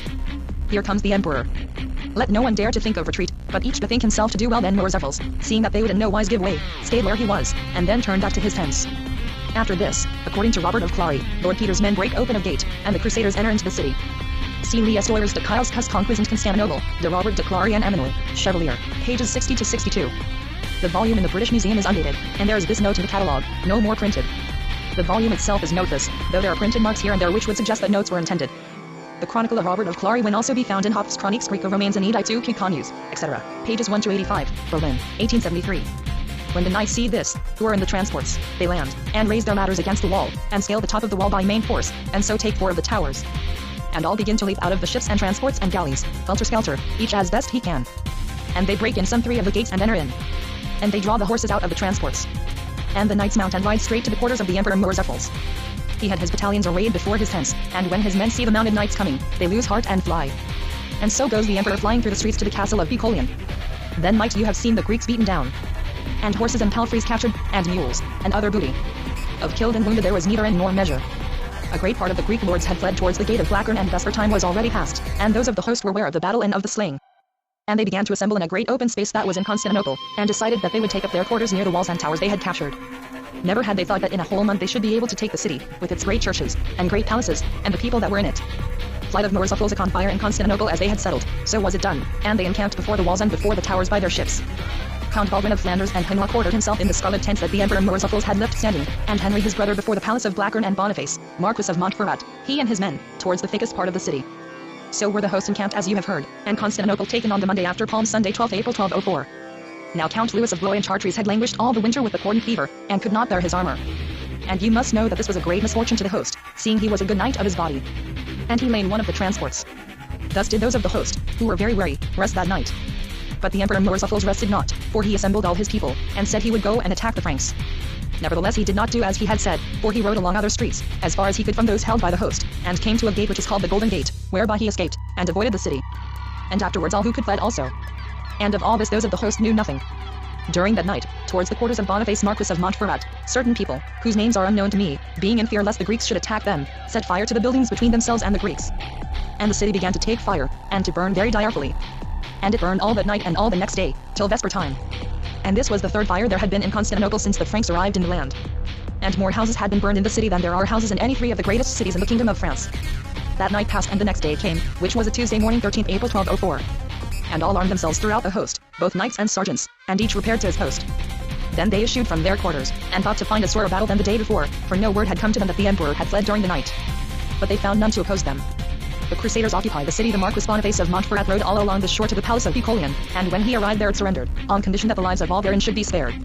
At Picoleon were found the larger number of the great ladies who had fled to the castle, for there were found the sister of the King of France, who had been Empress, and the sister of the King of Hungary, who had also been Empress, and other ladies very many.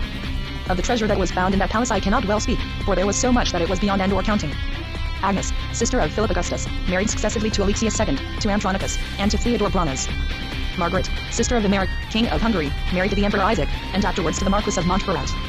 At the same time that this palace was surrendered to the Marquis Boniface of Montferrat, did the palace of Blackern surrender to Henry, the brother of Count Baldwin of Flanders, on condition that no hurt should be done to the bodies of those who were therein. There too was found much treasure, not less than in the palace of Picoleon. Each garrisoned with his own people the castle that had been surrendered to him, and set a guard over the treasure.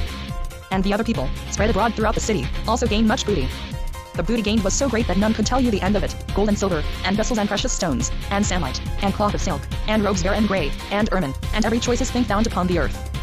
And well does Geoffrey of Villehardouin the Marshal of Champagne bear witness, that never, since the world was created, had so much booty been won in any city.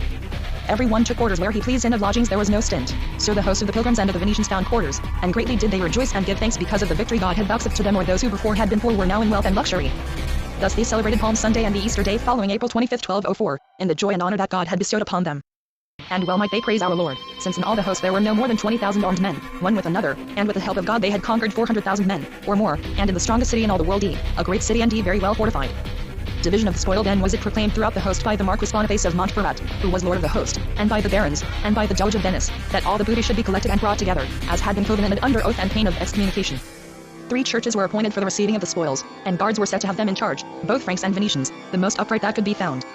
Then each began to bring in such booty as he had taken, and to collect it together. And some brought in loyally, and some an evil sort, because covetousness, which is the root of all evil, let and hinder them. So from that time forth the covetous began to keep things back, and our Lord began to love them less. Ah God! How loyally they had borne themselves up to now. And well had the Lord God shown them that in all things he was ready to honor and exalt them above all people. But full oft do the good suffer for the sins of the wicked. The spoils and booty were collected together, and you must know that all was not brought into the common stock, for not a few kept the nest back, maugre the excommunication of the Pope. That which was brought to the churches was collected together and divided, in equal parts, between the Franks and the Venetians, according to the sworn covenant. And you must know further that the pilgrims, after the division had been made, paid out of their share 50,000 marks of silver to the Venetians, and then divided at least 100,000 marks between themselves, among their own people. And shall I tell you in what wise? 2 sergeants on foot counted as 1 mounted, and 2 sergeants mounted as 1 knight. And you must know that no man received more, either on account of his rank or because of his deeds, than that which had been so settled and ordered alve in so far as he may have stolen it. And as to theft, and those who were convicted thereof, you must know that stem justice was meted out to such as were found guilty, and not a few were hung. The Count of St. Paul hung one of his knights, who had kept back certain spoils, with his shield to his neck. But many there were, both great and small, who kept back part of the spoils, and it was never known. Well may you be assured that the spoil was very great, for if it had not been for what was stolen, and for the part given to the Venetians, there would have been at least 400,000 marks of silver and at least 10,000 horses new with another. Thus were divided the spoils of Constantinople, as you have heard. Baldwin, Count of Flanders, elected emperor. Then a parliament assembled, and the commons of the host declared that an emperor must be elected, as had been settled aforetime. And they parliamented so long that the matter was adjourned to another day, and on the day would they choose the 12 electors who were to make the election. Nor was it possible that there should be lack of candidates, or of men covetous, seeing that so great an honor was in question as the imperial throne of Constantinople. But the greatest discord that arose was the discord concerning Count Baldwin of Flanders and Hainaut and the Marquis Boniface of Montferrat. For all the people said that either of those two should be elected. And when the chief men of the host saw that all held either for Count Baldwin or for the Marquis of Montferrat, they conferred together and said, Lords, if we elect one of these 2 great men, the other will be so filled with envy that he will take away with him all his people. And then the land that we have won may be lost, just as the land of Jerusalem came nigh to be lost when, after it had been conquered, Godfrey of Bouillon was elected king, and the Count of St. Giles became so fulfilled with envy that he enticed the other barons, and whomsoever he could, to abandon the host. Then did many people depart, and there remained so few that, if God had not sustained them, the land of Jerusalem would have been lost. Let us therefore beware lest the same missions befall us also, and rather bethink ourselves how we may keep both these lords in the host. Let the one on whom God shall bestow the empire so devise that the other is well content. Let him grant to that other all the land on the further side of the straits, towards Turkey, and the Isle of Greece, and that other shall be his liegeman. Thus shall we keep both lords in the host. As had been proposed, so was it settled, and both consented right willingly. Then came the day for the parliament, and the parliament assembled. And the 12 electors were chosen, 6 on one side and 6 on the other. And they swore on holy relics to elect, duly, and in good faith, whomsoever would best meet the needs of the host, and bear rule over the empire most worthily. Thus were the 12 chosen, and a day appointed for the election of the emperor. And on the appointed day the 12 electors met at a rich palace, one of the fairest in the world, where the Doge of Venice had his quarters. Great and marvelous was the concourse, for every one wished to see who should be elected. Then were the 12 electors called, and set in a very rich chapel within the palace, and the door was shut, so that no one remained with them. the barons and knights stayed without in a great palace. The council lasted till they were agreed. And by consent of all they appointed Nebelon, Bishop of Soissons, who was one of the 12, to act as spokesman. Then they came out to the place where all the barons were assembled, and the Doge of Venice. Now you must know that many set eyes upon them, to know how the election had turned. And the bishop, lifting up his voice high, listened intently, spoke as he had been charged, and said, Lords, we are agreed, let God be thanked, upon the choice of an emperor. And you have all sworn that he whom we shall elect as emperor shall be held by you to be emperor indeed, and that did anyone gainsay him, you will be his helpers. And we name him now at the self-same hour when God was born, the Count Baldwin of Flanders and Hainaut. A cry of joy was raised in the palace, and they bore the count out of the palace, and the Marquis Boniface of Montferrat bore him on one side to the church, and showed him all the honor he could. So was the Count Baldwin of Flanders and Hainaut elected emperor, and the day appointed for his coronation, 3 weeks after Easter, May 16, 1204. And you must know that many a rich robe was made for the coronation. Nor did they want for the wherewithal. Boniface weds Isaac's widow, and after Baldwin's coronation obtains the kingdom of Salonica before the time appointed for the coronation. The Marquis Boniface of Montferrat espoused the empress who had been the wife of the Emperor Isaac, and was sister to the King of Hungary. And within that time also did one of the most noble barons of the host, who bore the name of Odo of Champfort of Champagne, make an end and die.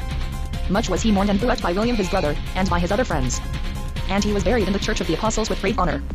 The time for the coronation drew near, and the Emperor Baldwin was crowned with great joy and great honor in the Church of St. Sophia, in the year of the incarnation of Jesus Christ 1204.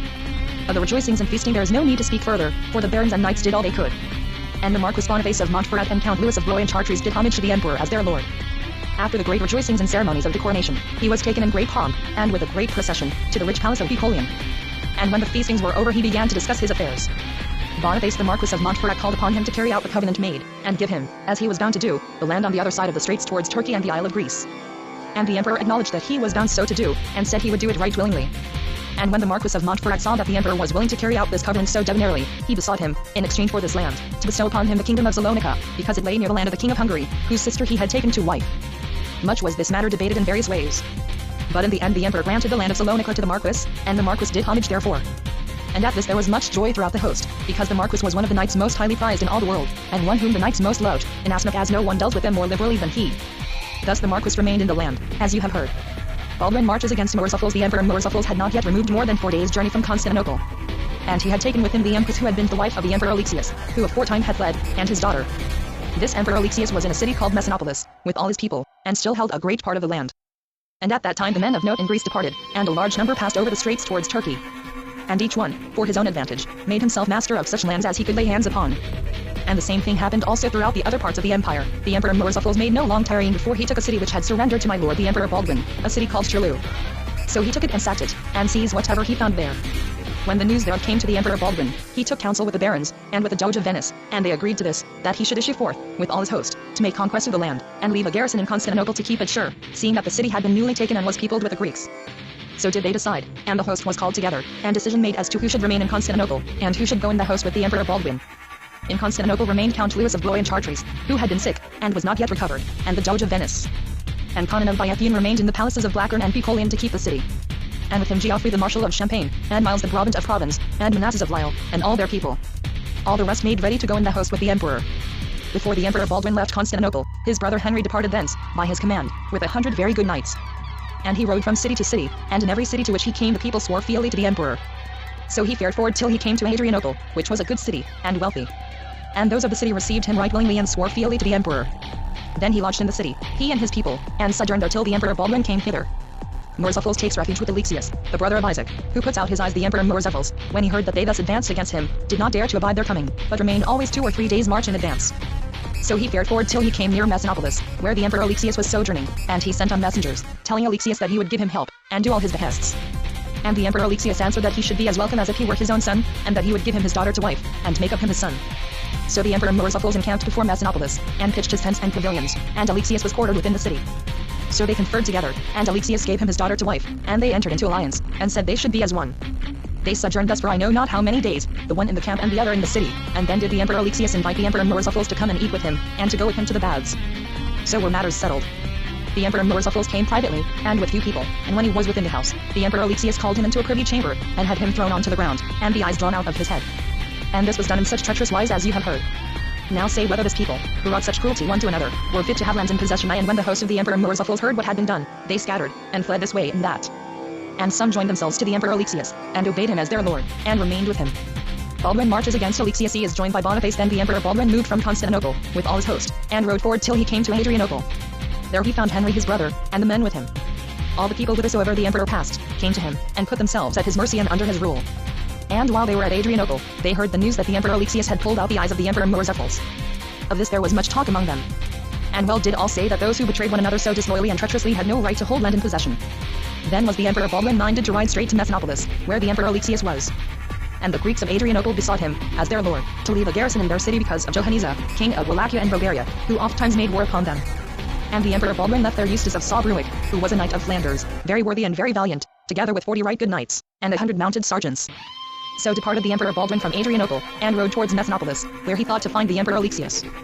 All the people of lands through which he passed put themselves under his rule and at his mercy. And when the emperor Alexius saw this, he avoided Messinopolis and fled. And the emperor Baldwin rode on till he came before Messinopolis. And those of the city went out to meet him and surrendered the city to his commandment. Then the emperor Baldwin said he would sojourn there, watching for the arrival of Boniface, Marquis of Montferrat, who had not yet joined the host, seeing he could not move as fast as the emperor, because he was bringing with him the empress, his wife. However, he also rode forward till he came to Messinopolis, by the river, and there encamped, and pitched his tents and pavilions. And on the morrow he went to speak to the emperor Baldwin, and to see him, and reminded him of his promise. Sire, said he, tidings have come to me from Salonika that the people of the land would have me know that they are ready to receive me willingly as their lord. And I am your liegeman, and hold the land from you. Therefore, I pray you, let me go thither. And when I am in possession of my land and of my city, I will bring you out such supplies as you may need, and come ready prepared to do your behests. But do not go and ruin my land. Let us rather, if it so pleases you, march against Johanniza, the king of Wallachia and Bulgaria, who holds a great part of the land wrongfully. Rupture between Baldwin and Boniface. He one marches on Salonika, the other on Demotica. I know not by whose counsel it was that the emperor replied that he was determined to march towards Salonika, and would afterwards attend to his other affairs. Sire, said Boniface, Marquis of Montferrat, I pray thee, since I am able without thee to get possession of my land, that thou wilt not enter therein. But if thou dost enter therein, I shall deem that thou art not acting for my good. And be it known to thee that I shall not go with thee, but depart from among you. And the emperor Baldwin replied that, notwithstanding all this, he should most certainly go. Alas! How ill-advised were they, both the one and the other, and how great was the sin of those who caused this quarrel. For if God had not taken pity upon them, now would they have lost all the conquests they had made, and Christendom been in danger of ruin. So vile fortune was their division between the emperor Baldwin of Constantinople and Boniface, Marquis of Montferrat, and Dibilibus. The emperor Baldwin rode towards Salonika, as he devised, with all his people, and with all his power. And Boniface, the Marquis of Montferrat, went back, and he took with him a great number of right worthy people. With him went James of Avesnes, William of Champlitte, Hugh of Coligny, Count Berthold of Katzenelnbogen, and the greater part of those who came from the Empire of Germany and held with the Marquis. Thus did the Marquis ride back till he came to a castle, very goodly, very strong, and very rich, which is called Demotica. And it was surrendered by a Greek of the city, and when the Marquis had entered therein he garrisoned it. Then because of their knowledge of the empress his wife, the Greeks began to turn towards him, and to surrender to his rule from all the country round about, within a day or two's journey. The emperor Baldwin rode straight on to Salonika, and came to a castle called Christopolis, one of the strongest in the world. And it surrendered, and those of the city did homage to him. Afterwards he came to another place called Blash, which was very strong and very rich, and this too surrendered, and the people did homage. Next he came to Setros, a city strong and rich, and it also came to his rule and order, and did homage. Then he rode to Salonika, and encamped before the city, and was there for 3 days. And those within surrendered the city, which was one of the best and wealthiest in Christendom at that day, on condition that he would maintain the uses and customs theretofore observed by the Greek emperor. Message of the Crusaders to Boniface. He suspends the siege of Adrianople while the emperor Baldwin was thus at Salonika, and the land surrendering to his good pleasure and commandment. The Marquis Boniface of Montferrat, with all his people and a great quantity of Greeks who held to his side, marched to Adrianople and besieged it, and pitched his tents and pavilions round about. Now Eustace of Saarbrück was therein, with the people whom the emperor had left there, and they mounted the walls and towers and made ready to defend themselves. Then took Eustace of Saarbrück 2 messengers and sent them, riding night and day, to Constantinople. And they came to the Doge of Venice, and to Count Louis, and to those who had been left in the city by the emperor Baldwin, and told them that Eustace of Saarbrück would have them know that the emperor and the Marquis were embroiled together, and that the Marquis had seized Demotica, which was one of the strongest castles in Romania, and one of the richest, and that he was besieging them in Adrianople. And when those in Constantinople heard this they were moved with anger, for they thought most surely that all their conquests would be lost. Then assembled in the palace of Blackburn the Doge of Venice, and Count Louis of Blois and Chartres, and the other barons that were in Constantinople. And much were they distraught, and greatly were they angered, and fiercely did they complain of those who had put enmity between the emperor and the Marquis. At the prayer of the Doge of Venice and of Count Louis, Geoffrey of Villehardouin, the Marshal of Champagne, was enjoined to go to the siege of Adrianople, and appease the war, if he could, because he was well in favor with the Marquis, and therefore they thought he would have more influence than any other, and he, because of their prayers, and of their great need, said he would go willingly. And he took with him Manasses of Lisle, who was one of the good knights of the host, and one of the most honored. So they departed from Constantinople, and rode day by day till they came to Adrianople, where the siege was going on. And when the Marquis heard thereof, he came out of the camp and went to meet them. With him came James of Avesnes, and William of Champlitte, and Hugh of Coligny, and Otho of La Roche, who were the chief counselors of the Marquis. And when he saw the envoys, he did them much honor and showed them much fair seeming. Geoffrey the Marshal, with whom he was on very good terms, spoke to him very sharply, reproaching him with the fashion in which he had taken the land of the emperor and besieged the emperor's people in Adrianople, and that without opposing those in Constantinople, who surely would have obtained such redress as was due if the emperor had done him any wrong. And the Marquis disculpated himself much, and said it was because of the wrong the emperor had done him that he had acted in such sort. So wrought Geoffrey, the Marshal of Champagne, with the help of God, and of the barons who were in the confidence of the Marquis, and who loved the said Geoffrey well, that the Marquis assured him he would leave the matter in the hands of the Doge of Venice, and of Count Louis of Blois and Chartres, and of Conan of Bayethune, and of Geoffrey of Villehardouin, the Marshal, all of whom well knew what was the covenant made between himself and the emperor.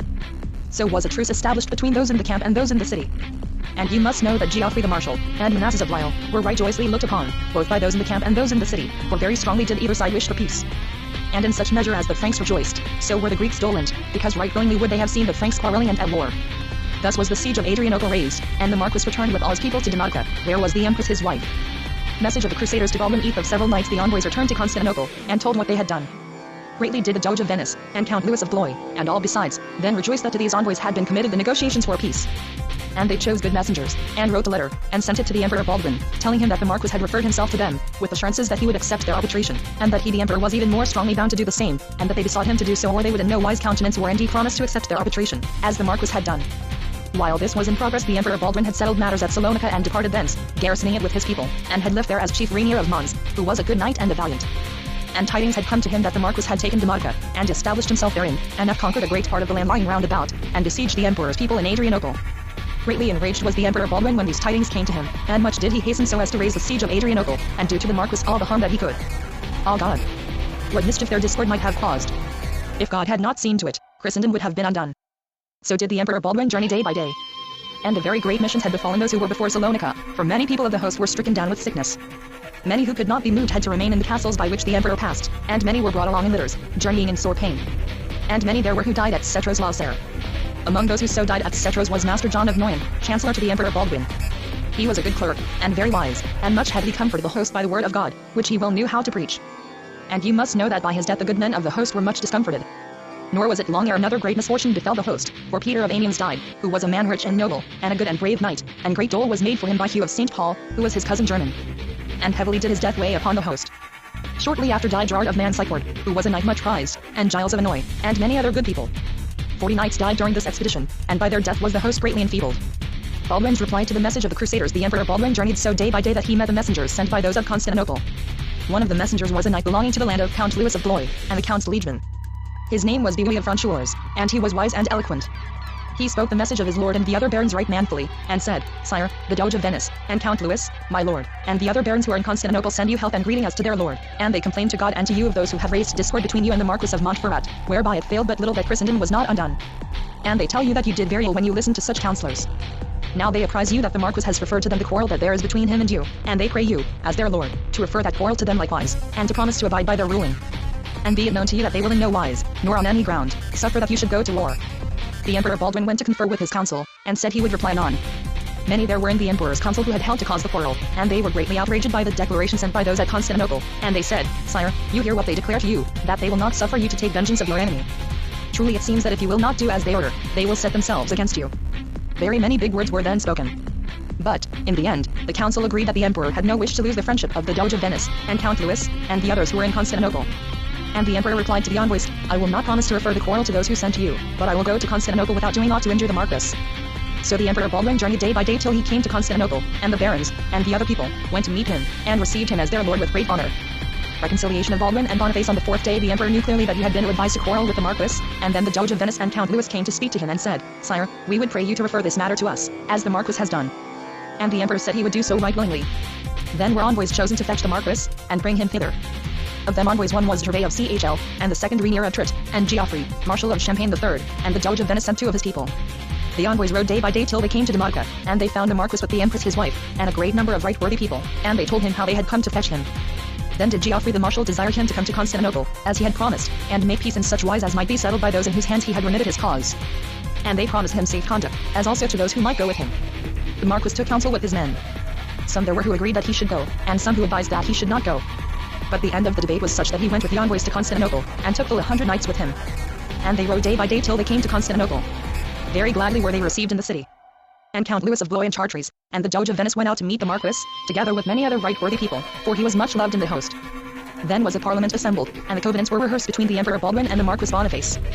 And Salonica was restored to Boniface, with the land, he placing Demotica, which he had seized, in the hands of Geoffrey the Marshal of Champagne, who undertook to keep it till he heard, by accredited messenger, or letters duly sealed, that the Marquis was seized of Salonica, when he would give back Demotica to the Emperor, or to whomsoever the Emperor might appoint. Thus was peace made between the Emperor and the Marquis, as you have heard. And great was the joy thereof throughout the host, for out of this quarrel might very great evil have arisen. The kingdom of Salonica is restored to Boniface. A vision of the land between the Crusaders. The Marquis then took leave, and went towards Salonica with his people, and with his wife. And with him rode the envoys of the Emperor. And as they went from castle to castle, each, with all its lordship, was restored to the Marquis on the part of the Emperor. So they came to Salonica, and those who held the place for the Emperor surrendered it. Now the governor, whom the Emperor had left there, and whose name was Rainier of Mons, had died. He was a man most worthy, and his death a great nuisance. Then the land and country began to surrender to the Marquis, and a great part thereof to come under his rule. But a Greek, a man of great rank, whose name was Leon Scour, would in no wise come under the rule of the Marquis, for he had seized Corinth and Napoli, 2 cities that lie upon the sea, and are among the strongest cities under heaven. He then refused to surrender, but began to make war against the Marquis, and a very great many of the Greeks held with him, and another Greek, whose name was Michael, and who had come with the Marquis from Constantinople, and was thought by the Marquis to be his friend. He departed, without any word said, and went to a city called Durazzo, and took to wife the daughter of a rich Greek, who held the land from the Emperor, and seized the land, and began to make war on the Marquis. Now the land from Constantinople to Salonica was quiet and at peace, for the ways were so safe that all could come and go at their pleasure, and from the one city to the other there were full 12 long days' journey. And so much time had now passed that we were at the beginning of September 1204. And the Emperor Baldwin was in Constantinople, and the land at peace, and under his rule. Then died 2 right good knights in Constantinople, Eustace of Canteleu, and Amory of Villeroy, whereof their friends had great sorrow.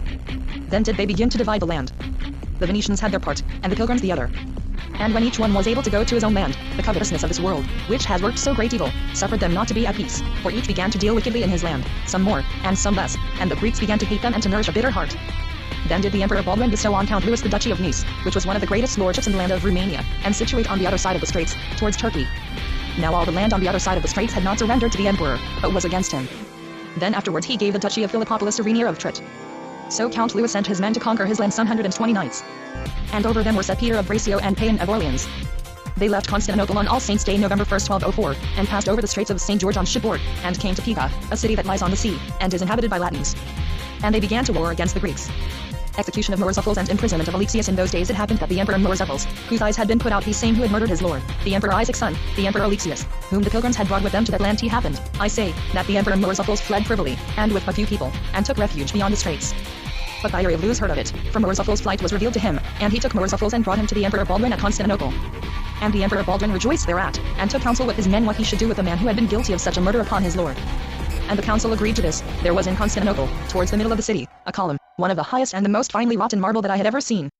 And Murzuphles should be taken to the top of the column and made to leap down, in the sight of all the people, because it was fit that an act of justice so notable should be seen of the whole world. So they led the Emperor Murzuphles to the column, and took him to the top, and all the people in the city ran together to behold the event. Then they cast him down, and he fell from such a height that when he came to the earth he was all shattered and broken. Now here of a great marvel. On that column from which he fell were images of divers kinds, wrought in the marble. And among these images was one, worked in the shape of an emperor, falling headlong. For of a long time it had been prophesied that from that column an emperor of Constantinople should be cast down. So did the semblance and the prophecy come true. It came to pass, at this time also, that the Marquis Boniface of Montferrat, who was near Salonica, took prisoner the Emperor Alexius, he same who had put out the eyes of the Emperor Isaac, and the Empress his wife with him. And he sent the scarlet buskins, and the imperial vestments, to the Emperor Baldwin, his lord, at Constantinople, and the Emperor took the act in very good part. Shortly after the Marquis sent the Emperor Alexius and the Empress his wife, to Montferrat, there to be imprisoned.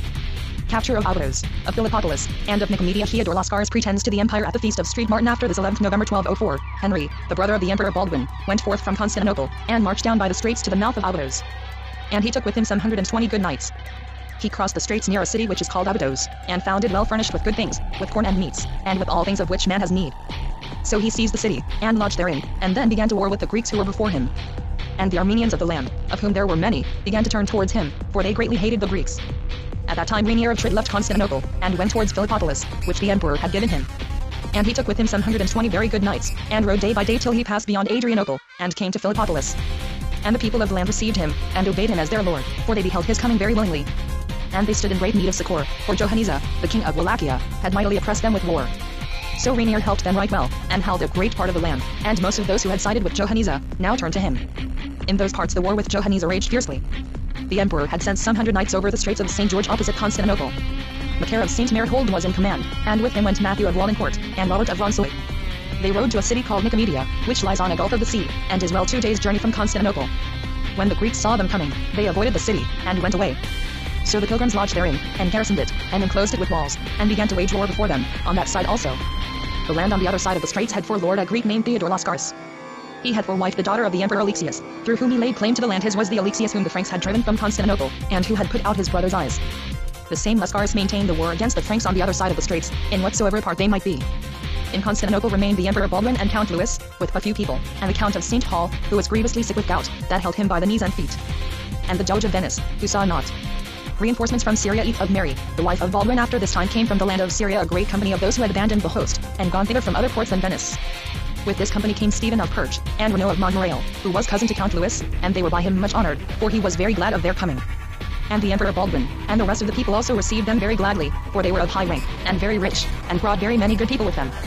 From the land of Syria came Hugh of Taberry, and Raoul his brother, and Thierry of Tenramond, and very many people of the land, knights and light horsemen, and sergeants. And the Emperor Baldwin gave to Stephen of Perche the duchy of Philadelphia. Among other tidings came news at this time to the Emperor Baldwin, whereby he was made very sorrowful. For the Countess Mary his wife, whom he had left in Flanders, seeing she could not go with him because she was with child, he was then but Count had brought forth a daughter, and afterwards, on her recovery, she started to go to her lord overseas, and passed to the port of Marseille, and coming to Acre, she had but just landed, when the tidings came to her from Constantinople by the messengers whom her lord had sent. At Constantinople was taken, and her lord made emperor, to the great joy of all Christendom. On hearing this the lady was minded to come to him forthwith. Then a sickness took her, and she made an end and died, whereof there was great dole throughout all Christendom, for she was a gracious and virtuous lady and greatly honored. And those who came in this company brought the tidings of her death, whereof the Emperor Baldwin had sore affliction, as also the barons of the land, for much did they desire to have her for their lady. Note: she was the daughter of Henry Count of Champagne and of Mary, daughter of Philip Augustus, King of France. Defeat of Theodore and Constantine Lascaris. At that time those who had gone to the city of Pica, Eater of Bracio and Payan of Orleans being the chiefs, fortified a castle called Palermo. And they left therein a garrison of their people, and rode forward to conquer the land. Theodore Lascaris had collected all the people he could, and on the day of the feast of our Lord St. Nicholas, December 6, 1204, which is before the Nativity, he joined battle in the plain before a castle called Parmanon. The battle was engaged with great disadvantage to our people, for those of the other part were in such numbers as was marvelous. And on our side there were but 140 knights, without counting the mounted sergeants. But our Lord orders battles as it pleases him. By his grace and by his will, the Franks vanquished the Greeks and discomfited them, so that they suffered very great loss. And within the week, they surrendered a very large part of the land. They surrendered Parmanon, which was a very strong castle, and Locadium, which was one of the best cities of the land, and Policna, which is seated on the lake of fresh water, and is one of the strongest and best castles that can be found. And you must know that our people fared very excellently, and by God's help had their will of that land. Shortly after, by the advice of the Armenians, Henry, the brother of the Emperor Baldwin of Constantinople, started from the city of Abydos, leaving therein a garrison of his people, and rode to a city called Adramyttium, which lies on the sea, a 2 days' journey from Abydos. This city yielded to him, and he lodged therein, and a great part of the land surrendered. For the city was well supplied with corn and meats, and other goods. Then he maintained the war in those parts against the Greeks. Theodore Lascaris, who had been discomfited at Parmanon, collected as many people as he could, and assembled a very great army, and gave the command thereof to Constantine, his brother, who was one of the best Greeks in Romania, and then rode straight towards Adramyttium. And Henry, the brother of the Emperor Baldwin, had knowledge, through the Armenians, that a great host was marching against him, so he made ready to meet them, and set his battalions in order. And he had with him some very good men, as Baldwin of Beaubourg, and Nicholas of Mailly, and Denso of Cayo, and Thierry of Luz, and Thierry of Tenramond. So it happened that on the Saturday which is before Midland, March 19, 1205, came Constantine Lascaris with his great host, before Adramyttium. And Henry, when he knew of his coming, took counsel, and said he would not suffer himself to be shut up in the city, but would issue forth. And those of the other part came on with all their host, in great companies of horse and foot, and those on our part went out to meet them, and began the onslaught. Then was there a dour battle and fighting hand to hand. But by God's help the Franks prevailed, and discomfited their foes, so that many were killed and taken captive, and there was much booty. Then were the Franks at ease, and very rich, so that the people of the land turned to them, and began to bring in their rents. Boniface attacked Leon Scoer. He is joined by Geoffrey of Villehardouin, the nephew. Now let us leave speaking further for the nods, of those at Constantinople, and return to the Marquis Boniface of Montferrat. The Marquis had gone, as you have heard, towards Salonica, and then ridden forth against Leon Scoer, who held Napoli and Corinth, 2 of the strongest cities in the world. Boniface besieged both cities at once. James of Avesnes, with many other good men, remained before Corinth, and the rest encamped before Napoli, and laid siege to it. Then befell a certain adventure in the land. For Geoffrey of Villehardouin, who was nephew to Geoffrey of Villehardouin, Marshal of Romania and Champagne, being his brother's son, was moved to leave Syria with the company that came to Constantinople. But wind and chance carried him to the port of Modon, and there his ship was injured, so that, of necessity, it behoved him to winter in that country. And a Greek, who was a great lord of the land, knew of it, and came to him, and did him much honor, and said, Fair sir, the Franks have conquered Constantinople, and elected an emperor. If thou wilt make alliance with me, I will deal with ye in all good faith, and we together will conquer much land. So they made alliance on oath, the Greek and Geoffrey of Villehardouin, and conquered together a great part of the country, and Geoffrey of Villehardouin found much good faith in the Greek. But adventures happen as God wills, and sickness laid hold of the Greek, and he made an end and died. And the Greek son rebelled against Geoffrey of Villehardouin, and betrayed him, and the castles in which Geoffrey had set a garrison turned against him.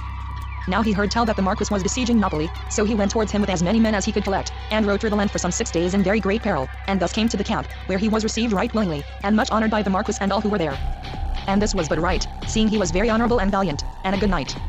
Exploits of William of Chamflet and Geoffrey of Villehardouin, the nephew. In Moria the Marquis would have given him land and possessions so that he might remain with him, but he would not, and spoke to William of Chamflet, who was his friend, and said, Sir, I come from a land that is very rich, and is called Moria. Take as many men as you can collect, and leave this host, and let us go and conquer that land by the help of God. And that which you will give me out of our conquests, I will hold from you, and I will be your liegeman. And William of Chamflet, who greatly trusted and loved him, went to the Marquis, and told him of the matter, and the Marquis allowed of their going. So William of Chamflet and Geoffrey of Villehardouin the nephew departed from the host, and took with them about 100 knights, and a great number of mounted sergeants, and entered into the land of Moria, and rode onwards till they came to the city of Modon. Michael heard that they were in the land with so few people, and he collected together a great number of people, a number that was marvelous, and he rode after them as one thinking they were all no better than prisoners, and in his hand. And when they heard tell that he was coming, they refortified Modon, where the defenses had long since been pulled down, and there left their baggage, and the lesser folk. Then they rode out a day's march, and ordered their way with as many people as they had. But the odds seemed too great, for they had no more than 500 men mounted, whereas on the other part there were well over 5,000. But events happen as God pleases. For our people fought with the Greeks and discomfited and conquered them. And the Greeks lost very heavily, while those on our side gained horses and arms enough, and other goods in very great plenty, and so returned very happy, and very joyously, to the city of Modon. Afterwards they rode to a city called Corin, on the sea, and besieged it. And they had not besieged it long before it surrendered, and William gave it to Geoffrey of Villehardouin the nephew, and he became his liegeman, and set therein a garrison of his men. Next they went to a castle called Chaelmate, which was very strong and fair, and besieged it. This castle troubled them for a very long space, but they remained before it till it was taken. Then did more of the Greeks of that land surrender than had done aforetime. Siege of Napoli and Corinth, alliance between the Greeks and Johannisa the Marquis of Montferrat besieged Napoli, but he could there do nothing, for the place was too strong, and his men suffered greatly. James of Avesnes, meanwhile, continued to besiege Corinth, where he had been left by the Marquis. Leon Scour, who was in Corinth, and very wise and wily, saw that James had not many people with him, and did not keep good watch. So one morning, at the break of day, he issued from the city in force, and got as far as the tents, and killed many before they could get to their armor. There was killed Dra of Estruin, who was very honorable and valiant, and greatly was he lamented. And James of Avesnes, who was in command, waxed very wroth at the death of his knight, and did not leave the fray till he was wounded in the leg right grievously. And well did those who were present bear witness that it was to his doughness that they owed their safety. For you must know that they came very near to being all lost. But by God's help they drove the Greeks back into the castle by force. Now the Greeks, who were very disloyal, still nourished treachery in their hearts. They perceived at that time that the Franks were so scattered over the land that each had his own matters to attend to. So they thought they could the more easily betray them. They took envoys therefore privily, from all the cities in the land, and sent them to Johannisa, the king of Wallachia and Bulgaria, who was still at war with them as he had been aforetime. And they told Johannisa they would make him emperor, and give themselves wholly to him, and slay all the Franks. So they swore that they would obey him as their lord, and he swore that he would defend them as though they were his own people. Such was the oath sworn. Uprising of the Greeks at Demotica and Adrianople. Their defeat at Arcadiopolis. At that time there happened a great misfortune at Constantinople, for Count Hugh of St. Paul, who had long been in bed, sick of the gout, made an end and died. And this caused great sorrow, and was a great mishap, and much was he bewept by his men and by his friends. He was buried with great honor in the church of our Lord St. George of Manana. Now Count Hugh in his lifetime had held a castle called Demotica, which was very strong and rich, and he had therein some of his knights and sergeants. The Greeks, who had made oath to the king of Wallachia that they would kill and betray the Franks, betrayed them in that castle, and slaughtered many and took many captive. Few escaped, and those who escaped went flying to a city called Adrianople, which the Phoenicians held at that time. Not long after the Greeks in Adrianople rose in arms. And such of our men as were therein, and had been set to guard it, came out in great peril, and left the city. Tidings thereof came to the Emperor Baldwin of Constantinople, who had but few men with him, he and Count Louis of Blois. Much were they then troubled and dismayed. And thenceforth, from day to day, did evil tidings begin to come to them, that everywhere the Greeks were rising, and that wherever the Greeks found Franks occupying the land, they killed them. And those who had left Adrianople, the Venetians and the others who were there, came to a city called Cerulin, that belonged to the Emperor Baldwin. There they found William of Blandeville, who kept the place for the emperor. By the help and comfort that he gave them, and because he accompanied them with as many men as he could, they turned back to a city, some 12 leagues distant, called Arcadiopolis, which belonged to the Venetians, and they found it empty. So they entered in, and put a garrison there. On the third day the Greeks of the land gathered together, and came at the break of dawn before Arcadiopolis. And then began, from all sides, an assault, great and marvelous. The Franks defended themselves right well, and opened their gates, and issued forth, attacking vigorously. As was God's will, the Greeks were discomfited, and those on our side began to cut them down and to slay them, and then chased them for a league, and killed many, and captured many horses and much other spoil. So the Franks returned with great joy to Arcadiopolis, and sent tidings of their victory to the Emperor Baldwin, in Constantinople, who was much rejoiced thereat. Nevertheless they dared not hold the city of Arcadiopolis, but left it on the morrow, and abandoned it, and returned to the city of Cerulin. Here they remained in very great doubt, for they misdoubted the Greeks who were in the city as much as those who were without, because the Greeks in the city had also taken part in the oath sworn to the king of Wallachia, and were bound to betray the Franks. And many there were who did not dare to abide in Cerulean, but made their way back to Constantinople. The Crusaders on the other side of the straits are recalled to march on Adrianople's edition of Geoffrey of Villehardouin. Then the Emperor Baldwin and the Doge of Venice, and Count Louis took counsel together, for they saw they were losing the whole land. And they settled that the emperor should tell his brother Henry, who was at Adrumetum, to abandon whatsoever conquests he had made, and come to their succor. Count Louis, on his side, sent to Payne of Orleans and Peter of Braccio, who were at Lopatium, and to all the people that were with them, telling them to leave whatsoever conquests they had made, save Piola only, that lay on the sea, where they were to set a garrison the smallest they could, and that the remainder were to come to their succor. The emperor directed Maclair of Saint Menehould, and Matthew of Walencourt, and Robert of Ronsoy, who had some 100 knights with them in Nicomedia, to leave Nicomedia and come to their succor. By command of the Emperor Baldwin, Geoffrey of Villehardouin, Marshal of Champagne and of Romania, issued from Constantinople, with Manasses of Lyle, and with as many men as they could collect, and these were few enough, seeing that all the land was being lost. And they rode to the city of Cerulean, which is distant a 3 days' journey. There they found William of Blandeville, and those that were with him, in very great fear, and much were these reassured at their coming. At that place they remained 4 days. The Emperor Baldwin sent after Geoffrey the Marshal as many as he could, of such people as were coming into Constantinople, so that on the 4th day there were at Cerulean 80 knights. Then did Geoffrey the Marshal move forward, and Manasses of Lyle, and their people, and they rode on, and came to the city of Arcadiopolis, and quartered themselves therein. There they remained a day, and then moved to a city called Bulgaropolis. The Greeks had avoided this city, and the Franks quartered themselves therein.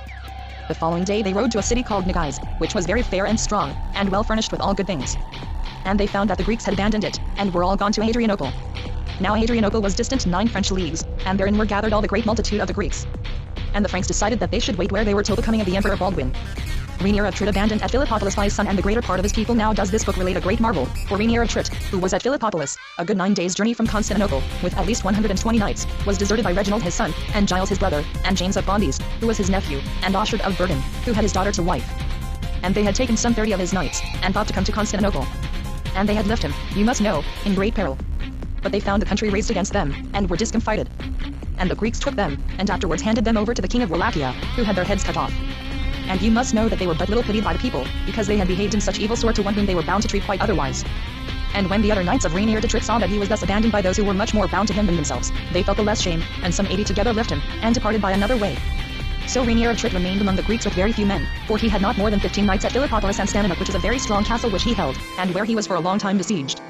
Baldwin undertakes the siege of Adrianople. We will speak no further now of Rainier of Trit, but return to the Emperor Baldwin, who was in Constantinople, with but very few people, and greatly angered and much distracted. He was waiting for Henry his brother, and all the people on the other side of the straits, and the first who came to him from the other side of the straits came from Nicomedia, viz. Maclair of Saint Menehould, and Matthew of Walencourt, and Robert of Ronsoy, and with them full 100 knights.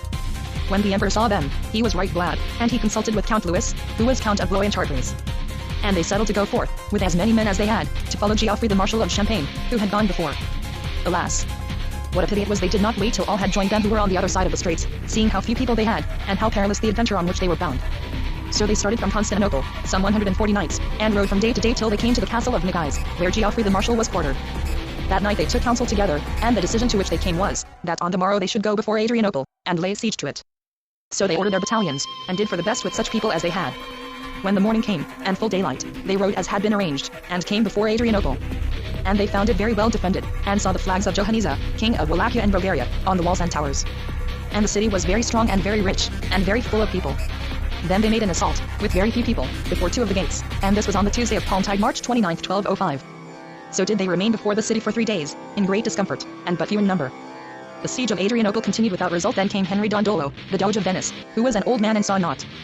And he brought with him as many people as he had, and these were quite as many as the Emperor Baldwin and Count Louis had brought, and he encamped before one of the gates. On the morrow they were joined by a troop of mounted sergeants, but these might well have been better men than they proved themselves to be. And the host had small store of provisions, because the merchants could not come with them. Nor could they go foraging, because of the many Greeks that were spread throughout the land. Note, meaning here a little obscure. I think, however, the intention of the original is to state that the host, and not only the sergeants, lacked supplies. Johanniza, king of Wallachia, was coming to succor Adrianople with a very great host. For he brought with him Wallachians and Bulgarians, and full 14,000 Comans who had never been baptized.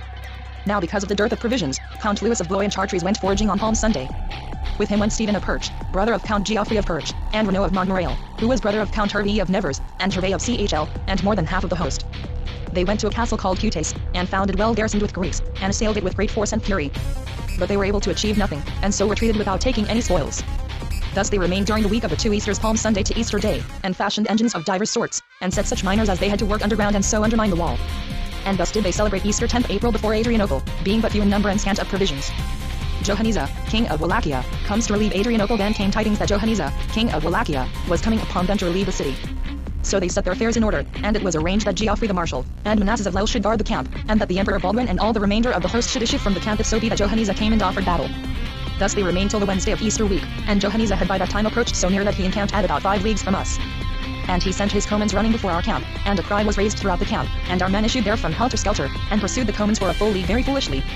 For when they wished to return, the comans began to shoot at them in grievous wise, and wounded a good many of their horses. So our men returned to the camp, and the barons were summoned to the quarters of the Emperor Baldwin. And they took counsel, and all said that they had dealt foolishly in thus pursuing people who were so lightly armed. And in the end they settled that if Johanniza came on again, they would issue forth, and set themselves in array of battle before the camp, and there wait for him, and not move from thence.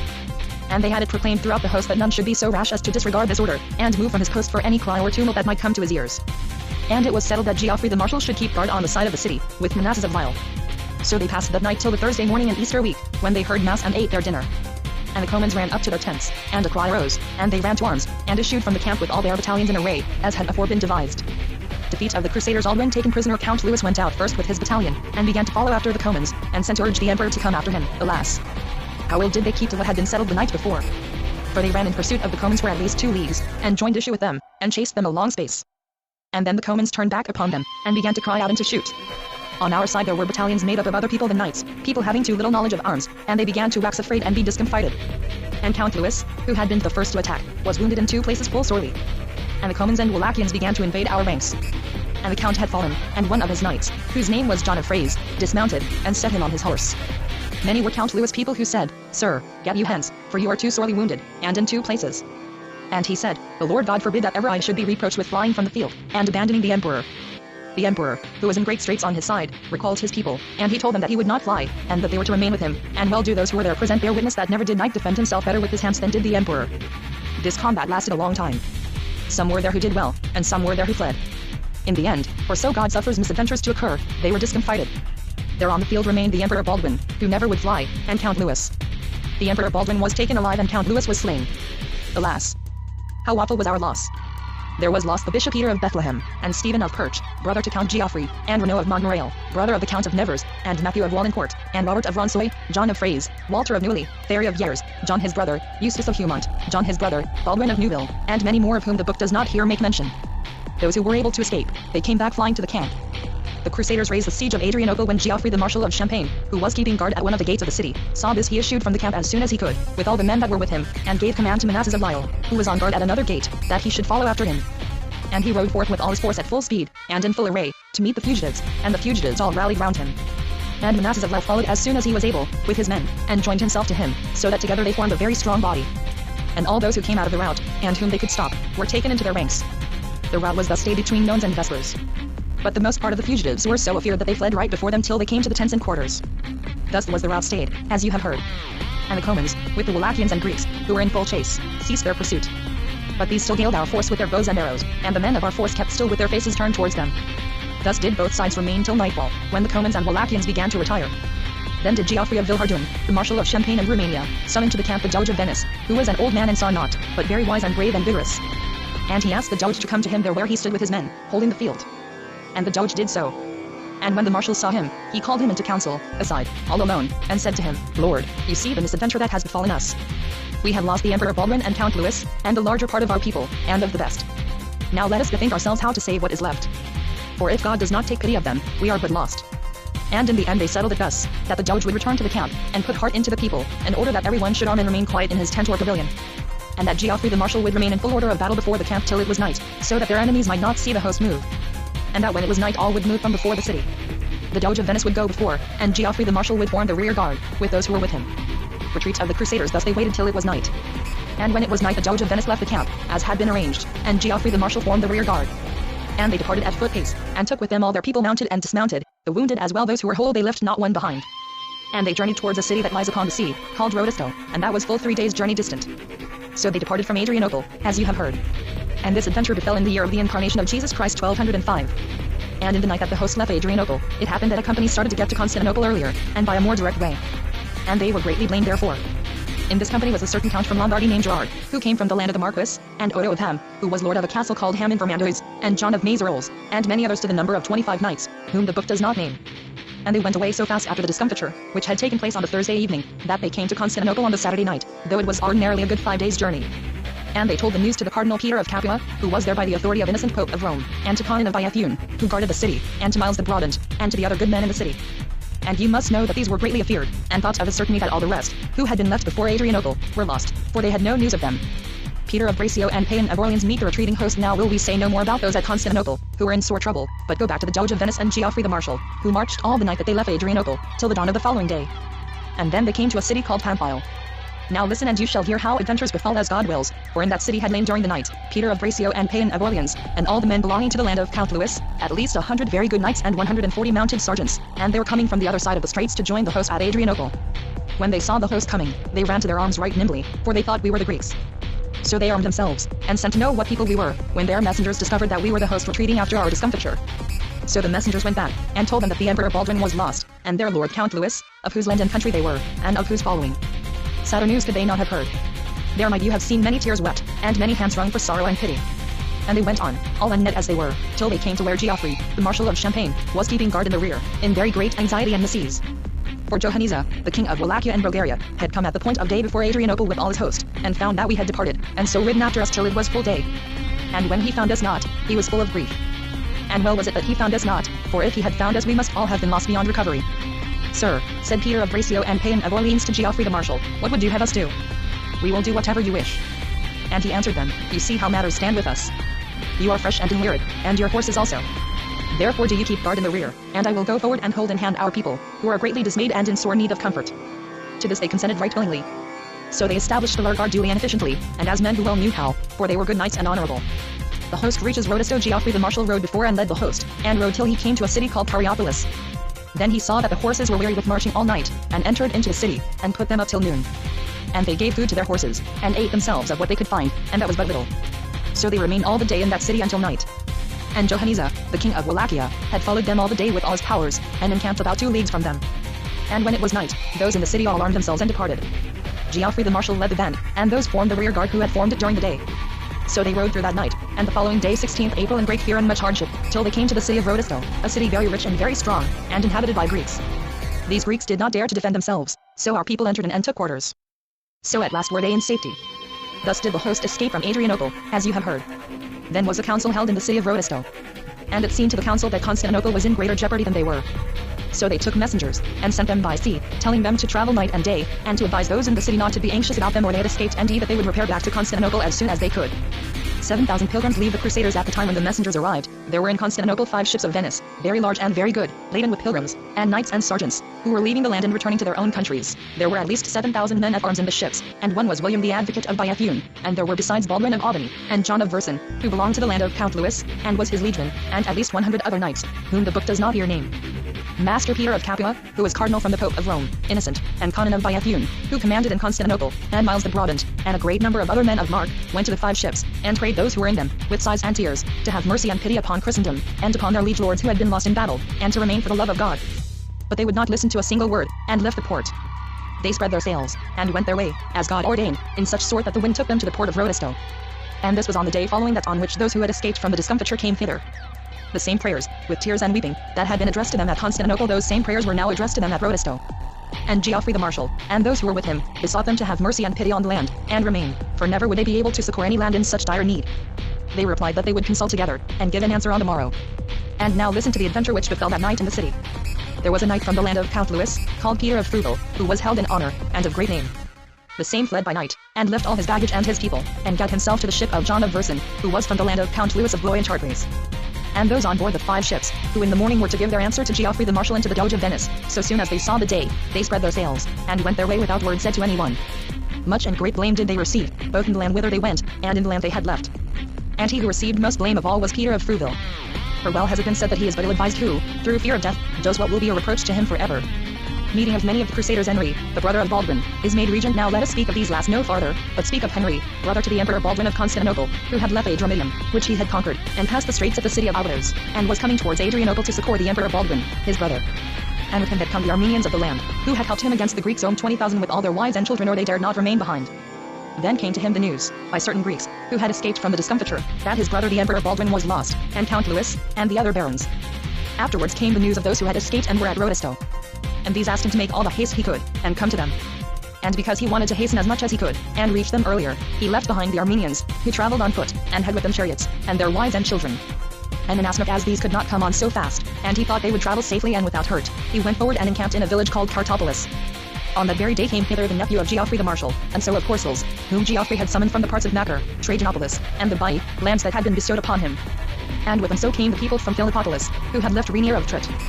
This company held full 100 good knights, and full 500 mounted sergeants, who all were on their way to Adrianople to succor the Emperor Baldwin.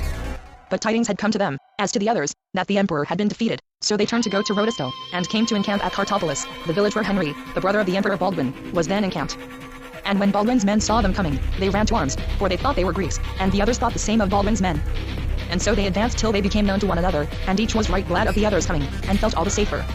And they quartered themselves in the village that night until the morrow. On the morrow they left, and rode straight towards Rodisto, and came that night to the city. And there they found the Doge of Venice and Geoffrey the Marshal, and all who had escaped from the late discomfiture. And right glad were these to see them. Then were many tears shed for sorrow by those who had lost their friends. Ah, God! What pity it was that those men now assembled had not been at Adrianople with the Emperor Baldwin, for in that case would nothing have been lost. But such was not God's pleasure. So they sojourned there on the following day, and the day after, and arranged matters. And Henry, the brother of the Emperor Baldwin, was received into lordship, as regent of the empire, in lieu of his brother. And then misfortune came upon the Armenians, who were coming after Henry, the brother of the Emperor Baldwin, for the people of the land gathered together and discomfited the Armenians, so that they were all taken, killed or lost. Returned to Constantinople PPEALS for help sent to the Pope, and to France and to other lands of the Doge Johanniza, king of Wallachia and Bulgaria, had with him all his power, and he occupied the whole land, and the country, and the cities, and the castles held for him. And his comans overran the land as far as Constantinople. Henry the regent of the empire, and the Doge of Venice, and Geoffrey the Marshal, were still at Rodisto, which is a 3 days' journey from Constantinople. And they took counsel, and the Doge of Venice set a garrison of Venetians in Rodisto, or it was theirs. And on the morrow they put their forces in array, and rode, day by day, towards Constantinople.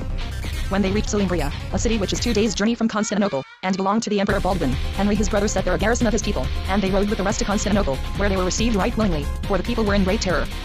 Nor is that to be wondered at, for they had lost so much of the country, that outside Constantinople they only held Rodisto and Salimbria. The whole of the rest of the country being held by Johanniza, king of Wallachia and Bulgaria. And on the other side of the Straits of St. George, they held no more than the castle of Piga, while the rest of the land was in the hands of Theodore Lascaris. Then the barons decided to send to the apostle of Rome, Innocent, and to France and Flanders, and to other lands, to ask for succor. And for this purpose were chosen as envoys Nevelon, Bishop of Soissons, and Nicholas of Milly, and John Bliaud. The rest remained in Constantinople, in great distress, as men who stood in fear of losing the land. So they remained till Pentecost May 29, 1205. And within this time a very great misfortune happened to the host, for Henry John Dolo was taken sick. So he made an end and died, and was buried with great honor in the church of St. Sophia. When Pentecost had come, Johanniza, the king of Wallachia and Bulgaria, had pretty well had his will of the land. And he could no longer hold his comans to either, because they were unable to keep the field during the summer. So the comans departed to their own country. And he, with all his host of Bulgarians and Greeks, marched against the Marquis towards Salonika.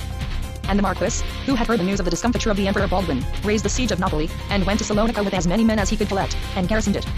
The regent obtained certain advantages over the Greeks. Henry, the brother of the Emperor Baldwin of Constantinople, with as many people as he could gather, marched against the Greeks to a city called Cerulin, which is a 3 days' journey from Constantinople. This city surrendered, and the Greeks swore fealty to him, an oath which at that time men observed badly. From thence he marched to Arcadiopolis, and found it void, for the Greeks did not dare to await his coming. And from thence again he rode to the city of Vizi, which was very strong, and well garrisoned with Greeks. And this city too surrendered. Afterwards he rode to the city of Napoli Apros, which also remained well garrisoned with Greeks. As our people were preparing for an assault, the Greeks within the city asked to negotiate for capitulation. But while they thus negotiated, the men of the host effected an entrance into the city on another side, and Henry the regent of the empire and those who were negotiating knew nothing of it. And this proved very disastrous to the Greeks. For the Franks, who had effected an entrance, began to slaughter them, and to seize their goods, and to take all that they had. So were many killed and taken captive. In this wise was Napoli Apros captured. And the host remained there 3 days. And the Greeks were so terrified by this slaughter, that they abandoned all the cities and castles of the land, and fled for refuge to Adrianople and Demotica, which were very strong and good cities. Seir surrenders to Johanniza. He forfeits his word. At that time it happened that Johanniza, the king of Wallachia and Bulgaria, with all his host, marched against the Marquis, towards a city called Seirs.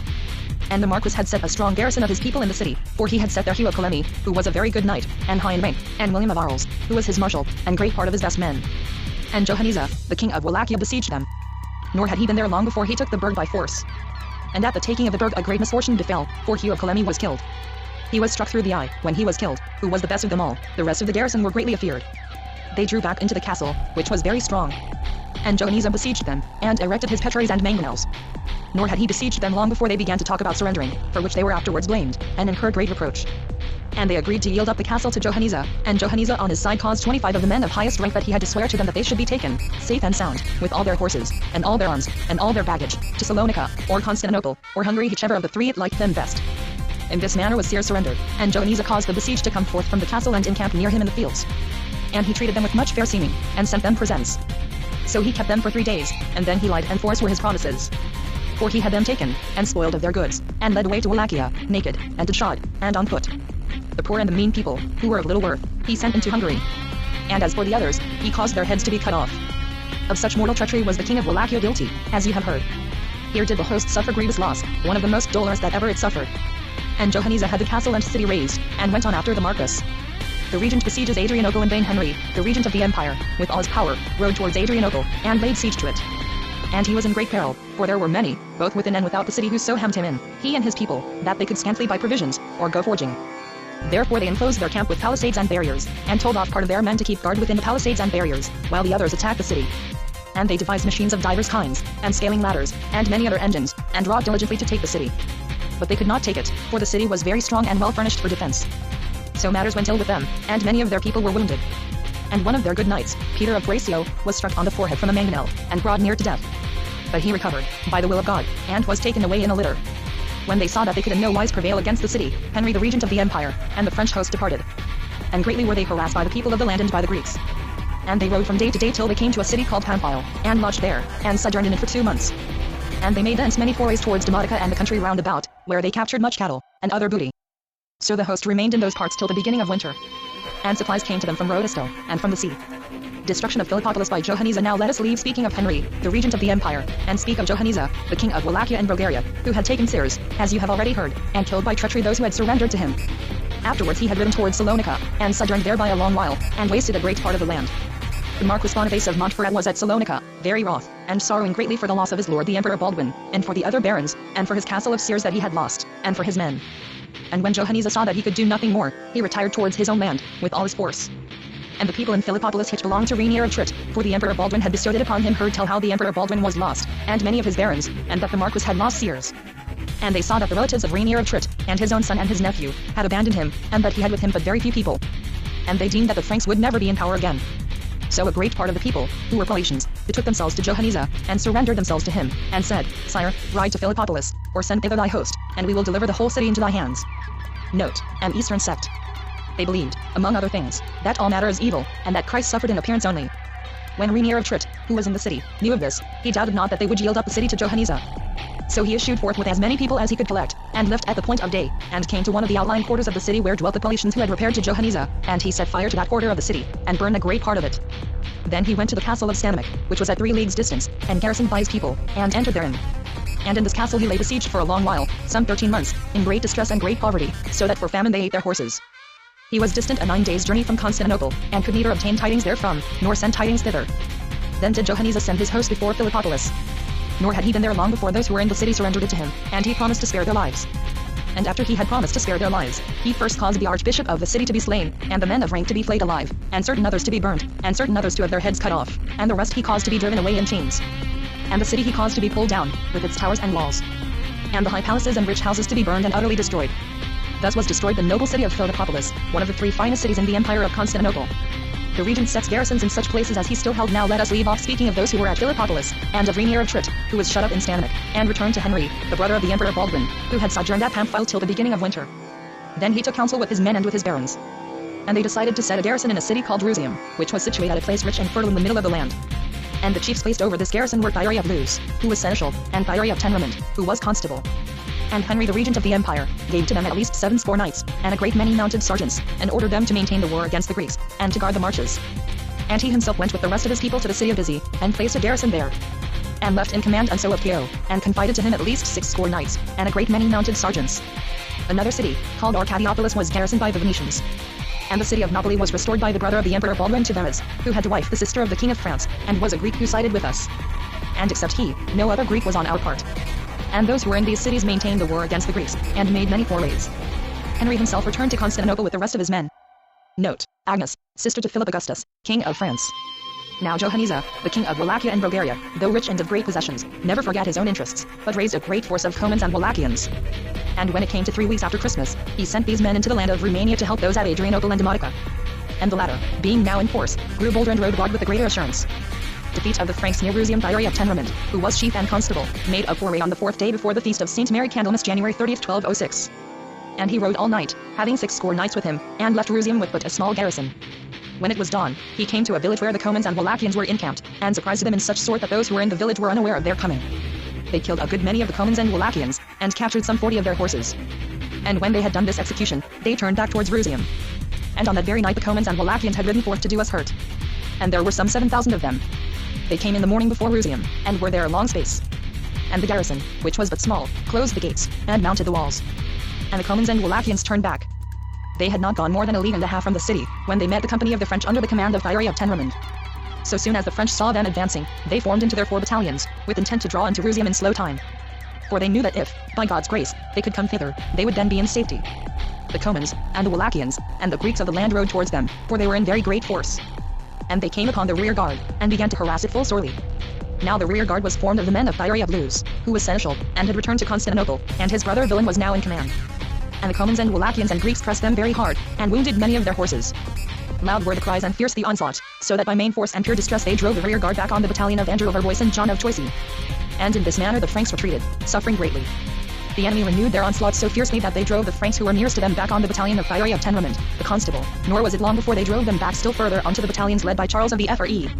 And now the Franks had retreated, sore harassed, till they were within half a mile of Rusium. And the others ever pressed upon them more heartily. And the battle went sore against them, and many were wounded, and of their horses. So, as God will suffer misadventures, they could endure no further, but were discomfited. For they were heavily armed, and their enemies lightly. And the latter began to slaughter them. Alas! Well might Christendom rue that day. For of all those 60 knights did not more than 10 escape who were not killed or taken. And those who escaped came flying into Rusium, and rejoined their own people.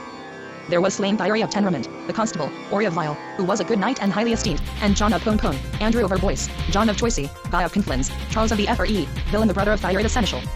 Nor can this book tell the names of all who were then killed or taken. On that day happened one of the greatest mishaps, and the most grievous that ever befell to the Christendom of the land of Romania, and one of the most pitiful. The Comans and Greeks and Wallachians retired, having done according to their will in the land, and won many good horses and good hauberks. And this misadventure happened on the day before the eve of Our Lady St. Mary Candlemas, January 31st, 1206. And the remnant who had escaped from the discomfiture, together with those who had been in Rusium, escaped from the city, so soon as it was night, and went all night flying, and came on the morrow to the city of Rodesto. New invasion of Johanniza, ruin of Napoli. This dolorous news came to Henry the regent of the empire, while he was going in procession to the shrine of Our Lady of Blackburn on the day of the feast of Our Lady St. Mary Candlemas. And you must know that many were then dismayed in Constantinople, and they thought of a truth that the land was but lost. And Henry, the regent of the empire, decided that he would place a garrison in Silimbria, which was a 2 days' journey from Constantinople, and he sent thither Macaire of St. Menahult, with 50 knights to garrison the city. Now when tidings came to Johanniza, king of Wallachia, as to how his people had fared, he was very greatly rejoiced. For they had killed or taken a very great part of the best men in the French host. So he sent throughout all his lands to collect as many people as he could, and raised a great host of Comans, and Greeks and Wallachians, and entered into Romania. And the greater part of the cities held for him, and all the castles. And he had so large a host that it was a marvel. When the Venetians heard tell that he was coming with so great a force, they abandoned Arcadiopolis. And Johanniza rode with all his hosts till he came to Napoli, which was garrisoned by Greeks and Latins, and belonged to Verres, who had to wife the Empress, the sister of the King of France. And of the Latins was chief Louis of Franchours, a knight of the land of the Beauvaises. And Johanniza, the king of Wallachia, caused the city to be assaulted, and took it by force. There was so great a slaughter of people killed, that it was a marvel. And Louis of Franchours was taken before Johanniza, who had him killed incontinently, together with all, whether Greek or Latin, who were of any account. And all the meaner folk, and women and children, he caused to be led away captive to Wallachia. Then did he cause all the city which was very good and very rich, and in a good land, to be cast down and utterly destroyed. Thus was the city of Napoli razed to the ground, as you have heard. Destruction of Rodesto. 12 leagues thence lay the city of Rodesto, on the sea. It was very strong, and rich, and large, and very well garrisoned by Venetians, and besides all this, there had come thither a body of sergeants, some 2,000 strong, and they had also come to guard the city. When they heard that Napoli had been taken by force, and that Johanniza had caused all the people that were therein to be put to death, they fell into such terror that they were utterly confounded and fordone. As God suffers misadventures to fall upon men, so the Venetians rushed to their ships, helter-skelter, pell-mell, and in such sort that they almost drowned one another. And the mounted sergeants, who came from France and Flanders, and other countries, went flying through the land. Now listen and hear how little this served them, and what a misadventure was their flight. For the city was so strong, and so well enclosed by good walls and good towers, that no one would ever have ventured to assault it, and that Johanisa had no thought of going thither. But when Johanisa, who was full half a day's journey distant, heard tell that they had fled, he rode thither. The Greeks who had remained in the city, surrendered, and he incontinently caused them to be taken, small and great save those who escaped and led captive into Wallachia. And the city he ordered to be destroyed and razed to the ground. Ah! The loss and damage. For the city was one of the best in Romania, and of the best situated. Johanisa continues his conquests and ravages. Near there was another city called Paindor, which surrendered to him. And he caused it to be utterly destroyed, and the people to be led captive to Wallachia like the people of Rhodestal. Afterwards he rode to the city of Heraclea, that lay by a good seaport, and belonged to the Venetians, who had left in it but a weak garrison. So he assaulted it, and took it by force. There again was a mighty slaughter, and the remnant that escaped the slaughter he caused to be led captive to Wallachia, while the city itself he destroyed, as he had destroyed the others. Thence he marched to the city of Daonium, which was very strong and fine. And the people did not dare to defend it. So he caused it to be destroyed and razed to the ground. Then he marched to the city of Ceruleum, which had already surrendered to him, and caused it to be destroyed and razed to the ground, and the people to be led away captive. And thus he dealt with every castle and city that surrendered. Even though he had promised them safety, he caused the buildings to be destroyed, and the men and women to be led away captive. And no covenant that he made did he ever keep. Then the Comans and Wallachians scoured the land up to the gates of Constantinople, where Henry the regent then was, with as many men as he could command. And very dolorous was he and very wroth, because he could not get men enough to defend his land. So the Comans seized the cattle off the land, and took captive men, women, and children, and destroyed the cities and castles, and caused such ruin and desolation that never has man heard tell of greater. So they came to a city called Ephyra, which was 12 leagues from Constantinople, and had been given to Payne of Orleans by Henry, the emperor's brother. This city held a very great number of people, for the dwellers in the country round about had fled thither. And the Comans assaulted it, and took it by force. There the slaughter was so great, that there had been none such in any city where they had been. And you must know that all the castles and all the cities that surrendered to Johanisa under promise of safety were destroyed and razed to the ground, and the people led away captive to Wallachia in such manner as you have heard. And you must know that within 5 days' journey from Constantinople there remained nothing to destroy save only the city of Bizzi, and the city of Salimbria, which were garrisoned by the French. And in Bizzi abode Unso of Kio, with 60 knights, and in Salimbria abode Maclair of Saint Menehould with 50 knights. And Henry the brother of the Emperor Baldwin remained in Constantinople with the remainder of the host. And you may know that their fortunes were at the lowest, seeing that outside of Constantinople they had kept possession of no more than these 2 cities. The Greeks are reconciled to the Crusaders. Johanisa besieges Demotica. When the Greeks who were in the host with Johanisa he same who had yielded themselves up to him, and rebelled against the Franks when they saw how he destroyed their castles and cities, and kept no covenant with them, they held themselves to be but dead men, and betrayed. They spoke one to another, and said that as Johanisa had dealt with other cities, so would he deal with Adrianople and Demotica, when he returned thither, and that if these 2 cities were destroyed, then was Romania forever lost. So they took messengers privily, and sent them to Furness in Constantinople. And they besought Furness to cry for pity to Henry, the brother of the Emperor Baldwin, and to the Venetians, so that they might make peace with them. And they themselves, in turn, would restore Adrianople and Demotica to the Franks. And the Greeks would all turn to Henry. And the Greeks and Franks dwelt together in good accord. So a council was held, and many words were spoken this way and that, but in the end it was settled that Adrianople and Demotica, with all their appurtenances, should be bestowed on Furness and the Empress his wife, who was sister to the King Philip of France, and that they should do service therefore to the Emperor and to the Empire. Such was the convention made and concluded, and so was peace established between the Greeks and the Franks. Johanisa, the king of Wallachia and Bulgaria, who had sojourned long in Romania, and wasted the country during the whole of Lent, and for a good while after Easter April 2nd 1206, now retired towards Adrianople and Demotica, and had it in mind to deal with those cities as he had dealt with the other cities of the land. And when the Greeks who were with him saw that he turned towards Adrianople, they began to steal away, both by day and by night, some 20, 30, 40, 100, at a time. When he came to Adrianople, he required of those that were within that they should let him enter, as he had entered elsewhere, but they said they would not, and spoke thus: Sire, when we surrendered to thee, and rebelled against the Franks, thou didst swear to protect us in all good faith, and to keep us in safety. Thou hast not done so, but hast utterly ruined Romania. And we know full well that thou wilt do unto us as thou hast done unto others. And when Johanisa heard this, he laid siege to Demotica, and erected round it 16 large petraries, and began to construct engines of every kind for the siege, and to waste all the country round. Then did those in Adrianople and Demotica take messengers, and sent them to Constantinople, to Henry, the regent of the empire, and to Venice, and prayed them, for God's sake, to rescue Demotica, which was being besieged. And when those at Constantinople heard these tidings, they decided to succor Demotica. But some there were who did not dare to advise that our people should issue from Constantinople, and so place in jeopardy the few Christian folk that remained. Nevertheless, in the end, as you have heard, it was decided to issue forth, and move on Salimbria. The cardinal, who was there as legate on the part of the Pope of Rome, preached thereon to the people, and promised a full indulgence to all such as should go forth, and lose their lives on the way. So Henry issued from Constantinople with as many men as he could collect, and marched to the city of Salimbria. And he encamped before the city for full 8 days. And from day to day came messengers from Adrianople praying him to have mercy upon them, and come to their relief, for if he did not come to their relief, they were but lost.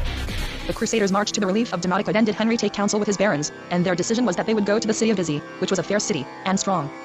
So they did as they had devised, and came to Bizzi, and encamped before the city on the eve of the feast of our Lord St. John the Baptist, in June 23rd 1206. And on the day that they so encamped came messengers from Adrianople, and said to Henry, the brother of the Emperor Baldwin, Sire, be it known to thee that if thou dost not relieve the city of Demotica, it cannot hold out more than 8 days, for Johannes' petraries have breached the walls in 4 places, and his men have twice got onto the walls. Then he asked for counsel as to what he should do. Many were the words spoken, to and fro. But in the end they said, Lord, we have come so far that we shall be forever shamed if we do not succor Demotica. Let every man now confess and receive the communion. And then let us set our forces in array. And it was reckoned that they had with them about 400 knights, and of a certainty no more. So they summoned the messengers who had come from Adrianople, and asked them how matters stood, and what number of men Johannes had with him. And the messengers answered that he had with him at least 40,000 men at arms, not reckoning those on foot, of whom they had no count. Ah God! What a perilous battle O few against so many! In the morning, on the day of the feast of our Lord St. John the Baptist, all confessed and received the communion, and on the following day they marched forward.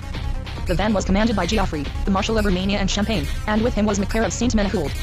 The 2nd division was under Conan of Iaphium and Miles the Brodant. The 3rd under Payne of Orleans and Peter of Bracieux. The 4th was under Anseau of Keogh. The 5th under Baldwin of Beauvois. The 6th under Hugh of Bonitz. The 7th under Henry, brother of the Emperor Baldwin. The 8th, with the Flemings, under Walter of Esquernay. Thierry of Luz, who was seneschal, commanded the rear guard. So they rode for 3 days, all in order. Nor did any host ever advance seeking battle so perilously. For they were in peril on 2 accounts. First, because they were so few, and those they were about to attack so many. And secondly, because they did not believe the Greeks, with whom they had just made peace, would help them heartily. For they stood in fear lest, when need arose, the Greeks would go over to Johannes, who, as you have already heard, had been so near to taking Demotica. Johannes retreats, followed by the Crusaders. When Johannes heard that the Franks were coming, he did not dare to abide, but burned his engines of war, and broke up his camp. So he departed from Demotica. And you must know that this was accounted by all the world as a great miracle. And Henry, the regent of the empire, came on the 4th day 28th June before Adrianople, and pitched his camp near the river of Adrianople, in the fairest meadows in the world. When those who were within the city saw his host coming, they issued forth, bearing all their crosses, and in procession, and showed such joy as had never been seen. And well might they rejoice, for they had been in evil case. Then came tidings to the host that Johannes was lodged at a castle called Rodisto. So in the morning they set forth and marched to those parts to seek battle. And Johannes broke up his camp, and marched back towards his own land. The host followed after him for 5 days, and he has constantly retired before them. On the 5th day they encamped at a very fair and pleasant place by a castle called Frame. And there they sojourned 3 days. And at this place there was a division in the host, and a company of valiant men separated themselves therefrom because of a quarrel that they had with Henry, the brother of the Emperor Baldwin. Of this company Baldwin of Beauvois was chief. And Hugh of Bonitz went with him, and William of Gomeniz and Dra of Braine. There were some 50 knights who departed together in that company. And they never thought the rest would dare to remain in the land in the midst of their enemies. Rainier of Trit relieved and delivered. Then did Henry, the regent of the empire, take counsel with the barons that were with him. And they decided to ride forward. So they rode forward for 2 days, and encamped in a very fair valley, near a castle called Moniac. The castle yielded itself to them, and they remained there 5 days. And then said they would go and relieve Rainier of Trit, who was besieged in Stanamic, and had been shut up therein for 13 months. So Henry the regent of the empire, remained in the camp, with a great part of the host, and the remainder went forward to relieve Rainier of Trit at Stanamic. And you must know that those who went forward went in very great peril, and that any rescue so full of danger has but seldom been undertaken, seeing that they rode for 3 days through the land of their enemies. In this rescue took part Conan of Iaphium, and Geoffrey of Villehardouin, Marshal of Romania and Champagne, and Maclair of St. Menehould, and Miles the Brodant, and Peter of Bracieux, and Payne of Orleans, and Anseau of Keogh, and Thierry of Luz, and William of Courtois, and a body of Venetians under command of Andrew Vallée. So they rode forward till they came to the castle of Stanamic, and approached so near that they could now see it. Rainier of Trit was on the walls, and he perceived the advance guard, which was under Geoffrey the Marshal, and the other battalions, approaching in very good order. And he knew not what people they might be. And no wonder that he was in doubt, for of a long time he had heard no tidings of us. And he thought we were Greeks coming to besiege him. Geoffrey the Marshal of Romania and Champagne took certain Turcoples and mounted crossbowmen and sent them forward to see if they could learn the condition of the castle. For they knew not if those within it were alive or dead, seeing that of a long time they had heard no tidings of them. And when these came before the castle, Rainier of Trit and his men knew them. And you may well think what joy they had. They issued forth and came to meet their friends, and all made great joy of each other. Note: soldiers born of a Turkish father and a Greek mother. The barons quartered themselves in a very good city that lay at the foot of the castle, and had aforetime besieged the castle. Then said the barons that they had often heard tell that the Emperor Baldwin had died in Johannes' prison, but that they did not believe it. Rainier of Trit, however, told them of a truth that the Emperor was dead, and then they believed it. Greatly did many then grieve. Alas, if only their grief had not been beyond remedy. So they lay that night in the city. And on the morrow they departed, and abandoned Stanamic. They rode for 2 days, and on the 3rd they came to the camp, below the castle of Moniac, that lies on the river Arta, where Henry, the Emperor's brother, was waiting for them. Greatly did those of the host rejoice over Rainier of Trit, who had thus been rescued from durance, and great was the credit given to those who had brought him back, for they had gone for him in great peril. Henry crown Emperor Ahaniza ravages the country again. He Emperor marches against Him. The barons now resolved that they would go to Constantinople, and crown Henry, the brother of the Emperor Baldwin, as emperor, and leave in the country Venice, and all the Greeks of land, together with 40 knights, whom Henry, the regent of the empire, would leave with him. So Henry, the regent of the empire, and the other barons, went towards Constantinople, and they rode from day to day till they came thither, and right well were they received. They crowned Henry as emperor with great joy and great honor in the church of St. Sophia, on the Sunday 20th August after the festival of Our Lady St. Mary, in August. And this was in the year of the incarnation of our Lord Jesus Christ 1206. Now when Johanniza, the king of Wallachia and Bulgaria, heard that the emperor had been crowned in Constantinople, and that Venice had remained in the land of Adrianople and Demotica, he collected together as large a force as he could. And Venice had not rebuilt the walls of Demotica where they had been breached by Johanniza with his petraries and mangonels, and he had set but a weak garrison therein. So Johanniza marched on Demotica, and took it, and destroyed it, and razed the walls to the ground, and overran the whole country, and took men, women, and children for prey, and wrought devastation. Then did those in Adrianople beseech the Emperor Henry to succor them, seeing that Demotica had been lost in such cruel sort. Then did the Emperor Henry summon as many people as he could, and issued from Constantinople, and rode day by day towards Adrianople, with all his forces in order. And Johanniza, the king of Wallachia, who was in the land, when he heard that the emperor was coming, drew back into his own land. And the Emperor Henry rode forward till he came to Adrianople, and he encamped outside the city in a meadow. Then came the Greeks of the land, and told him that Johanniza, the king of Wallachia, was carrying off men and women and cattle, and that he had destroyed Demotica, and wasted the country round, and that he was still within a day's march. The emperor settled that he would follow after, and do battle if so be that Johanniza would by his coming and deliver the men and women who were being led away captive. So he rode after Johanniza, and Johanniza retired as the emperor advanced, and the emperor followed him for 4 days. Then they came to a city called Veroi. When those who were in the city saw the host of the Emperor Henry approaching, they fled into the mountains and abandoned the city. And the emperor came with all his host, and encamped before the city, and found it well furnished with corn and meat, and such other things as were needful. So they sojourned there for 2 days, and the emperor caused his men to overrun the surrounding country, and they obtained a large booty in beeves and cows and buffaloes, and other beasts in very great plenty. Then he departed from Veroi with all his booty, and rode to another city, a day's journey distant, called Glisnan. And as the other Greeks had abandoned Veroi, so did the dwellers in Glisnan abandon their city. And he found it furnished with all things necessary, and quartered himself there.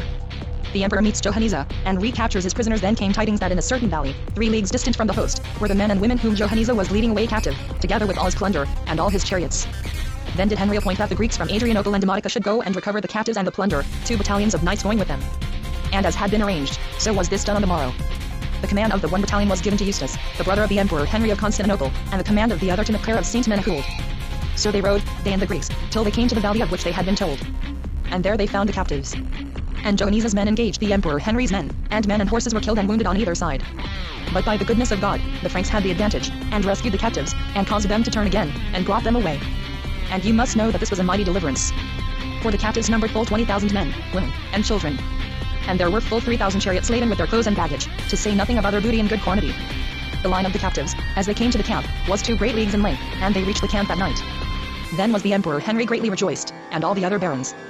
And they had the captives lodged apart, and well guarded, with their goods, so that they lost not 1 pennyworth of what they possessed.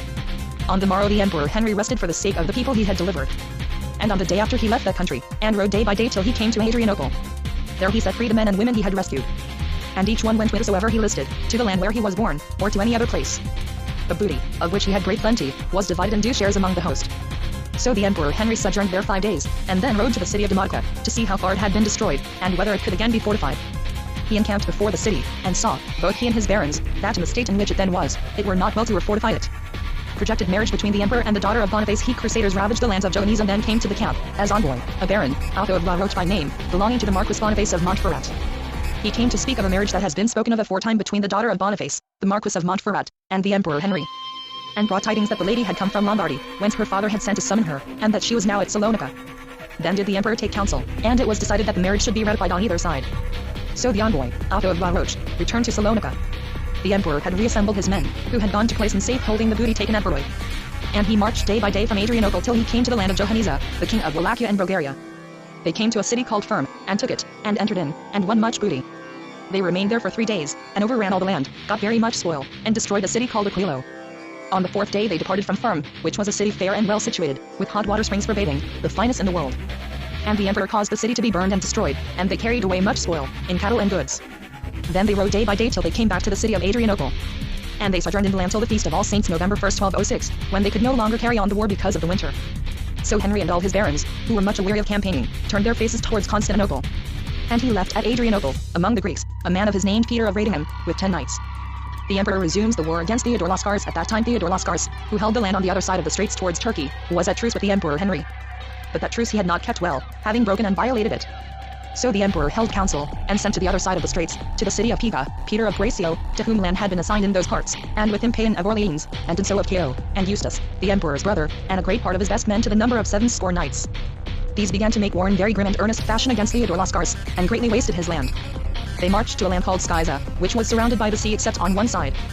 And in old days the way of entry had been defended with walls and towers, and moats, but these were now decayed. So the host of the French entered in, and Peter of Bracio, to whom the land had been devised, began to restore the defenses, and built 2 castles, and made 2 fortified ways of entry. From thence they overran the land of Lascaris, and gained much booty and cattle, and brought such booty and cattle into their island. Theodore Lascaris, on the other hand, harked back upon Scyza, so that there were frequent battles and skirmishes, and losses on the one side and on the other. And the war in those parts was fierce and perilous. Now let us leave speaking of those who were at Scyza, and speak of Thyrea of Luz, who was seneschal, and to whom Nicomedia should have belonged. And Nicomedia lay a day's journey from Nice the Great, the capital of the land of Theodore Lascaris. Thyrea then went thither, with the great body of the emperor's men, and found that the castle had been destroyed. So he enclosed and fortified the church of St. Sophia, which was very large and fair, and maintained the war in that place. Advantages obtained by Boniface marriage of his daughter with the emperor. At that time the Marquis Boniface of Montferrat departed from Salonica, and went to Syrs, which Johanniza had destroyed. And he rebuilt it. And afterwards rebuilt a castle called Drama in the valley of Philippi.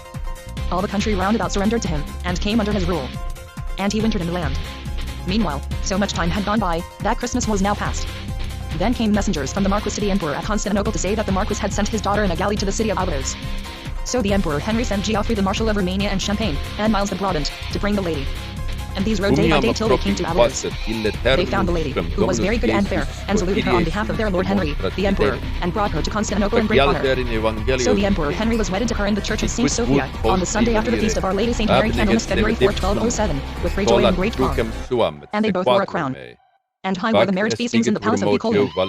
Thus, as you have just heard, was the marriage celebrated between the emperor and the daughter of the Marquis Boniface, Agnes the empress by name. Theodore Lascaris formed an alliance with Johanniza. Theodore Lascaris, who was warring against the emperor Henry, took messengers and sent them to Johanniza, the king of Wallachia and Bulgaria.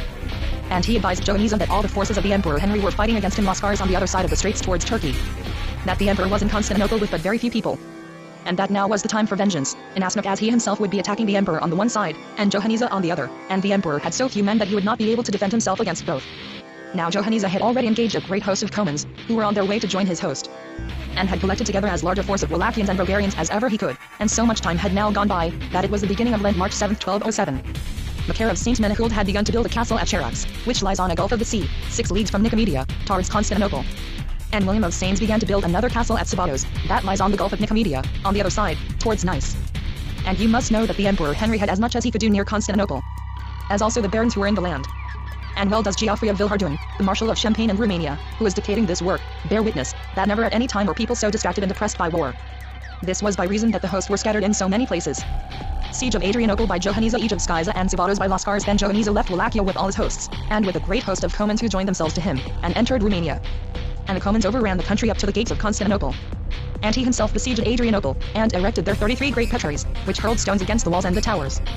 And inside Adrianople were only the Greeks and Peter of Radingham, who had been set there by the emperor, with 10 knights. Then the Greeks and the Latins together sent to tell the emperor Henry how Johanniza had besieged them, and prayed for succor. Much was the emperor distraught when he heard this.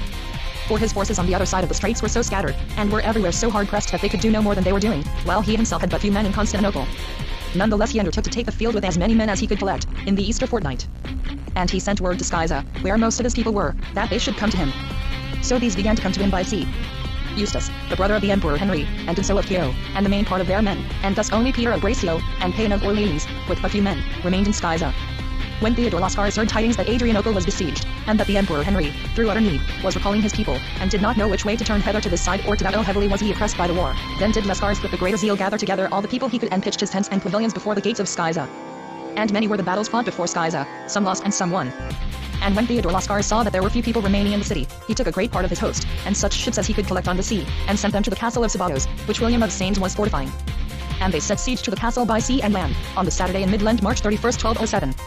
Within were 40 knights, very good men, and Macaire of St. Menehould was their chief.